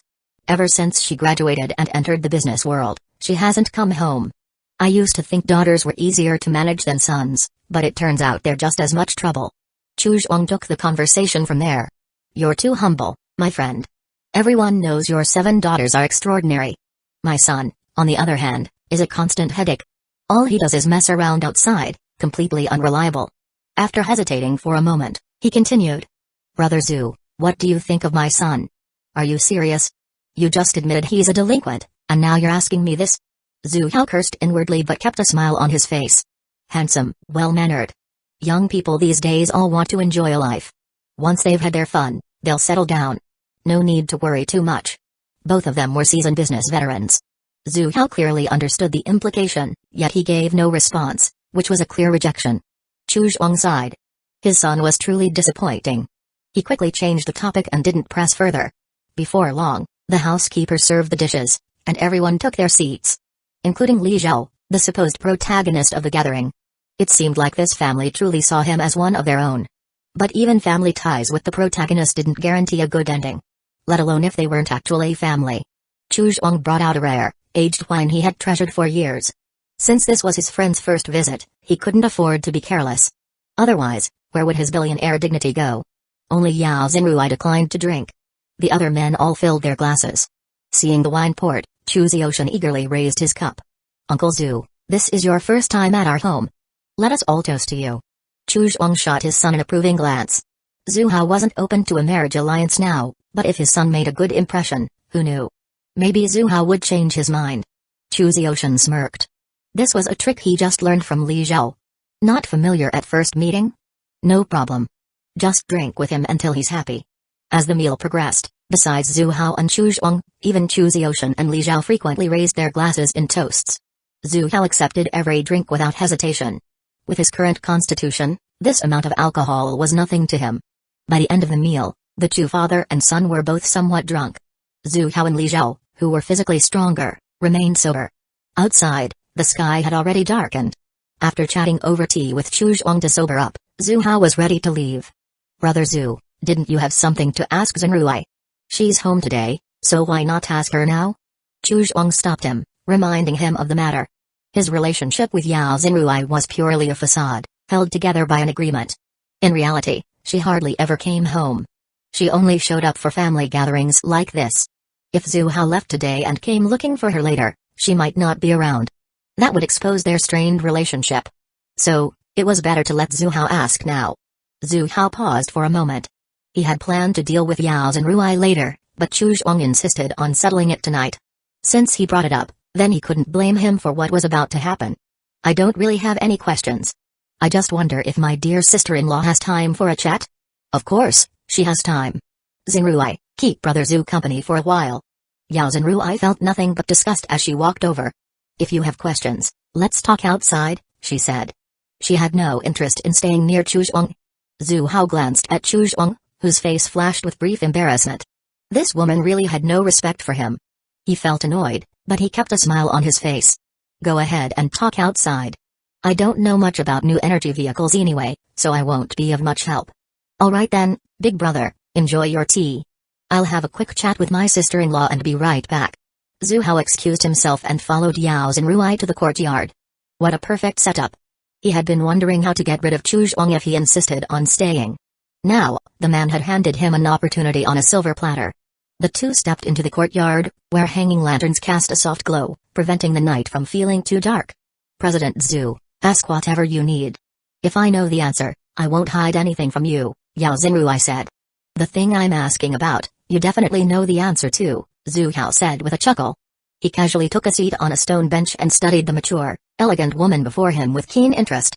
Sensing the shift in Zhu Hao's demeanor, Yao Xinruai frowned slightly. Disliking his attitude, she spoke in a colder tone. What exactly do you want to ask, President Zhu? Zhu Hao ignored the chill in her voice and smirked. I'd like to know about the transactions of Zamba Electronics on July 30th this year. Could you explain them to me? Oh, and also May 1st, March 15th, February. January. Last year. The year before that. Yao Xinruai's frown deepened as soon as she heard him mention her company. But as he continued listing dates, her eyes widened, and her face gradually lost all color. By the time he finished, she looked completely pale. Her gaze toward Zhu Hao was filled with shock and disbelief, as if she were staring at a monster. Because every date he mentioned matched the times she had falsified accounts and embezzled company funds. She had always been careful and discreet. How did Zhu Hao know? And in such exact detail? President Zhu, I don't understand what you're talking about, Yao Xinruai said, pressing her lips together, hoping it was just a coincidence. But her hopes were crushed. No. I think you do, Zhu Hao said smoothly before his tone shifted. Sister-in-law, you wouldn't want Brother Chu to find out about the embezzlement, would you? Buzz. Yao Xinruai's mind went blank. Zhu Hao knew everything. Her misuse of company funds had started in the second year after she was forced to agree to Chu Zhuang's arrangement. Although Chu Zhuang had given her the title of general manager at Zamba Electronics, it was just a meaningless position. He never granted her any real power. He treated her as free labor. She had seen through him long ago. To Chu Zhuang, She was just a cover, a temporary tool to be discarded after decades. By then, she would be old and useless, left with nothing. Since he was heartless, she wouldn't be loyal either. So, while managing the company, she secretly transferred assets to her own accounts. At first, she only took small amounts. But as time passed and no one caught her, her confidence grew. Eventually, she started moving millions in a single transaction. In just 10 years, she had amassed a personal fortune of 300 million. Embezzlement was a crime. With that amount, she wasn't sure if she would ever get out of prison in this lifetime. And if Chu Zhuang found out, he would never let her go. Her family would suffer as well. No. She couldn't let this secret get out. Chu Zhuang must never find out. Taking a deep breath, she steadied her trembling heart. President Zhu, what do you want to keep this quiet? Zhu Hao hadn't exposed her to Chu Zhuang. He had chosen to bring this up in private, which meant he had no intention of ruining her outright. There was still room for negotiation. Chapter 86. Zhu Hao's gaze lingered on Yao Xinrui's curvaceous figure. He beckoned her over. Sister-in-law, why are you standing so far away? Come closer, let's talk properly. Yao Xinrui felt uneasy, unsure of what Zhu Hao wanted. She pursed her lips and walked forward. As soon as she got close, Zhu Hao grabbed her and pulled her down beside him. No need to be so formal. Sit down and talk. Yao Xinrui stiffened. She had never been this physically close to a man before. Even her so-called husband had never so much as touched her hand. Yet now, Zhu Hao was holding her wrist. She felt incredibly uncomfortable. Ding. Yao Xinrui feels disgusted. Emotion value plus 468. She tried to pull her hand away, but Zhu Hao's grip was firm. Unable to overpower him, she forced herself to suppress her embarrassment and anger. What do you think you're doing? She asked coldly. Nothing much, just trying to get closer to you. No need to keep such a distance between us, Zhu Hao said casually, playing with her hand. I'm Chu Zhuang's wife. Aren't you afraid of him finding out? Doesn't bother me. If you want to tell him, go ahead. Zhu Hao's expression was indifferent. He had called Chu Zhuang big brother out of courtesy, but if there was no mutual respect, then why bother? Whether that title had anything to do with Yao Xinrui. Only Zhu Hao knew. You. Yao Xinrui was furious. But she really didn't dare to tell Chu Zhuang. Even if she accused Zhu Hao of harassing her, what could Chu Zhuang do? Both families were billion-dollar enterprises. Neither feared the other. On the other hand, if Zhu Hao exposed her crimes, she'd be in prison for life. Ding. Yao Xinrui is seething with anger. Emotion value plus 684, her chest rose and fell with her heavy breaths. She forced herself to calm down and suppress her fury, her voice icy. I never expected the supposedly devoted Zhu Hao to be such a shameless man. Zhu Hao's hands didn't stop moving. It's just an image I created. Yao Xinrui was speechless. Just be direct. What's your condition for keeping this secret? After a brief pause, she clenched her teeth. How much do you want? I'll give you 2 billion. Money. Zhu Hao raised an eyebrow. You think I went through all this trouble just for money? You think I need your billions? Realizing Zhu Hao's own wealth exceeded 100 billion, Yao Xinrui fell silent. A sense of dread crept over her. She wouldn't mind giving him money. After all, she already had enough. But if it wasn't money, what did he want? A bad feeling settled in her chest. What do you really want? Zhu Hao raised 5 fingers. What does that mean? Yao Xinrui asked, confused. 5 times. My request is simple. If we spend 5 passionate nights together, I promise I won't say a word about your embezzlement. What? At first, Yao Xinrui didn't understand. Then, it hit her. Her expression changed drastically. She shot up in shock, only for Zhu Hao to pull her back down. Impossible. Don't even think about it. Her refusal was firm. She despised men and hated even sharing the same space with them. How could she agree to something like this? Ding. Yao Xinrui is enraged. Emotion value plus 782, oh? Then I guess we have nothing to discuss. Zhu Hao let go of her hand and stood up, walking toward the villa. Wait. This time, Yao Xinrui was the one who grabbed him. Zhu Hao smiled slightly and sat back down. Everything was unfolding exactly as he had planned. Yao Xinrui's expression shifted. Can't we change the condition? No. His response was straightforward. How can you do this? Aren't you with Su Wanqiu? What if I told you that Su Wanqiu wanted to find herself a little companion and personally recommended you? Zhu Hao said with a playful smirk. Yao Xinrui was dumbfounded. Was that possible? Now that she thought about it. Last night, after she said goodbye to Su Wanqiu, the woman had asked her some strange questions during their conversation. So she was actually setting up her man with another woman. pushing her best friend toward her own husband. What a good wife. And what a good friend. Well? Have you made up your mind? If not, forget it. Zhu Hao's firm stance was clear. Yao Zhenruai knew he wouldn't accept any other condition. Her expression shifted repeatedly as she hesitated before finally speaking. 5 times is too much. How about once? Since she couldn't avoid it, she could at least try to reduce the number. The thought of spending 5 whole nights with Zhu Hao sent a chill down her spine. If it were just once, she could grit her teeth and endure it. You think this is a marketplace where you can bargain? Zhu Hao's expression turned amused. Yao Zhenruai's face turned pale, then flushed. In the end, she clenched her teeth and said, "Fine, I agree. But after 5 times, you must never tell anyone about this. Relax. I swear on my reputation as the president of Zhu Corporation." Zhu Hao spoke righteously. Yao Zhenruai wasn't sure whether to believe him. Before seeing his true face, she might have trusted an oath like that. But now, what choice did she have? He had her in his grasp. All she could do was hope he kept his word. Her worries were unnecessary. For Zhu Hao, 5 times was more than enough. If 5 nights weren't enough to conquer a woman, then he would be too pathetic. What? You don't believe me? Zhu Hao raised an eyebrow and held out his hand. Let's pinky promise. Yao Zhenruai was dumbfounded. You're a grown man, and you still play these childish games? Yet before she could react, he grabbed her hand and pulled her into a warm embrace. She was caught off guard. Before she could even process what was happening, his face was already closing in. Her eyes widened in shock. Ding. Yao Zhenruai is burning with rage. Emotion value plus 894. On the way back, Yao Zhenruai worried about arousing suspicion, so she let Zhu Hao return first. She followed behind, taking the time to fix her clothes. Chu Zhuang was sitting at the tea table, brewing tea. When he saw Zhu Hao return, he greeted him warmly. Brother Zhu, how was the conversation? Zhenruai has quite the sharp insight into the new energy industry, doesn't she?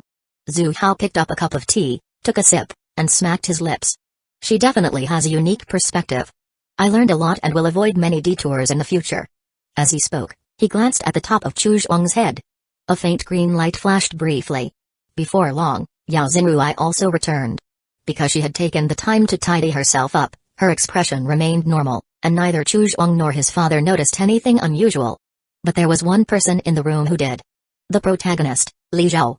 He had been secretly observing Yao Zhenruai the whole time, and with his mid-stage Mingjin martial arts skills, he noticed every detail. When she had left, she had lipstick on. When she returned, it was wiped off. Why? Her clothes had slight wrinkles on the front. She had tried to smooth them out, but his keen eyes still picked up the difference. The placement of these changes was enough to reveal the truth. Li Zhao could already picture the scene. The two of them. In an embrace. A shiver ran down his spine. His eyes widened in shock. What was going on? Had this beautiful sister-in-law already hooked up with that Zhu Hao guy? That didn't make sense. According to the novel's plot, the sister-in-law was supposed to be pure and untouched. She had never had physical contact with any man. She even had androphobia. So what was this? The differences between how she left and how she returned, along with the way she now looked at Zhu Hao, proved that something had definitely happened between them. Li Zhao was stunned. A wave of unease swept over him, a feeling of losing control. Since coming to this world, he had always carried the mindset of a higher dimensional being, knowing everyone's fate. Naturally, he felt superior. But now, the story was changing. Who exactly was this Zhu Hao? He had never existed in the novel's plot before.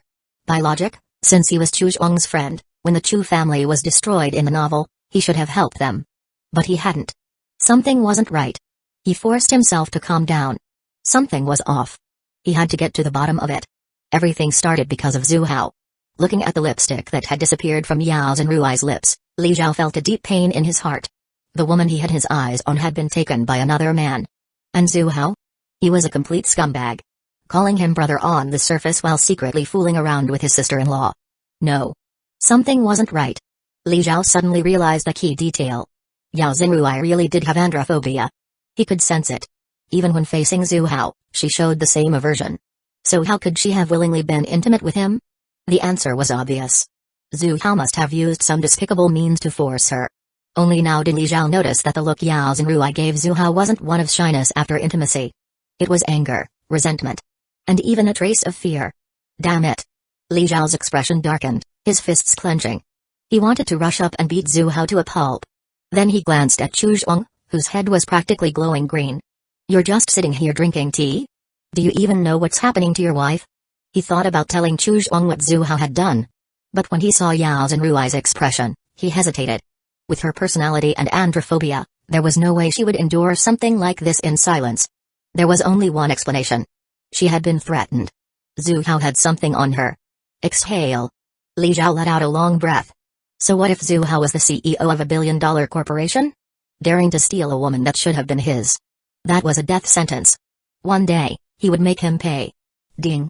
Li Zhao's hatred intensifies. Emotion value plus 988. After drinking tea with Chu Zhuang for a while, Zhu Hao glanced at the sky and decided to leave. Thanks for your hospitality today, Brother Chu. Bei Ling opened the car door for him as he said his goodbyes. Brother Zhu, let's have tea again sometime. No problem.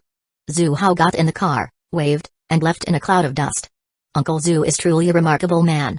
He built the Zhu Corporation from nothing, and even in his 50s, he still looks so young.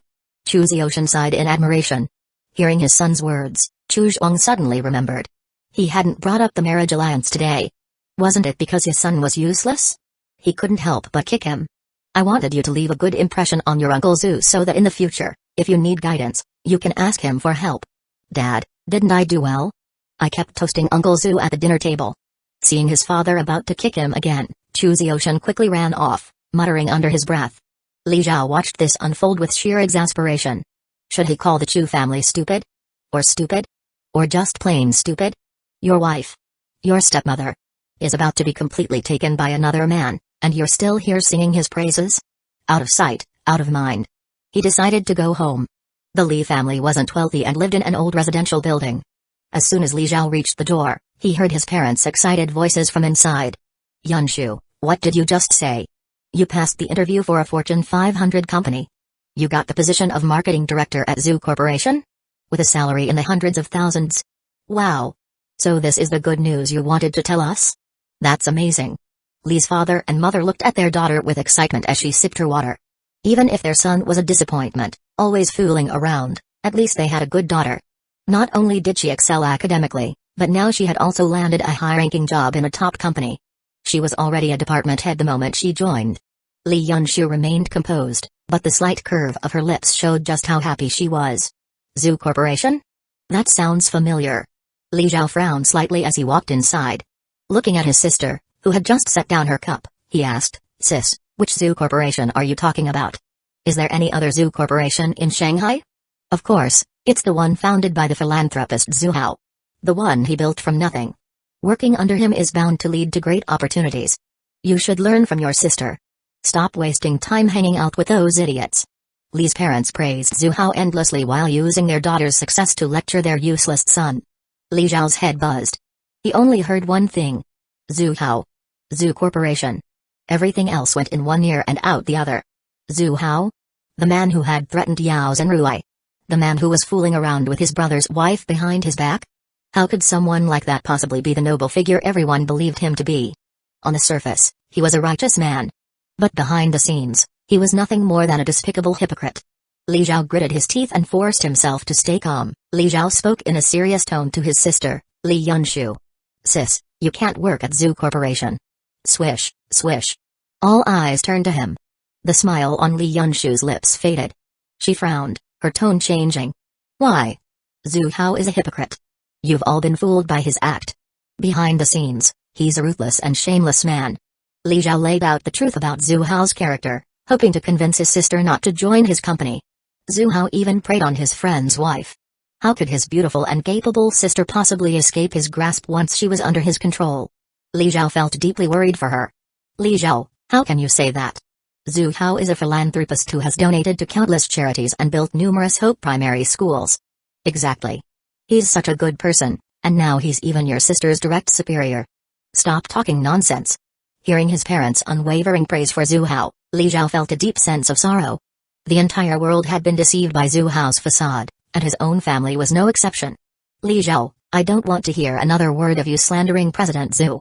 Li Yunshu's voice was cold. Li Zhao's parents knew their daughter well. She was usually gentle and reserved. But from her tone, she was truly angry. They quickly tried to console her, saying good things about Zhu Hao while scolding Li Zhao. They even made him promise never to speak ill of Zhu Hao again. Li Yunshu was furious. How could Zhu Hao possibly be the kind of person Li Zhao described? She was just an ordinary woman, and when she faced unfair treatment during her interview that morning, Zhu Hao had personally stepped in to resolve the issue and even smiled at her encouragingly. To her, Zhu Hao was elegant, gentle, and broad-minded. A great boss with a kind heart. She wouldn't allow anyone to tarnish his name. Not even her own brother. Chapter 87. At the same time. Zhu family study. Zhu Hao flipped through a stack of documents, scanning each page carefully. The information was about the newly emerged protagonist, Li Zhao, and the female lead who had interviewed in the morning, Li Yunshu. Zhu Hao was a bit surprised. This female lead was actually Li Zhao's sister. He had already learned about Li Yunshu's situation from Zhu Fengfei. Recently graduated from university, she was the school beauty. Aloof, reserved, and not good at socializing. Li Zhao, on the other hand, had originally been an idle delinquent. As a child, he had learned some decent martial arts from an old man, which led to him being discovered by Chu Zhuang and taken in as a subordinate. 2 years ago, Chu Zhuang was attacked by thugs, and Li Zhao saved his life. Since then, Chu Zhuang had treated him as a trusted confidant, almost like family. Recently, Chu Zhuang assigned Li Zhao to his son, Chu Xiaoshan. Since his useless son was a disappointment, he wanted a loyal follower to guide him and hopefully change his ways. Zhu Hao stroked his chin, deep in thought. Chu Zhuang saw Li Zhao as a brother, but whether Li Zhao saw him as a big brother was another matter. Just from the way Li Zhao looked at Yao Xinruai, it was obvious. Probably because he had transmigrated. Though the body remained the same, the soul had long been replaced. Not long ago, at the Chu family's residence, he had sought out Yao Xinruai for some early interest, only to be caught by the protagonist. This could be a potential problem. If Li Zhao told Chu Zhuang that he was seducing his sister-in-law, a full-blown conflict between the Zhu and Chu families would be inevitable. At this stage of rapid development, Zhu Hao couldn't afford to make enemies in the open. He had already shifted Zhao Media's hatred onto the protagonist, Zhang Fen. It seemed. He needed to find a way to deal with this hidden threat. He continued flipping through the documents. The Li family had an ordinary background. Both parents were blue-collar workers. Zhu Hao's gaze landed on a particular piece of information. The Li family's house was about to be demolished. A smile appeared on his lips as an idea formed in his mind. He had been thinking about how to increase the female lead's favorability, and here was the perfect opportunity. To ensure the demolition proceeded smoothly, he needed to make some arrangements. The next afternoon Zhu Shiking and Zhu Hui, the two sisters, had no classes that afternoon and didn't go to school. Instead, they were messing around with Zhu Hao. "Dad, hold Zhu Shiking for me. I kindly let her use me as a massage test subject, but she actually hit me. Dad, don't listen to her nonsense. If she hadn't provoked me, why would I hit her?" The sisters chased each other around Zhu Hao, playfully running in circles. Earlier, the two had been in their room, where Zhu Shiking was practicing massage. She hadn't fully learned full-body massage yet and wanted to master it completely before giving Zhu Hao a proper treatment. But massage techniques weren't something one could master just by watching videos. So, she asked her younger sister to be her practice subject. Zhu Hui, eager to enjoy her sister's massage, agreed without hesitation. She found the massage extremely relaxing and enjoyable. However, there were inevitably some awkward spots during the process. Zhu Hui didn't think much of it. After all, it was just her sister, no big deal.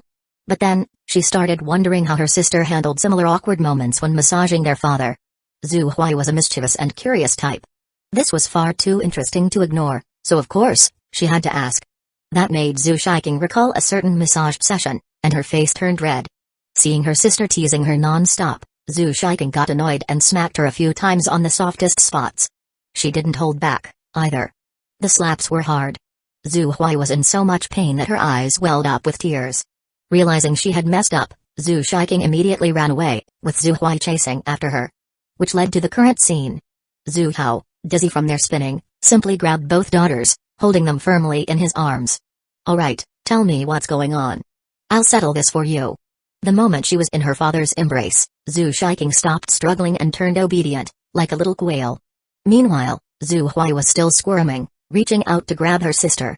Zhu Hao, still holding her, suddenly moved his hand up toward her armpit. "Ahahaha." Zhu Hui froze for a second before bursting into laughter, writhing uncontrollably. "Dad, stop. Let me go. I'm going to die laughing." She was extremely ticklish. With Zhu Hao's strength holding her down, she couldn't escape at all. The outcome was obvious.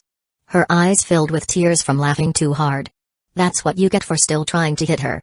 Now, can you tell me what happened? But Zhu Huai wasn't listening. She was laughing so hard she could barely breathe, flailing and slapping at him. Dad, you're so biased. Why don't you tickle Zhu Shiking? You're just bullying me. As the three of them played around, a tall figure, standing at an impressive 1.78 meters, quietly stepped into the Zhu family villa. She was an exceptionally beautiful young woman. Her long, jet black hair was tied into a high ponytail, and her sharp brows exuded a sense of heroic spirit. She wore a crisp white t-shirt, which accentuated her impressive figure, and a pair of blue jeans that highlighted her endlessly long legs. Her outfit was simple and casual, yet her delicate, makeup-free face radiated a fresh and capable charm. Standing at the entrance of the villa, Zhu Fian was filled with mixed emotions. It had been nearly 2 years since she last returned home. If not for the strange behavior of her younger sisters, Shiking and Huai, and their third sister, Zhu Hongzwang, she might have stayed away even longer. Perhaps, she would have never returned at all. At most, she would have visited her stepmother, Su Wanqiu, at her beauty salon. As for her father, Zhu Hao, she wished she would never have to see him again. If he had shown even a shred of care for them, she wouldn't have felt this way. But he hadn't. Unpredictable, cold, and often flying into rages. That was the father she remembered. Humphrey. I want to see how you tricked my sisters and third sister. I'll expose your true, hypocritical face. Zhu Fian stealthily entered the house.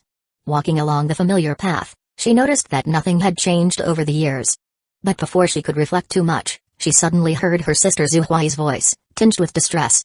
No. Let go of me. You're always bullying me. Zhu Fian's face darkened instantly. Her pace quickened, and as she reached the courtyard, she stopped in her tracks. What she saw made her eyes widen in shock. Her two younger sisters were being held by a handsome middle-aged man. Zhu Huai was struggling desperately, on the verge of tears. Having spent time in the underworld, Zhu Fian had witnessed countless cases of abuse. This scene was all too familiar. Fury erupted within her. Her aura surged as she roared. Let go of my sisters. With a swift step, she launched herself forward, executing a vicious low kick toward Zhu Hao. Her sisters were being bullied. She wished she could kick this bastard straight into the air. But since he was holding them, she had to ensure they wouldn't get hurt first. And the best way to incapacitate a man? A direct strike to the most vital spot. Time to make him scream in agony. Damn! Zhu Hao was stunned by that kick. The force wasn't much, and the speed was slow. He could have easily dodged it. But it was brutal. No doubt about it. If that kick had landed, he'd be returning to his old life as a eunuch. Zhu Hao quickly released Zhu Huai, slightly turned his body, and caught Zhu Fian's incoming kick. Zhu Fian was startled to find her leg trapped in his grasp, but she didn't panic. She immediately swung her fist toward his face. Zhu Hao let go of Zhu Shiking and caught Zhu Fian's punch with his other hand. In an instant, Zhu Fian's leg and hand were both restrained. She glared at Zhu Hao. Let me go. Ding. Zhu Fian is furious, emotion value plus 555. Ding. Zhu Fian is burning with rage, emotion value plus 696. Everything happened too fast. Zhu Shiking and Zhu Huai barely had time to react. Zhu Huai was too busy being tickled by Zhu Hao to realize what was going on. Zhu Shiking, however, had heard the furious shout. The next thing she knew, fifth sister Zhu Fian was charging at their father. Seeing that vicious kick, she was terrified. If that landed, what would happen to their beautiful stepmother's happy life? Fortunately, at the last moment, their father dodged it. Now, Zhu Shiking saw that he and fifth sister were locked in an awkward stance. She quickly called out anxiously, Fifth sister, what are you doing? Let go of Dad. Zhu Fian rolled her eyes. Let go? Didn't she see that she was the one being held down and unable to move? Wait. Dad. Zhu Fian froze and took a good look at Zhu Hao's face. It really did resemble him. No. It was an even younger-looking Zhu Hao. In the heat of the moment, after seeing her sisters seemingly in trouble, she had let her anger take over. She hadn't paid much attention to the man's face. Now that she looked closely, she realized why she hadn't recognized him. He looked way too young.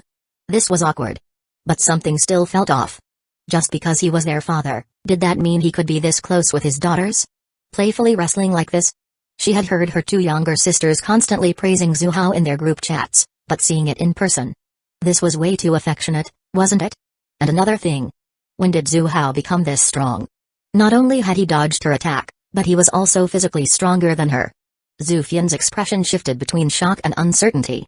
While she was analyzing Zhu Hao, he was also examining her. The phrase 7 devastating beauties wasn't an exaggeration. Fifth daughter was just as breathtaking. Beyond her flawless face, her most striking feature was her incredibly long legs. Enough to make any leg lover ecstatic. Not bad, not bad. Already at the early Mingjin stage, close to mid-stage. No wonder she becomes the underground queen in 2.5 years. Without showing any expression, Zhu Hao released her. So, Fian, you're back. You didn't even give me a heads up so I could prepare a welcome for you. But I have to say, your welcome gift for me was quite unique. His tone was meaningful. This daughter was ruthless. That kick had zero hesitation, with no thought for the consequences. Good thing he dodged in time. Fifth sister, you got it all wrong. We were just messing around with Dad, Zhu Shiking quickly explained. She then grabbed Zhu Hao and anxiously checked him over. Dad, are you okay? Don't worry, I'm fine. Zhu Hao smiled and ruffled her hair. Zhu Shiking still wasn't convinced and carefully examined him. Once she confirmed he was unscathed, she finally relaxed. If he had actually gotten hurt while playing around with them, that would have been a disaster. Then, she turned to Zhu Fian and complained, Fifth sister, you're way too impulsive. You didn't even ask what was happening before attacking. What if you had hurt Dad? Zhu Fian. She felt wronged. I was just trying to protect you too. I saw you being bullied and rushed in out of concern. And now you're scolding me instead of thanking me? Zhu Hui, who had just recovered from the shock, quickly chimed in. Yeah. Dad was just playing with me. We were just goofing around. Zhu Fian was speechless. This is what you call goofing around? I almost thought. Since it was just a misunderstanding, Zhu Fian slowly calmed down. But as she listened to her sisters calling him Dad so sweetly, showing him so much affection, and even blaming her for what happened, she couldn't help but feel bitter. And she couldn't stop thinking about how Zhu Hao had effortlessly blocked her full-force attack. She had trained for over a year under a gang leader, progressing rapidly. Most of the gang members weren't even her match. Her leader constantly praised her talent. Zhu Fian had been extremely confident in her skills. Since she started training, she had never met anyone who could overpower her. But today, she lost. Today, Zhu Hao effortlessly neutralized her attack, leaving Zhu Fian with a sense of defeat. She refused to believe it. Before she left home after graduation, Zhu Hao had always been managing the family corporation. He had no combat ability whatsoever. Did he improve this much in just a year or two? Was his talent even greater than hers? Zhu Fian couldn't accept that. I didn't expect you to have real strength. How about a spar? She furrowed her brows and stared at Zhu Hao. She believed that her earlier attack failed because she had lost control in her anger, giving him the perfect opportunity to counter her. She refused to believe she would actually lose to Zhu Hao. Against anyone else, she might have admitted defeat. But since it was Zhu Hao, she wouldn't back down. The sisters had always treated him as a rival in their minds. There was no way she would allow herself to lose to him in her own area of expertise. Fifth sister, what are you doing? That's Dad. Fighting is not a good look. Zhu Shiking hurriedly tried to dissuade her. Zhu Hui also nodded in agreement. Yeah, fifth sister, just give it up. You can't beat Dad. Dad once beat 5 punk gangsters so badly they were crawling on the ground looking for their teeth. As she spoke, she threw a little punch into the air, as if trying to demonstrate how strong Zhu Hao was. But with her delicate, flawless face, the motion carried zero intimidation. If anything, it looked downright adorable. Zhu Fian scoffed. Taking down a few street punks. What was so impressive about that? With her skills, she could take on dozens of gangsters at once and still come out on top. Hearing her two sisters continue to speak up for Zhu Hao only made her more frustrated. She raised an eyebrow at him and taunted, "What's wrong? Are you scared?" She was clearly trying to provoke him. Zhu Hao found it amusing. This fifth daughter of his had quite the personality. Women with strong personalities could be tricky to handle, but at the same time, they could also be the easiest to win over. He pondered for a moment, then smirked playfully as an idea formed in his mind. Scared? Why would I be? But since this is a spar, shouldn't we make a bet? Chapter 88. Swish. The moment Zhu Hao mentioned a bet, Zhu Hui's eyes lit up. She loved nothing more than a good show. She immediately clapped her hands. Great. Great. How can a match be exciting without a wager? Zhu Shiking had originally wanted to persuade fifth sister Zhu Fian to back down. But when she heard Zhu Hao agree, she decided to stay quiet. Instead, she started looking forward to it. Fifth sister was too overbearing. Maybe it was time for Dad to teach her a lesson. Let her understand that no matter how strong you think you are, there's always someone stronger. Zhu Fian frowned slightly, growing more displeased with Zhu Hao. It was just a simple spar, yet he wanted to add a wager? In her mind, she exaggerated it. He was acting like a gambler. Ding. Zhufian feels repulsed. Emotion value plus 777, what kind of wager are you talking about? Zhufian asked calmly. Zhu Hao stroked his chin, pretending to think deeply. Let me see. Dad. I've got a few ideas. You can use them as a reference. Zhu Huai excitedly raised her hand, eager to participate. Alright, let's hear it. How about this? If fifth sister loses, she has to wash your feet or give you leg massages for a whole month. Zhu Huai's eyes sparkled. Fifth sister was always so proud and often called herself a queen. Just picturing her, the self-proclaimed queen, acting like a little maid, washing dad's feet. Zhu Huai felt a thrill of excitement. Zhu Shiking noticed her younger sister's mischievous intent and rolled her eyes. But she didn't object. Honestly, she was looking forward to that scene too. Zhufian's forehead twitched with black lines. The match hadn't even started, yet they were already assuming she would lose? Did they have that little faith in her abilities? She shot Zhu Huai a glare. What kind of bet is that? What if I win? Fine, fine. Whoever loses has to give the winner massages and wash their feet for a month. Zhu Huai reluctantly changed the terms. No way. I refuse. Pick something else, Zhufian rejected outright. A month is too long. I'm only staying at home for a few days before I leave again. She was confident in her skills.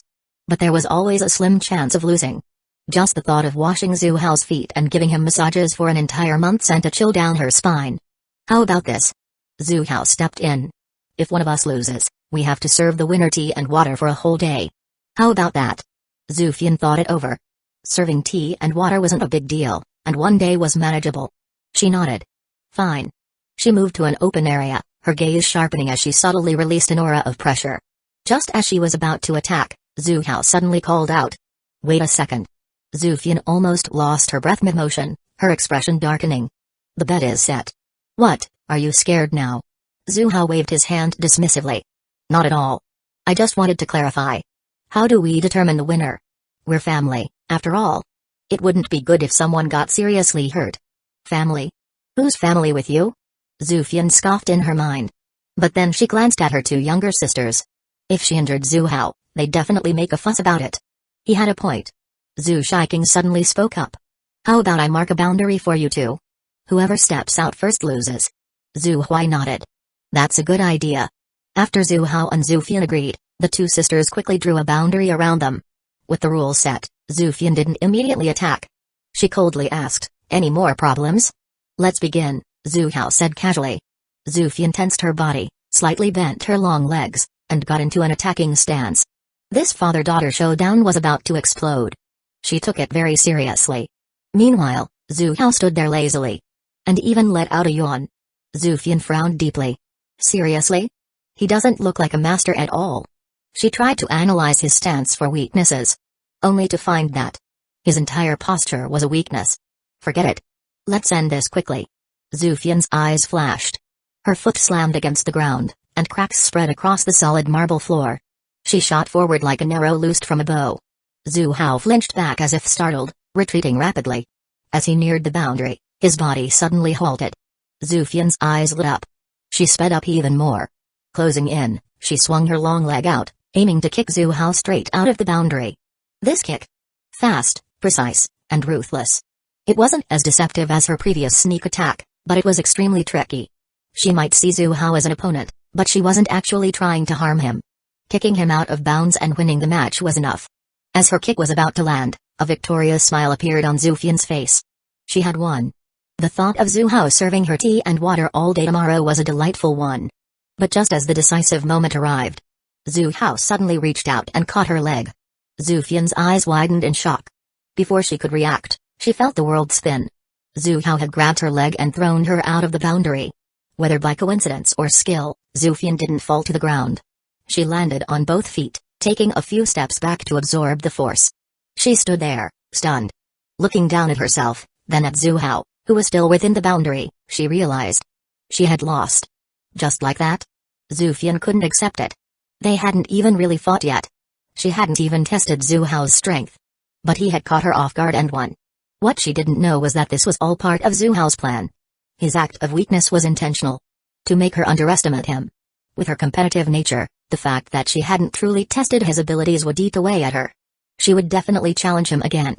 And every challenge needed a wager, right? If this continued long enough, Winning over his daughter wouldn't be far off. Ding. Zhufian is furious. Emotion value plus 586. Ding. Zhufian feels disappointed. Emotion value plus 493. Wow. Dad, you're amazing. You beat fifth sister in just 3 seconds. Dad is yids. Internet slang for eternal god tier. Shiking and Huoyi had already prepared their snacks and drinks, expecting to enjoy a long, exciting match. But just like that, it was over. Realizing what had happened, Zhu Huai excitedly ran up and gave Zhu Hao a big hug. Fifth sister, you lost. Starting today, you have to serve Dad tea and water for a whole day. Zhu Shiking smirked as she approached Zhufian. We'll be watching you to make sure you do it. This doesn't count. I refuse to accept it. He cheated. We didn't even have a real match. Zhu Hao cleared his throat. Fian, we followed the rules. The first one to step out of the boundary loses. That's right. We all saw it. Unless you can't handle losing? Zhu Huai blinked at Zhufian with innocent eyes. Zhufian was speechless. Even if Zhu Hao's tactics weren't exactly honorable, a win was still a win. She had been careless. She only lost because she let her guard down. Next time, she'd be more careful. She clenched her fists and said, fine. This time, you win. But let's go again. Zhu Hao smiled knowingly and shrugged. We can, but I'm feeling a bit tired today. Let's continue tomorrow. For now, why don't you fulfill your end of the deal? Zhufian ground her teeth in frustration. Zhu Hao looked perfectly fine. Not even a little tired. He clearly just wanted to watch her serve him. So infuriating. Fifth sister, you have to keep your word. A bet's a bet. Yeah, what are you waiting for? Go get Dad his tea. The twin sisters cheered on the sidelines. Zhufian shot them both a glare. She had no idea why her sisters were siding with Zhu Hao. Fine. It's not like I can't handle losing. She snapped, storming off toward the house. As soon as she stepped into the hall, she saw someone sitting at the tea table. Zhao Wanling. Zhufian knew her. She was her third sister Zhu Hongzwang's close friend. Zhu Hongzwang often posted their photos in the group chat. Zhao Wanling hadn't noticed her yet. She was fully focused on brewing tea. Even though she always felt hot and dizzy whenever Zhu Hao taught her tea making, she had a solid foundation. After practicing for days, she had improved a lot. Her fingers moved gracefully. Warming the cups, shaking the aroma, pouring the water. Each movement fluid and natural. Watching her was mesmerizing. When Zhao Wanling finished brewing the tea, Zhufian finally stepped closer, surprised. Wanling, your tea skills have improved so much. A soothing tea fragrance filled the air. Taking a deep breath, she felt instantly refreshed. You're Zhufian? Zhao Wanling recognized her face but wasn't completely sure. Yeah. Zhufian nodded. When did you get back? Hongzwang was just talking about you earlier. Where is my third sister? Zhufian looked around, searching for Zhu Hongzwang. In the study, practicing her singing.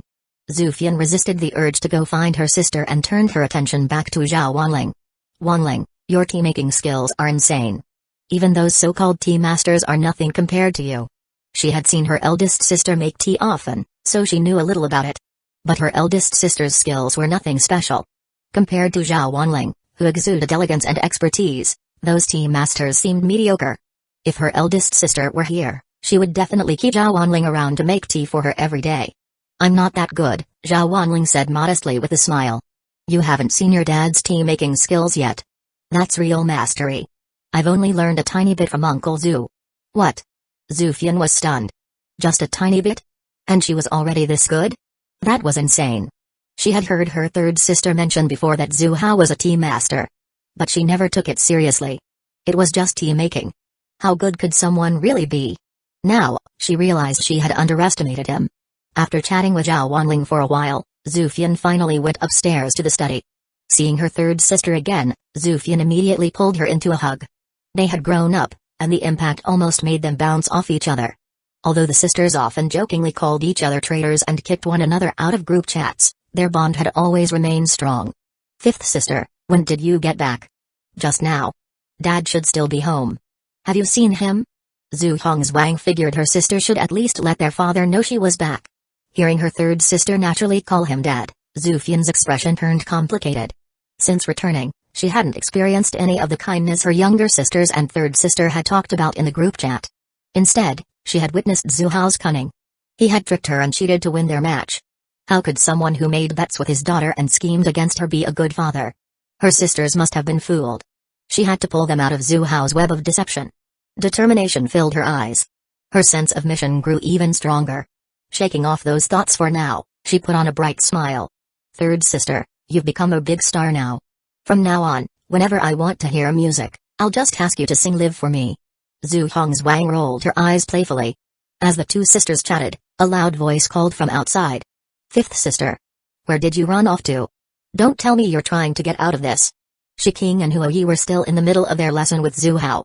When Zhu Fian didn't show up for a while, Zhu Huai assumed she was trying to avoid fulfilling her bet and came looking for her. Zhu Fian gritted her teeth. What a good little sister. What's going on? Zhu Hongzhuang asked curiously. Zhu Fian immediately explained her bet with Zhu Hao. You still don't get it, do you? Dad let you win. He didn't want you to lose too badly, and you're still not satisfied. What nonsense. Zhu Fian was completely dumbfounded. Zhu Hao let her win? How had she not noticed? It was obvious that he had intentionally lured her near the boundary and thrown her out while she was distracted. He cheated. First, her two younger sisters defended him. Now, even her third sister was taking his side? Zhu Fian felt even more annoyed. Just wait and see, third sister. Tomorrow, I will win. And when I do, he'll be the one serving me tea all day. At that moment, the study door creaked open. Zhu Huai stepped inside and, upon seeing Zhu Fian, immediately burst into laughter.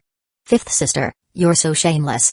Just to get out of serving tea, you hid in the study? Zhu Fian's anger flared. Which eye of yours saw me hiding? I came to see third sister. Do you really think I'd go this far just to avoid serving some tea? Both of my eyes saw it. Zhu Huai widened her big, round eyes, looking completely serious. You little brat, you're asking for it. Fuming, Zhu Fian lunged at her. Zhu Huai immediately turned and ran. Downstairs, Zhu Fian grabbed the teapot and teacups that Zhao Wanling had prepared and walked toward the courtyard. When she found Zhu Hao, he was sitting with Zhu Shiking in his arms, guiding her hand as she painted. Zhu Fian froze, then felt her blood rush to her head. Even though they were father and daughter, wasn't his too close? Anyone who didn't know better would get the wrong idea. Just as she was about to step forward and separate them, she caught sight of Zhu Shiking's focused expression and hesitated. Looking closely. Under Zhu Hao's patient guidance, Zhu Shiking had painted a bustling ancient marketplace. Horse-drawn carriages moved through the streets, vendors called out their wares, customers haggled over prices. Every person's expression was vivid and full of life. A strong sense of history radiated from the painting. It was as if she could step into that noisy, lively market. When the painting was complete, Zhu Hao turned and spotted Zhu Fian standing there in a daze. He waved her over. Still holding the teapot, Zhu Fian blankly walked forward. Zhu Hao waved a hand in front of her eyes. Stop zoning out. Time to pour the tea. Chapter 89. Zhu Fian watched in silence. Under Zhu Hao's guidance, her younger sister Zhu Shiking had completed an entire painting. It was vivid and lifelike. Shock. Absolute shock. She had never imagined a painting could look so realistic. At that moment, she finally believed what her sisters had been saying in the group chat. Zhu Hao was indeed talented in many ways. However, when it came to his combat skills, she refused to believe he was as formidable as they claimed. Taking down a few small-time thugs was nothing special. She could do that with ease too. Zhu Hao's voice interrupted her thoughts. Zhu Fian snapped back to reality, only to find Zhu Hao watching her with an amused expression. She turned her face away. Don't play dumb. You agreed to serve tea. Don't tell me you're expecting me to do it myself? The tea set sat in front of her, but Zhu Hao made no move to pour himself a cup. His tone was teasing. This fifth daughter of his had quite the fiery temper. Instead of using his usual tactics to deal with his daughters, he decided to try a different approach. Fifth sister, we're all witnesses. Don't you dare go back on your word. Zhu Huai appeared out of nowhere. Zhu Fian shot her younger sister a sharp glare before reluctantly picking up the teapot and pouring tea into the cup. Zhu Hao took a sip and let out a satisfied sigh. Having someone serve me is truly enjoyable. Ding. Zhu Fian grits her teeth in anger, emotional value plus 598, ding. Zhu Fian is seething with frustration, emotional value plus 875, Dad, from now on, all 7 of us sisters will serve you every day, Zhu Huai said sweetly. Good girl. Zhu Hao patted her head. Zhu Fian fumed. Fine, let the twins and third sister do it. But why drag her and the 2 eldest sisters into this nonsense? Setting down his teacup, Zhu Hao turned to Zhu Huai. Your sister has finished her lesson. Now it's your turn. If you don't work hard, she's going to surpass you. What? Zhu Huai panicked. She had been feeling smug about beating her sister twice, but she couldn't let herself fall behind. Then hurry up and teach me, Dad. She hurried to her desk and picked up her brush. What should she practice today? She furrowed her brows in thought. Then her eyes lit up. I have 2 characters I can't quite grasp. I can't capture their essence. Can you teach me, Dad? Which 2 characters? Zhu Hao was curious. Zhu Huai dipped her brush in ink and wrote 2 characters on the paper, Ji Xiang. PFFT. Zhu Hao nearly spat out his tea. The sly glint in Zhu Huai's eyes told him everything. She had probably picked up those characters from some less than decent sources. He walked over and gave her a light smack. Stay away from inappropriate content online. Dad, what are you talking about? I don't understand. I really don't know how to write these characters. Zhu Huai feigned innocence, looking genuinely wronged. Zhu Fian and Zhu Shiking glanced over. They didn't recognize the words, but they looked deep and profound. Well, since his daughter wanted to learn, he might as well teach her. After all, he was quite experienced in this area. Once the painting and calligraphy lessons ended, Zhu Hao sat back and watched as his 3 daughters chattered away. Zhu Fian was still too idle. He figured it was time to give her something to do. Fian, I'd like some more tea. Zhu Fian and her sisters were deep in conversation. Little sister, how do you pronounce these characters? They seem so powerful. Zhu Fian asked Zhu Huai about the words. Why did Dad say you learned them from inappropriate sources? Zhu Huai, what do they mean? Zhu Shiking refused to let her off the hook. Zhu Huai gave her older sister an odd look. 5th sister might not know what they mean, but you definitely should. Me? Zhu Shiking pointed at herself, looking completely clueless. Quit stalling and just tell me, or else I'm going to deal with you. Zhu Fian raised her hand threateningly. Zhu Huai sighed and answered vaguely. If you really want to know, just listen outside Mom and Dad's room tonight. Zhu Fian remained confused. But Zhu Shiking suddenly understood. Her flawless, fair face turned bright red. She clenched her fists, her expression darkening as she gritted her teeth. Zhu Huai, if you ever go looking at those kinds of things online again, I swear I'll beat you to death. Zhu Huai bolted. Zhu Shiking moved to chase her, but Zhu Fian grabbed her arm. Shiking, don't go. I still don't get it. Tell me what it means. Zhu Shiking, her face still flushed, shot her a sideways glance. You really want to know? Zhu Fian nodded eagerly. People were like that. If they didn't know something, they could let it go. But the moment someone hinted at a secret, the more you want to know, the less she tells you. The more desperate you become to understand. If you break these 2 characters into 4, you'll figure it out. With that, Zhu Shiking blushed and ran off. Zhu Fian stood frozen for a while. She had spent years hanging around a gang leader, and her sisters often discussed raunchy topics. But her little sister's wording was much subtler. She was completely stunned. No way. Could Zhu Hao really be that incredible? Just then, she heard Zhu Hao call out, asking for tea. Her body stiffened. Did he really see her as nothing more than a tea-serving maid now? She instinctively resisted. But if her 2 younger sisters saw her refusing, they would definitely accuse her of breaking her promise. Frustrated, she walked back into the villa, picked up a teapot from Zhao Wanling, and returned. Seeing Zhu Hao sitting there, legs crossed, completely at ease, thoroughly enjoying himself, she was filled with resentment. Just you wait. When I win tomorrow, I'll make you serve me. Ding. Zhu Fian is furious, emotional value plus 692, her torment had only just begun. Every time she tried to slip away, Zhu Hao would call her back. Even if she hid far away, Zhu Huai would come and fetch her. This went on until dinner time. Su Wanqiu had returned home and prepared dinner. Seeing her 5th daughter back, she was delighted and made many of Zhu Fian's favorite dishes. Zhu Fian was touched. She hadn't been home in a year or 2, yet this stunning stepmother still remembered what she liked to eat. Strange. Su Wanqiu seemed different. More elegant, more radiant. Was she truly being well taken care of? For the first time all day, Zhu Fian got a moment's peace. But after dinner, Zhu Hao called her over again to pour tea. Zhao Wanling was in charge of brewing it. Being ordered around in front of everyone filled Zhu Fian with shame. She silently vowed to get her revenge tomorrow. Su Wanqiu watched the scene unfold, amusement flashing in her eyes. It was obvious. Zhu Hao had already started working on taming his 5th daughter. It seemed she needed to step up her own game. If she didn't recruit a sister to share the load, how could she possibly handle this? With so many daughters in the house, how much longer could she tolerate them eavesdropping on her every night? Her gaze drifted, seemingly unintentionally, to Zhao Wanling, who was diligently brewing tea. Early the next morning, Zhu Fian stormed over to Zhu Hao, demanding a rematch. However, faint dark circles lingered under her eyes. Her little sister's words from last night had been completely accurate. She still couldn't wrap her head around it. Did Zhu Hao have a pair of iron kidneys or something? She barely got any sleep.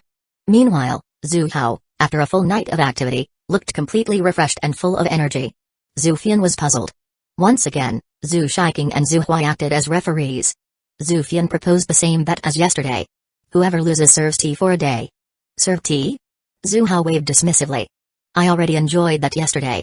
Let's do something different. Her fists clenched. Was he seriously acting like he had already won? If she hadn't let her guard down yesterday, there was no way he would have beaten her. She took a deep breath, forcing herself to stay calm. Then what do you want? How about this? Zhu Hui chimed in, whoever loses has to give the winner a massage all day. Zhu Hui immediately clapped her hands in excitement. Great idea. Serving tea is boring. A massage really shows who's the superior one. Massage? Zhu Fian's eyelid twitched. The mere thought of massaging Zhu Hao was unbearable. Fian, you're not scared, are you? Yesterday, she had taunted Zhu Hao. Today, the roles were reversed. Her fiery temper flared. Who's afraid of who? She made up her mind. This time, she wouldn't fall for Zhu Hao's tricks. The match began. Zhu Fian attacked first. Zhu Hao seemed to struggle against her offense, doing nothing but defending. He was backing away. Step by step. Seeing this, a triumphant smirk spread across Zhu Fian's lips. I knew it. There's no way Zhu Hao could be my match. Without realizing it, she had nearly pushed Zhu Hao out of bounds. This time, she was extremely cautious. She wouldn't let him grab her leg like last time. Then suddenly. What's that? Zhu Hao's shocked expression flickered as he looked past her, seemingly startled by something behind her. Zhu Fian couldn't help but feel curious. Taking advantage of the brief moment when Zhu Hao withdrew his leg after an attack, she decided to glance back quickly. However, the world spun. That all-too-familiar sensation surged through her once again. Before she knew it, Zhu Hao had flung her out of the boundary line. Zhu Fian instantly realized she had been tricked again, her eyes burning with frustration. Despicable. Ding. Zhu Fian is furious, emotional value plus 888, Zhu Hao simply smiled, unfazed. All's fair in war. Didn't you know that? Be glad you're only fighting me. I won't hurt you. If it were a real life or death battle, and your opponent shouted to distract you, you might not live to regret it. The twin referees walked over, nodding in agreement. Dad's right. Losing focus in a fight is a huge mistake. One moment of distraction could cost you everything. Fifth sister, did you hear that? Dad's teaching you combat techniques, but you're being so unprofessional. And you still want to be a queen? Listening to her younger sisters lecture her, Zhu Fian nearly exploded. The logic made sense. Zhu Hao had taught her a lesson. But she was still furious. Her frustration reached its peak. Yesterday, she lost because she underestimated him. Today, she lost because he distracted her. Clenching her teeth, she growled, Fine, I admit defeat. Let's go again. Zhu Hao yawned. That's enough for today. I'm a bit tired. Let's continue tomorrow. But right now, I need your massage to refresh me. Zhu Fian felt like she was going to explode. He stayed up all night and wasn't tired. Yet now he suddenly was? Did he think she was a 3-year-old? Zhu Fian was livid. But the choice wasn't hers to make. Zhu Hao sat on a stone chair, staring straight at her, clearly expecting his massage. After hesitating for a long moment, she mumbled, I don't know how to massage. She was meant to be a queen. She was destined to command thousands of followers. How could she possibly massage someone else? Fifth sister, you don't even know how to massage? I'll teach you then. Come here and watch how I do it for Dad. Zhu Shiking stepped forward and began skillfully massaging Zhu Hao. Zhu Fian watched as her younger sister worked with ease, without the slightest hesitation. She had clearly done this many times before. Had all her sisters changed? Zhu Fian started questioning everything. But what truly shattered her perception came next. After an entire day of massaging, her arms were sore. Then, she saw her third sister, Zhu Hongzwang, carrying a basin of warm water toward Zhu Hao. She gently placed it in front of him. And then obediently started washing his feet. Zhu Fian was stunned. Third sister, are you serious? You're a superstar with millions of fans. Those hands are meant for playing piano and holding a microphone. How can you use them to wash a man's feet? Ding. Zhu Fian is completely shocked, emotional value plus 788. She was still fuming over Zhu Hongzwang lowering herself to wash Zhu Hao's feet. But on the third day, her own nightmare arrived. She challenged Zhu Hao again, and he announced the wager. The loser has to wash the winner's feet. As expected. She lost. Determined not to make any mistakes, she focused entirely on the fight. Yet, in one careless moment, Zhu Hao caught her off guard and defeated her again. At least this time, she didn't have to stay by his side all day. She only had to bring him water and wash his feet at night.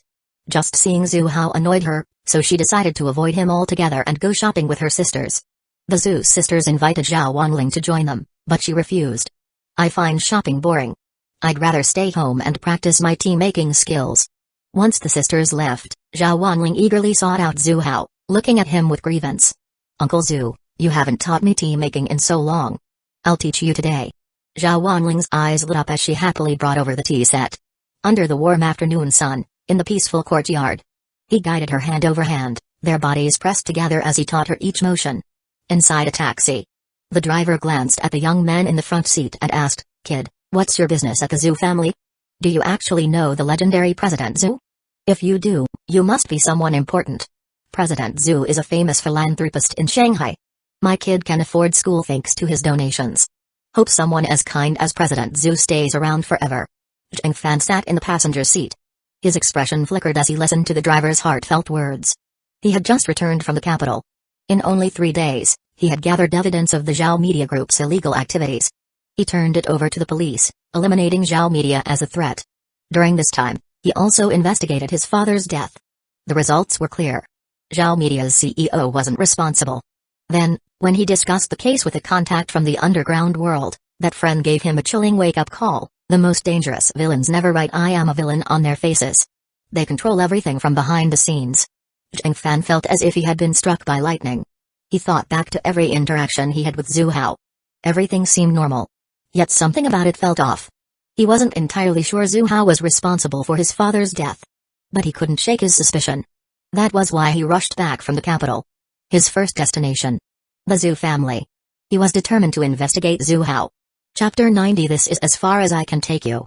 The Zhu family's villa is ahead, and without permission, you can't go any further. Zheng Fan nodded, paid the fare, and got out of the car.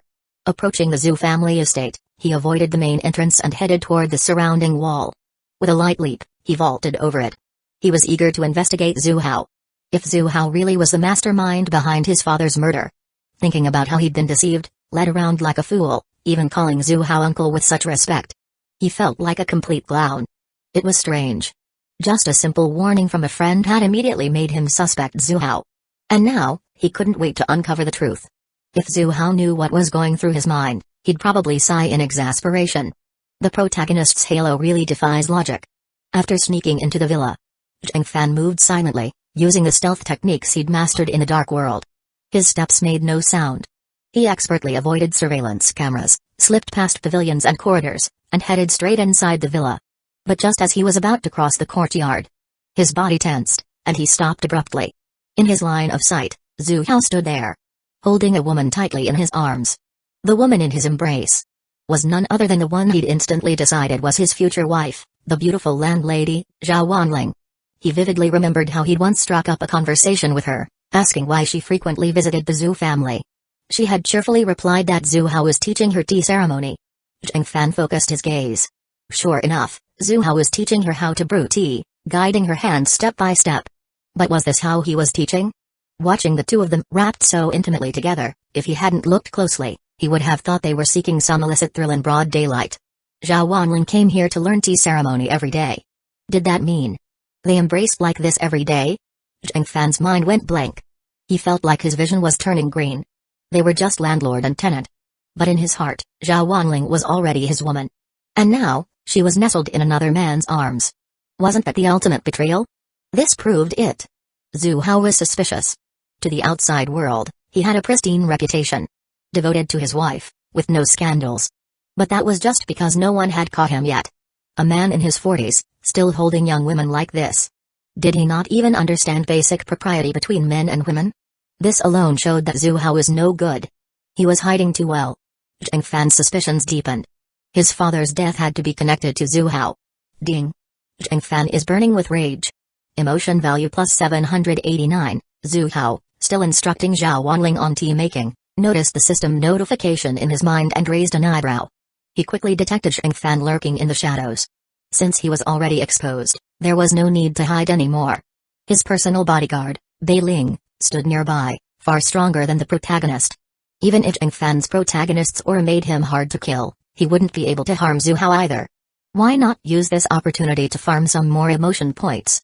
As thoughts flashed through his mind, a plan formed. Noticing Zhao Wanling making a mistake, he immediately spoke up. Wanling, you did this part wrong. You need to do it like this first, then like that. As he corrected her, his face instinctively leaned closer. So close that their cheeks nearly touched. This scene sent Zhang Fan into a trembling fury. His eyes burned red, and he completely lost control. He couldn't hold back anymore and stepped out. What the hell are you two doing? Startled by the sudden outburst, Zhao Wanling, who had been focused on making tea, turned abruptly. And in the process, her lips brushed against Zhu Hao's cheek. Zhang Fan's face turned an even deeper shade of green. His heart clenched. He blamed himself for acting too impulsively. If Zhu Hao and Zhao Wanling were truly only engaging in hands-on teaching and nothing improper, then his sudden outburst had only helped Zhu Hao take advantage of the situation. He had unwittingly set up Zhao Wanling. Ding. Zhang Fan is consumed with hatred. Emotion value plus 879, ding. Zhang Fan is filled with guilt. Emotion value plus 978, Zhao Wanling had been fully immersed in learning the tea ceremony. Suddenly being caught by an outsider made her feel awkward. Almost as if she were a mistress being caught red-handed. But when she saw that it was Zhang Fan, she sighed in relief. As long as it wasn't Su Wanqiu or the Zhu sisters, it was fine. Fan, when did you get here? Zhu Hao acted surprised by his arrival and calmly explained, don't misunderstand. I was just teaching Wanling the tea ceremony. You're overthinking it. Zhao Wanling relaxed. That was true. They weren't doing anything improper. They really were just brewing tea. At least it wasn't like the time they were caught in the study while she was drinking tea. So, she nodded in agreement. That's right. I asked Uncle Zhu to teach me. Why are you here? After clarifying, she frowned and shot an annoyed look at Zhang Fan. She had been in the middle of an engaging lesson when this guy suddenly barged in. She was not pleased. Zhang Fan's mouth twitched. So this is how you teach the tea ceremony. You're practically glued together.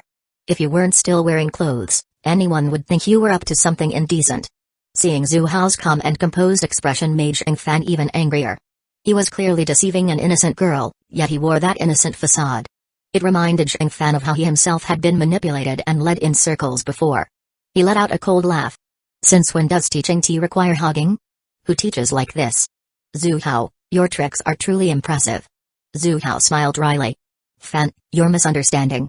Hands-on teaching makes it easier to grasp the techniques. Zhang Fan's tone immediately set Zhao Wanling off. She spoke up coldly. Zhang Fan, what's with your tone? I asked Uncle Zhu to teach me tea brewing, and I'm the one who suggested hands-on guidance. What's your problem? She had no good impression of this freeloading tenant who constantly avoided paying rent. Now, she found him even more annoying.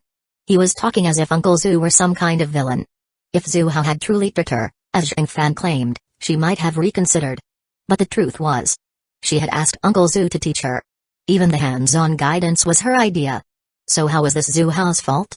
Though, to be fair, Uncle Zhu could be a bit of a scoundrel sometimes, dragging her into the study often. But that was only because she was standing while learning, making it harder to control movements. Men understood men best. Zhang Fan knew exactly what tricks Zhu Hao was playing. Seeing Zhao Wanling defending Zhu Hao so fiercely, like someone who had been sold yet still counted money for the seller, made Zhang Fan furious. Wanling, can't you see what Zhu Hao is up to? He's old enough to know better. Of course, he has ulterior motives toward you. Enough. Zhao Wanling felt uneasy. What was with this self-righteous savior act? Afraid that Zhu Hao might misunderstand, she quickly interrupted. Uncle Zhu isn't that kind of person. Besides, her tone shifted. This is between Uncle Zhu and me. What gives you the right to interfere? Mind your own business. Ding. Zhang Fan feels dejected. Emotion value plus 432, Zhang Fan froze, bitterness creeping in. She was right. What was he to Zhao Wanling? Just a tenant who owed her rent. What right did he have to meddle in her affairs? His good intentions had been completely thrown back in his face. But he didn't blame Zhao Wanling for not recognizing his concern. To him, she was simply being misled by Zhu Hao. After all, even he, a battle-hardened mercenary who had spent over a decade surviving in the dark underworld, had been tricked by Zhu Hao. Deceiving a simple and kind-hearted girl like Zhao Wanling was child's play for him. Just as Zhang Fan was sinking into disappointment, Zhu Hao's voice rang out. Wanling, don't be too hard on Fan. He's just worried you might be getting tricked by me. What a perfect opportunity. He couldn't waste the chance to farm some more emotion points. Zhu Hao deliberately spoke up at just the right moment. Zhao Wanling, who had intentionally distanced herself from Zheng Fan to avoid any misunderstandings, panicked when she heard Zhu Hao's words. She immediately clarified, afraid that Zhu Hao had gotten the wrong idea. Uncle Zhu, don't misunderstand. I have absolutely nothing to do with him. He's just a tenant. I only rented to him out of pity. He has money but keeps making excuses to avoid paying rent. She hesitated, then added. Uncle Zhu, stop defending him. He is nothing but a shameless scoundrel. If I had known earlier, I would have rented that place to a beggar instead of him. She felt it wasn't worth it for Uncle Zhu to waste his breath on someone like Zheng Fan. Snap. Snap. It felt like invisible knives were stabbing into his heart. Zheng Fan felt an unbearable pain. And she still claimed this was just hands-on teaching? Then why was she so desperate to clarify her relationship with Zhu Hao? A realization struck him like lightning. Could it be? His beautiful landlady had already fallen for Zhu Hao? No way. Why? How could an old man like Zhu Hao win over a goddess like her? Meanwhile, he, young, confident, and full of potential, didn't even get a second glance. But as his anger flared, he suddenly understood. Zhu Hao had played this brilliantly. He had figured out Zhao Wanling's passion for tea and used it to capture her attention. He had gradually escalated from casual lessons to hands-on guidance. Through prolonged physical contact, he had subtly built up her affection. Until he could eventually win her over completely. Zhu Hao, yep. That's exactly what happened. Ding. Zheng Fan is seething with rage. Emotion value plus 879, Zheng Fan's fury boiled over. His anger toward Zhu Hao was reaching an uncontrollable level. Zhu Hao's voice rang out again. Fan, you're in the wrong here. Your father left you billions. You really don't need to keep dodging rent payments. Now that the misunderstanding is cleared up, I'd still like to hear you call me Uncle Zhu. Zheng Fan's face darkened. Still trying to take advantage of him? Did Zhu Hao really think he was that gullible? The mention of his father's death made a surge of killing intent rise in Zheng Fan's chest. At that moment, a shadowy figure silently appeared at Zhu Hao's side. It was Bei Ling, his personal bodyguard. Her cold, emotionless gaze locked onto Zheng Fan. His heart skipped a beat. This woman was dangerous. Even more so than Wei Lao, the martial arts master Zhao's father had brought. Stay calm. Now wasn't the time to make Zhu Hao his enemy. He had to uncover the truth about his father first. If he found out Zhu Hao was responsible, he would personally take him down. Cut the fake sympathy. I know exactly what's on your mind. You better pray I don't find out the truth about my father's death. Zhu Hao put on a confused expression. Fan, you're speaking out of line. Your father and I were close. More than just friends, we were like brothers. How could I possibly have harmed him? In the past, Zheng Fan would have believed him. He might have even felt touched and grateful. But now, all he saw was hypocrisy. His fists clenched. He wanted to punch him so badly. But then he glanced at Bei Ling standing beside Zhu Hao and let go of that thought. She was stronger than him, but he wasn't afraid. Still, attacking Zhu Hao now would be meaningless. Enough of this. Zhu Hao kept his voice gentle, but Zheng Fan refused to back down. Zhao Wanling had enough. Get lost already. You're not welcome here. Stop disturbing Uncle Zhu's tea lesson. Snap. Snap. Snap.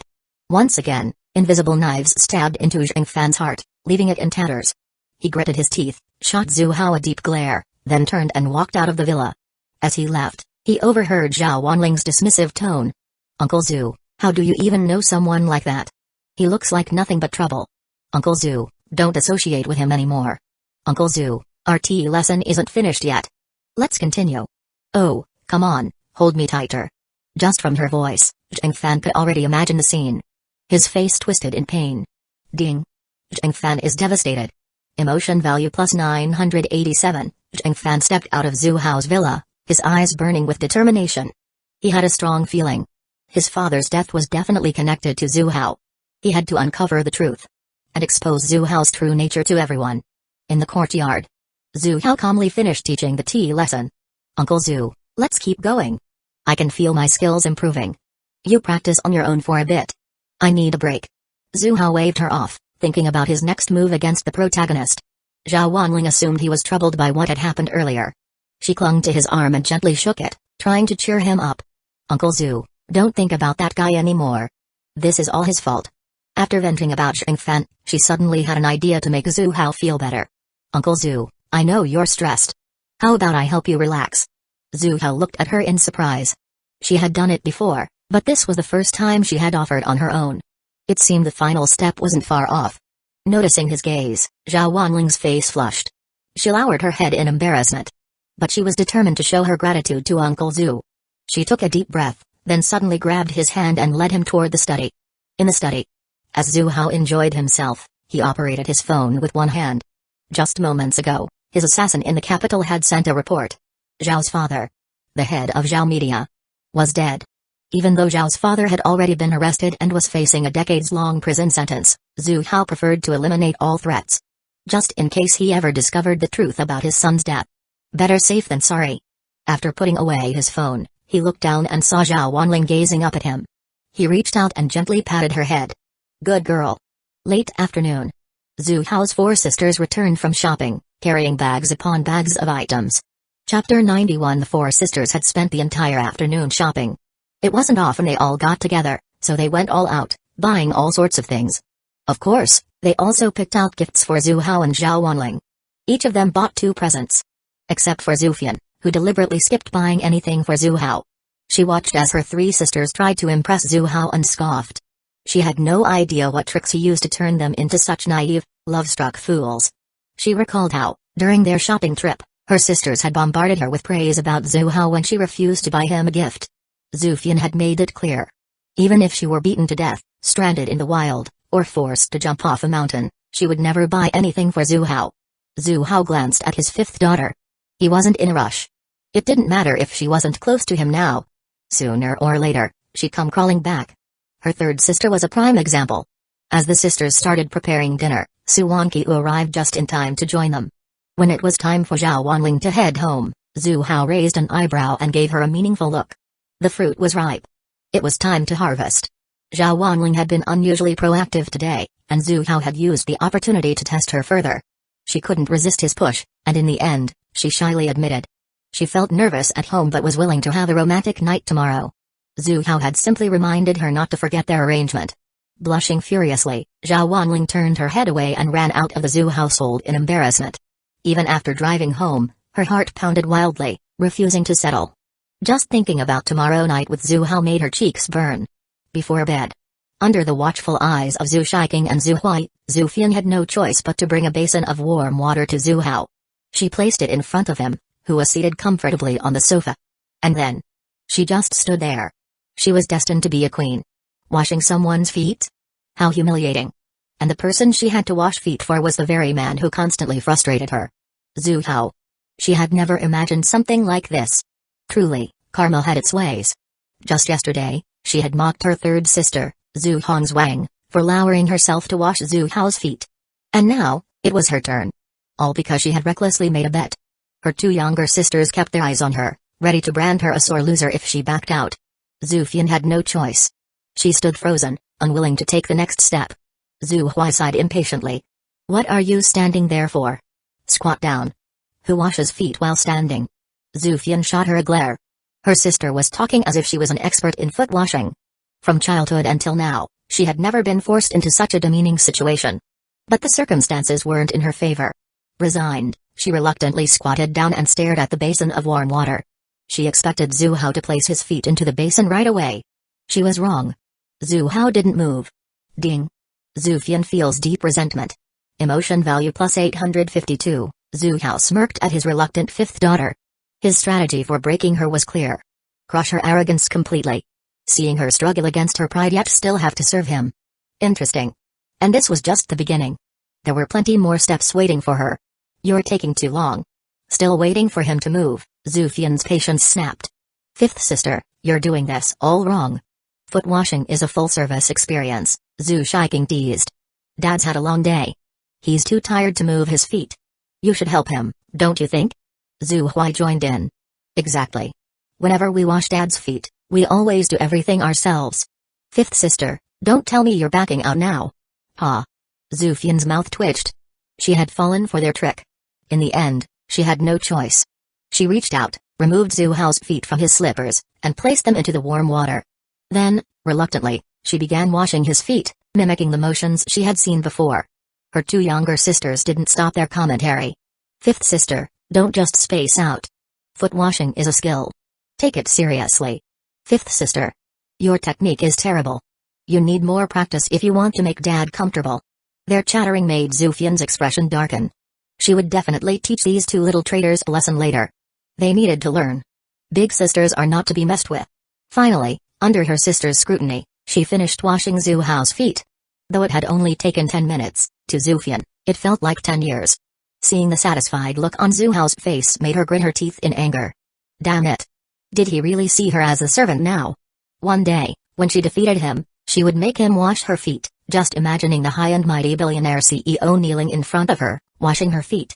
Zufian nearly burst out laughing. But before she could indulge in the fantasy, she felt a hand on her head. Zhu Hao had reached out and ruffled her hair. You all should go easy on your fifth sister. This is her first time washing feet. She did well enough. Fian, do better next time. The moment Zhu Hao's hand left her head, Zufian snapped back to reality, her jaw clenched. Early morning. Because her home was far from the company, Li Yunshu had to leave early. As she walked to work, a smile tugged at her lips. Clearly, she was in a great mood. She had been at Zhu Group for several days now. Every single day felt fulfilling. Whenever she thought about Zhu Hao's words of encouragement, she felt a surge of motivation. She made a silent vow. I won't let President Zhu down. The company was full of talented people, and everyone was polite. There was none of the bullying she had heard about in other workplaces. And she had even made a friend. Someone only slightly older than her. Yet already a department manager. Back in school, people had called her the campus beauty. But in her eyes, her new friend was just as stunning. With a unique aura that she herself lacked. That friend was none other than Xiaoqing. She was naturally reserved and not good at socializing. At first, when Xiaoqing approached her for a conversation, she felt uncomfortable. But the moment Xiaoqing mentioned President Zhu Hao, Li Yunshu's interest immediately peaked. What followed was a wave of admiration from Xiaoqing about Zhu Hao. Li Yunshu nodded repeatedly, occasionally adding a word of agreement. Just like that, the two quickly became good friends. However, something about her new friend felt off. She couldn't quite put her finger on it, but whenever Xiaoqing talked about Zhu Hao, her eyes carried more than just admiration. There was something else hidden within. Li Yunshu didn't understand it. Pa. Isn't this our esteemed campus beauty, Li? Lost in thought as she walked, Li Yunshu suddenly heard a familiar but arrogant voice. She stopped and frowned, looking up. Sure enough, Zhu Fengfei was walking toward her. Today, Zhu Fengfei wore a JK-style school uniform, accentuating her curvaceous figure, making her look youthful and energetic. Her delicate, flawless face had a touch of light makeup, making her beauty no less than Li Yunshu's. However, the expression on her face was anything but pleasant. With every step she took, her face was filled with arrogance, disdain, and ridicule toward Li Yunshu. Behind her, a tall, well-built young man followed closely, his gaze filled with admiration for Zhu Fengfei. A devoted follower. This was Chen Dong, a former student council president and Zhu Fengfei's senior. Despite being surrounded by admirers, he never cared for any of them. He thought they were all too shallow. Or rather, not attractive enough. That changed the moment he saw Zhu Fengfei during the university's freshman orientation. At first glance, he was captivated, convinced she was different from all the other girls. He swore to win her heart. And he tried. From his first year onward, he relentlessly pursued her. Even when Li Yunshu transferred in and quickly became the undisputed campus beauty, causing many of Zhu Fengfei's admirers to shift their attention. He remained steadfast. A devoted follower, through and through. In fact, many of the false rumors and slander against Li Yunshu on the school forum were orchestrated by him. Unfortunately for him, it was one-sided. No matter how much effort he put in, Zhu Fengfei never cared. For 4 years. Through undergrad and into grad school. He spent countless hours and energy on her. And yet, he never even got close. His ultimate humiliation came on the day of Zhu Fengfei's graduation. In front of the entire school, he knelt at the university gate and confessed his love. Her response? A merciless rejection. Heartbroken, he drowned himself in alcohol for days, living in a daze. Just when he was about to give up on Zhu Fengfei entirely, she sent him a message, asking to meet. Excited, he wondered. Could she have finally changed her mind? He rushed to clean himself up and headed out with anticipation. But disappointment hit him hard. She hadn't came to accept him. She had came to ask him for a favor. She wanted him to help teach Li Yunshu a lesson. Crushed but still hopeful, Chen Dong agreed. Maybe. Just maybe. If he did this for her, she would finally say yes. Though deep down, he knew it was unlikely. After all, he had done so much for her over the years, and she had never been moved.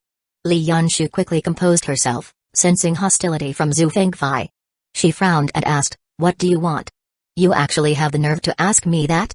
Zhu Fengfei let out a cold laugh, as if she had just heard the world's funniest joke. "It's all because of you.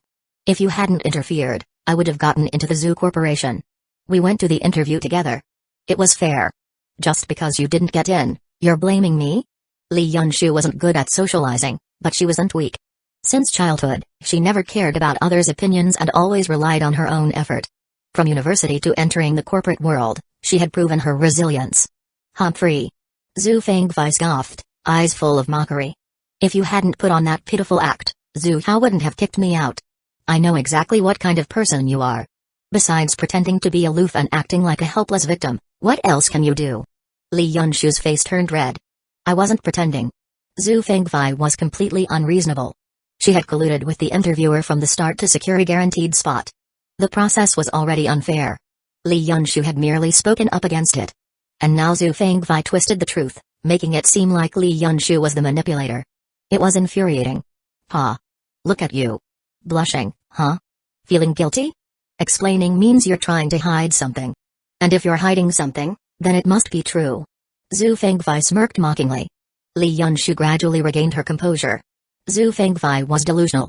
No matter what she said, Zhu Fengfei would have a counter-argument. Some people had already made up their minds about who she was. There was no point in explaining anything to them. Her face returned to calm, and she spoke in an even tone. "What exactly do you want?" "Revenge, of course." A cold smile curled on Zhu Fengfei's lips. "You stole my job. Beating you up is only fair, isn't it?" Li Yunshu's heart pounded, and she instinctively took a step back. "You better not do anything reckless. This is a lawful society. Assault is a crime. Breaking the law, huh? Easy. I'll slap you, and you can call the cops. It's not like I'm stopping you from reporting it." Zhu Fengfei's face showed nothing but disdain. Then, she turned to Chen Dong, who stood not far away, and ordered, "Chen Dong, slap her. I want to see a red handprint." Imagine the commotion when she walks into the company with a slap mark on her face. Her vicious words made Li Yunshu's face turn pale. She couldn't help but picture herself walking into the office with a glaring red mark on her face. People would talk. Rumors would spread. Maybe even gossip about being dumped or playing around with multiple men. Panic set in. "What are you waiting for? Hurry up. Or are you ignoring me now?" Seeing Chen Dong frozen in place, Zhu Fengfei raised her voice impatiently. Chen Dong snapped out of it, forcing a bitter smile. At school, he had always been a model student. But ever since falling for Zhu Fengfei, he had done many wrong things. Spreading false rumors, smearing reputations. And now, she wanted him to hit a woman. He didn't want to upset Zhu Fengfei, so he had no choice but to comply. Step by step, he moved toward Li Yunshu. Her face turned even paler as she instinctively backed away. "What are you doing here?" Just as fear gripped Li Yunshu, a familiar voice cut through the tension. The voice was like a warm breeze, instantly soothing her heart. The fear that had overwhelmed her a second ago seemed to fade. She turned her head. Zhu Hao was walking toward them. President Zhu. As if spotting her savior, Li Yunshu immediately ran toward him, her footsteps hurried. Tears shimmered in her eyes. For a moment back there, she truly thought she was going to get slapped. Then humiliated at work. But just in time, Zhu Hao appeared. Now, she had nothing to fear. Somehow. The moment he showed up, a strong sense of security washed over her. If it weren't for the deep respect she held for him, she might have already thrown herself into his arms. "What's going on?" Zhu Hao's expression darkened. Li Yunshu quickly recounted everything in detail. He reached out and gently patted her head. "Don't be afraid. I'm here. I'll handle this for you. No one gets to bully my employees at Zhu Corporation." His warm smile made her feel at ease. Then, with a serious expression, he took her hand and led her toward Zhu Fengfei. Li Yunshu stood there, completely dazed. She was still processing the fact that he had just patted her head. Being touched by President Zhu felt so warm. Then, she suddenly realized. Her hand wasn't his. Her face turned bright red in an instant. Chapter 92. Chen Dong had just made it halfway when he saw Li Yunshu say something to a distinguished-looking man. Then, that man stormed toward them. Chen Dong's expression changed instantly. He quickly turned around and stepped in front of Zhu Fengfei. What do you want? Let's talk this out." Zhu Hao ignored him and, without hesitation, swung his hand. Slap. Chen Dong spun in place several times before collapsing onto the ground. Li Yunshu froze in shock, a strange feeling stirring inside her. Just moments ago, this guy had been ready to slap her. Zhu Hao had promised to stand up for her, and now, he had delivered with a single slap. She never imagined that a billionaire CEO like Zhu Hao could be so ruthless. Yet, rather than feeling afraid, warmth spread through her chest. Because this time, someone was protecting her. Ding. Li Yunshu is deeply moved. Emotion value plus 654, Zhu Hao, still holding Li Yunshu's hand, stopped in front of Zhu Fengfei. His voice turned icy. Why are you bullying Yunshu? Zhu. President Zhu. Zhu Fengfei almost blurted out daddy in panic but bit her tongue just in time. She lowered her head, looking like a scolded schoolgirl. I don't care about whatever grudge you had before. Yunshu is my employee now. If I ever find out you're causing trouble for her again, don't blame me for being ruthless. You understood? I won't do it again. Zhu Fengfei quickly nodded. Then apologized to Yunshu. If she doesn't forgive you, I won't let you off. Zhu Hao's face remained expressionless. In front of him, Zhu Fengfei turned into a docile little lamb. She bent at the waist and bowed to Li Yunshu. Li Yunshu, I'm sorry. I was wrong before. I won't bother you again. Please forgive me this once. Li Yunshu's eyes widened in disbelief. Zhu Fengfei. So arrogant, so proud, always flaunting her designer clothes and luxury cars. Was now bowing before her? She had always looked down on her, yet now, she was apologizing? This felt unreal. Li Yunshu glanced at Zhu Hao, seeking guidance. Ding. Li Yunshu is in shock. Emotion value plus 567, Zhu Hao gave her a reassuring smile. It's up to you. If you don't want to forgive her, you can slap her back. Li Yunshu was too kind-hearted to resort to violence. Forget it. Let's pretend this never happened. Just don't do it again. Zhu Fengfei cast a hopeful glance at Zhu Hao. Zhu Hao frowned. Why are you looking at me? Yunshu is kind enough to let you go. Now scram. Zhu Fengfei, as if granted amnesty, hurried away without another word. She didn't even spare a glance at Chen Dong, who was still lying on the ground. It took Chen Dong a while to recover from the slap. By the time he looked up, his goddess was gone. Panicked, he scrambled up and rushed after her. Now, only Zhu Hao and Li Yunshu remained.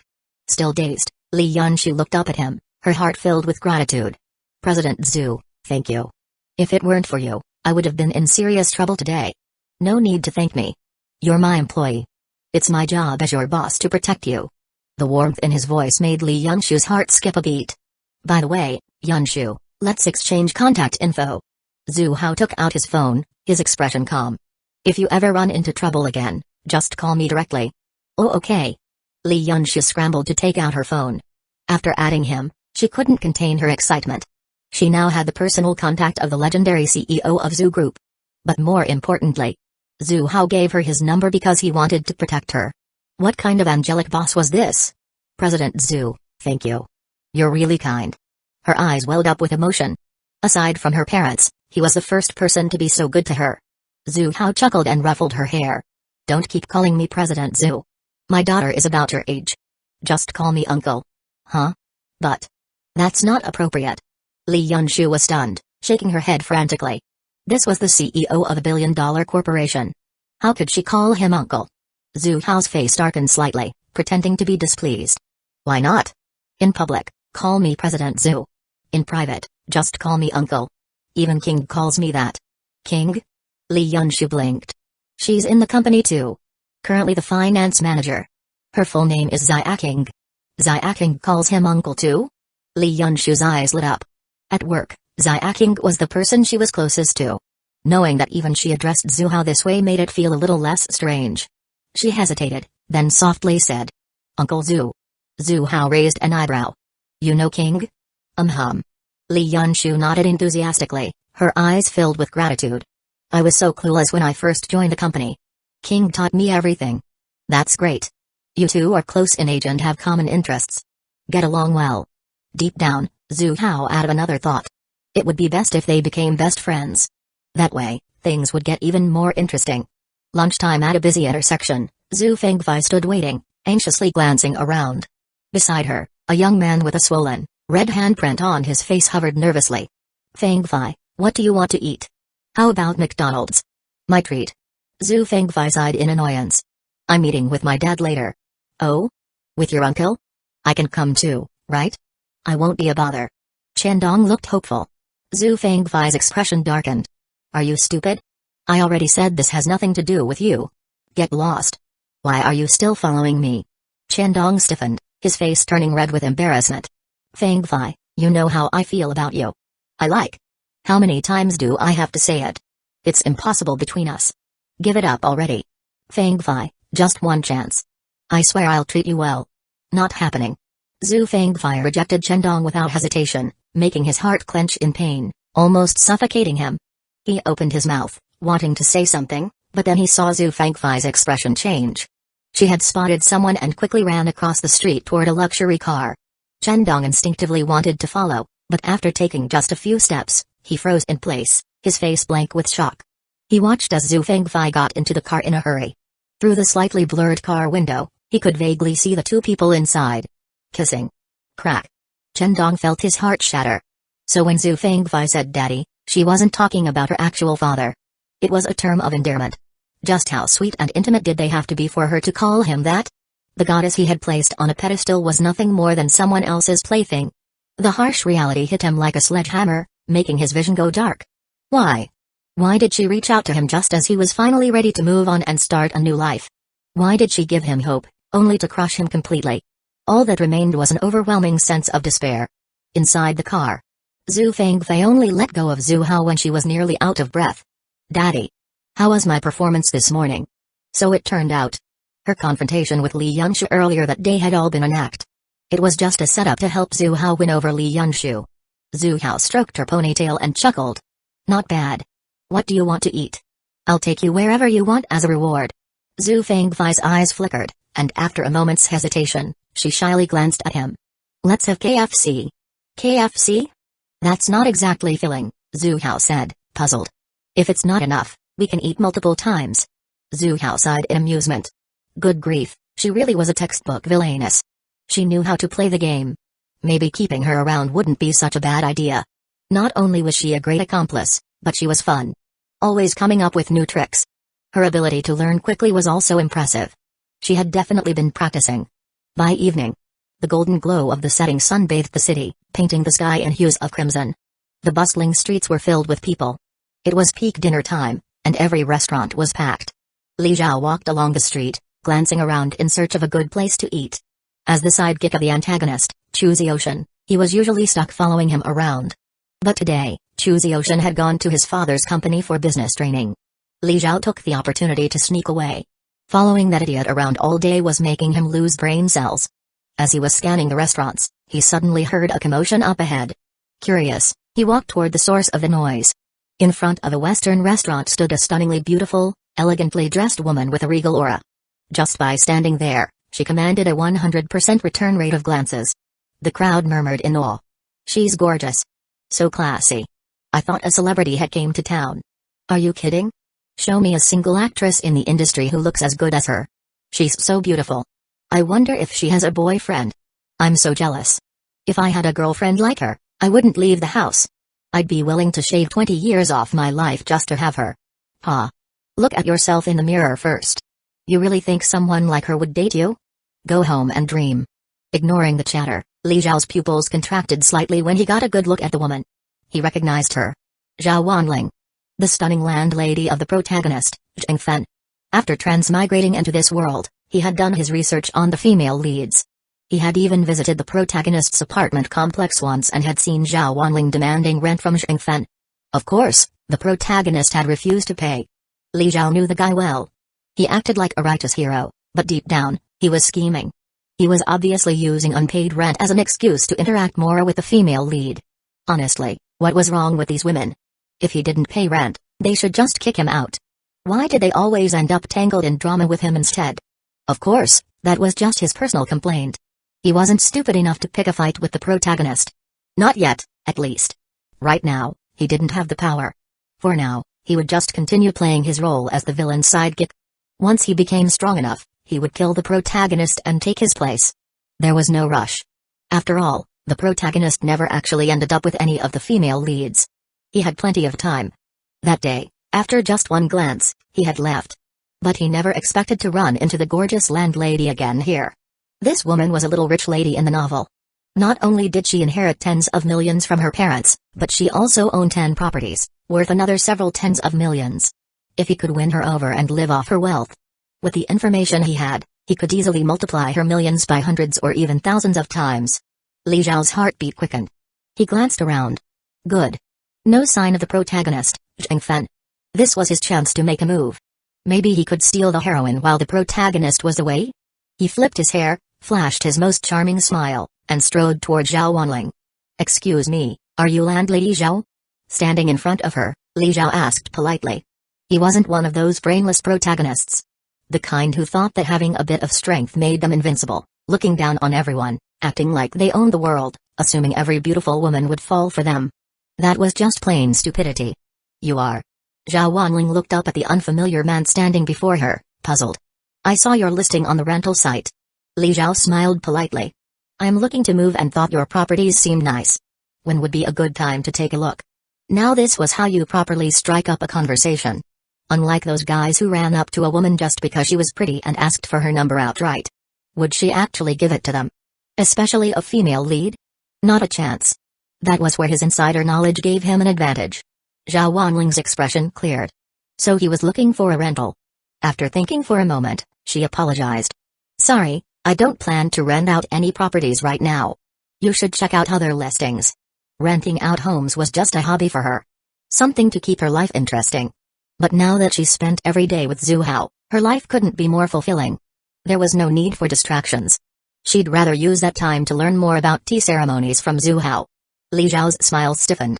What the hell? Did he do something wrong? His plan was simple. Use the rental as an excuse to talk to her. Obviously, this late at night, she wouldn't actually take him to see an apartment. That would give him the perfect opportunity to exchange contact information. Then, using his knowledge of her personality, he could slowly work his way into her life. But what the hell was this? Why wasn't she renting anymore? In the novel, it was clearly stated that she loved being a landlady to make her life more interesting. Once again, the storyline had changed. Li Zhao felt his mind start to crack but quickly adjusted his expression. With another friendly smile, he tried again. Then could I at least get your contact information? If I can't find a suitable place, I'd rather wait for one of yours to open up. Who knows? You might decide to rent again someday. The moment he mentioned exchanging numbers, Zhao Wanling's guard went up. She frowned. Sorry, but you should look elsewhere. I won't be renting out my properties ever again. From now on, she was going to spend every day with Uncle Zhu. Why would she bother with something as trivial as renting apartments? Li Zhao's mouth twitched. He was about to say something when she completely ignored him. Her face suddenly lit up with a smile as she turned and walked towards someone else. Li Zhao frowned. That was the first time he had seen this heroine smile. Following her gaze, his eyes narrowed. The man approaching was none other than Zhu Hao. Uncle Zhu. What took you so long? Traffic was bad. Sorry for the wait. Let's go. The two of them chatted and laughed as they walked into the Western restaurant. They treated Li Zhao like he was invisible. Zhu Hao? Him again? Li Zhao clenched his fists, his nails digging into his palms. Back at the Chu family estate, this bastard had bullied the stunningly beautiful sister-in-law, Yao Xinruai. Now he was getting close to another female lead? And from the looks of it, they seemed pretty intimate. That couldn't be a coincidence. Both times the storyline changed, Zhu Hao was involved. Chapter 93, Ding. Li Zhao was seething with anger. Emotional value plus 753, Zhu Hao was, of course, aware of the protagonist, Li Zhao, but he deliberately ignored him. Today was his grand wedding day with the landlady heroine. He focused on enjoying the tenderness of the young heroine, temporarily sparing the protagonist. He would deal with him properly later. Zhu Hao had no intention of causing trouble for Li Zhao, but Li Zhao refused to give up and followed him. Both times the plot changed, it was because of Zhu Hao. He had to investigate and figure out what was going on. At the same time, he wanted to see how far their relationship had progressed. He hoped they hadn't gone all the way yet. From the way Zhu Hao had threatened sister-in-law Yao Xinruai, it was clear that he wasn't a good person. If the little rich landlady had also been deceived by Zhu Hao. Just imagining the heroine being pinned down by a 50-year-old man made Li Zhao's heart ache. If they hadn't taken that final step yet, he had to step in and stop it. He couldn't just watch a heroine fall into the fire pit. Tonight's dinner was arranged by Zhao Wanling. Since she had decided to give herself to him, she wanted to prepare a romantic moment. So, she planned a candlelight dinner to spend a special evening with Uncle Zhu. She booked a quiet window side table. Instead of choosing a private room, she preferred the atmosphere of the main dining hall. Leading Zhu Hao to the table, She lit candles and arranged fresh flowers. The whole setting radiated romance. "Uncle Zhu, how do you like it?" Zhao Wanling asked curiously, worried that he might not understand young people's sense of romance. "I didn't expect you to enjoy this kind of vibe. Girls like this stuff nowadays." Zhao Wanling giggled, her eyes twinkling.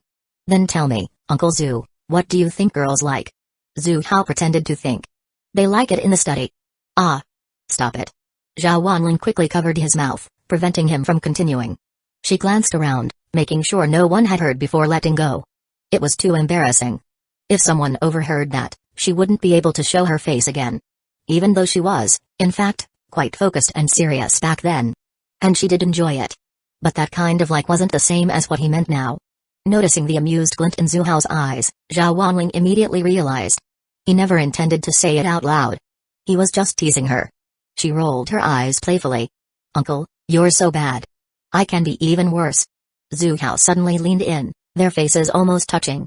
Feeling the warmth of his breath, Zhao Wanling's heartbeat quickened. She had the urge to throw herself into his embrace. But she forced herself to hold back. It was still early. Was she really about to give in just like that? There was still a candlelight dinner to enjoy. "Ugh, you're so annoying. I'm hungry, let's eat first," Zhao Wanling muttered, her eyes avoiding his as she blushed and took her seat. Ding. Li Zhao grits his teeth. Emotional value plus 741, watching from a distance, Li Zhao felt his heart shatter. Zhao Wanling had actually brought Zhu Hao to such a romantic place for a candlelight dinner. They had almost kissed just now. But what broke him even more was that there was no sign of anger on Zhao Wanling's face from being harassed. No fear, no anxiety, no indication that she was being threatened. Only the shy expression of a young girl in love. What did that mean? It meant Zhao Wanling wasn't being forced, nor was she being deceived. She had willingly fallen for Zhu Hao. Li Zhao couldn't understand it. Sure, Zhu Hao looked young and charming, but he was still a 50-year-old man. Why would a girl in her early 20s fall for someone with such a huge age gap? Something was wrong. There had to be a problem. Zhu Hao was a scheming man. Even if he wasn't using threats, he must have used some other trick. Other women might shamelessly accept a rich and powerful man. But he knew the heroine's personality. Every heroine in the book was kind-hearted and strong-willed. They wouldn't give in for the sake of wealth. Besides, Zhao Wanling was a rich little landlady herself. She didn't lack money. She was living quite comfortably. That thought gave Li Zhao some relief. Judging from Zhao Wanling's shy demeanor, she hadn't been completely taken yet. There was still a chance to save her. Li Zhao disguised himself as a regular customer and took a seat nearby. He pretended to eat normally but kept a close watch on them. He was waiting for the right moment to expose Zhu Hao's true colors and ruin their relationship. Li Zhao observed them secretly.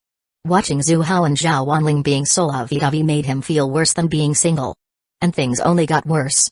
Zhao Wanling cut a piece of steak and looked at Zhu Hao. "Uncle, the steak here is really good. Try some." She lifted her fork, intending to put the steak into Zhu Hao's plate. But Zhu Hao dodged it. Confused, she looked at him.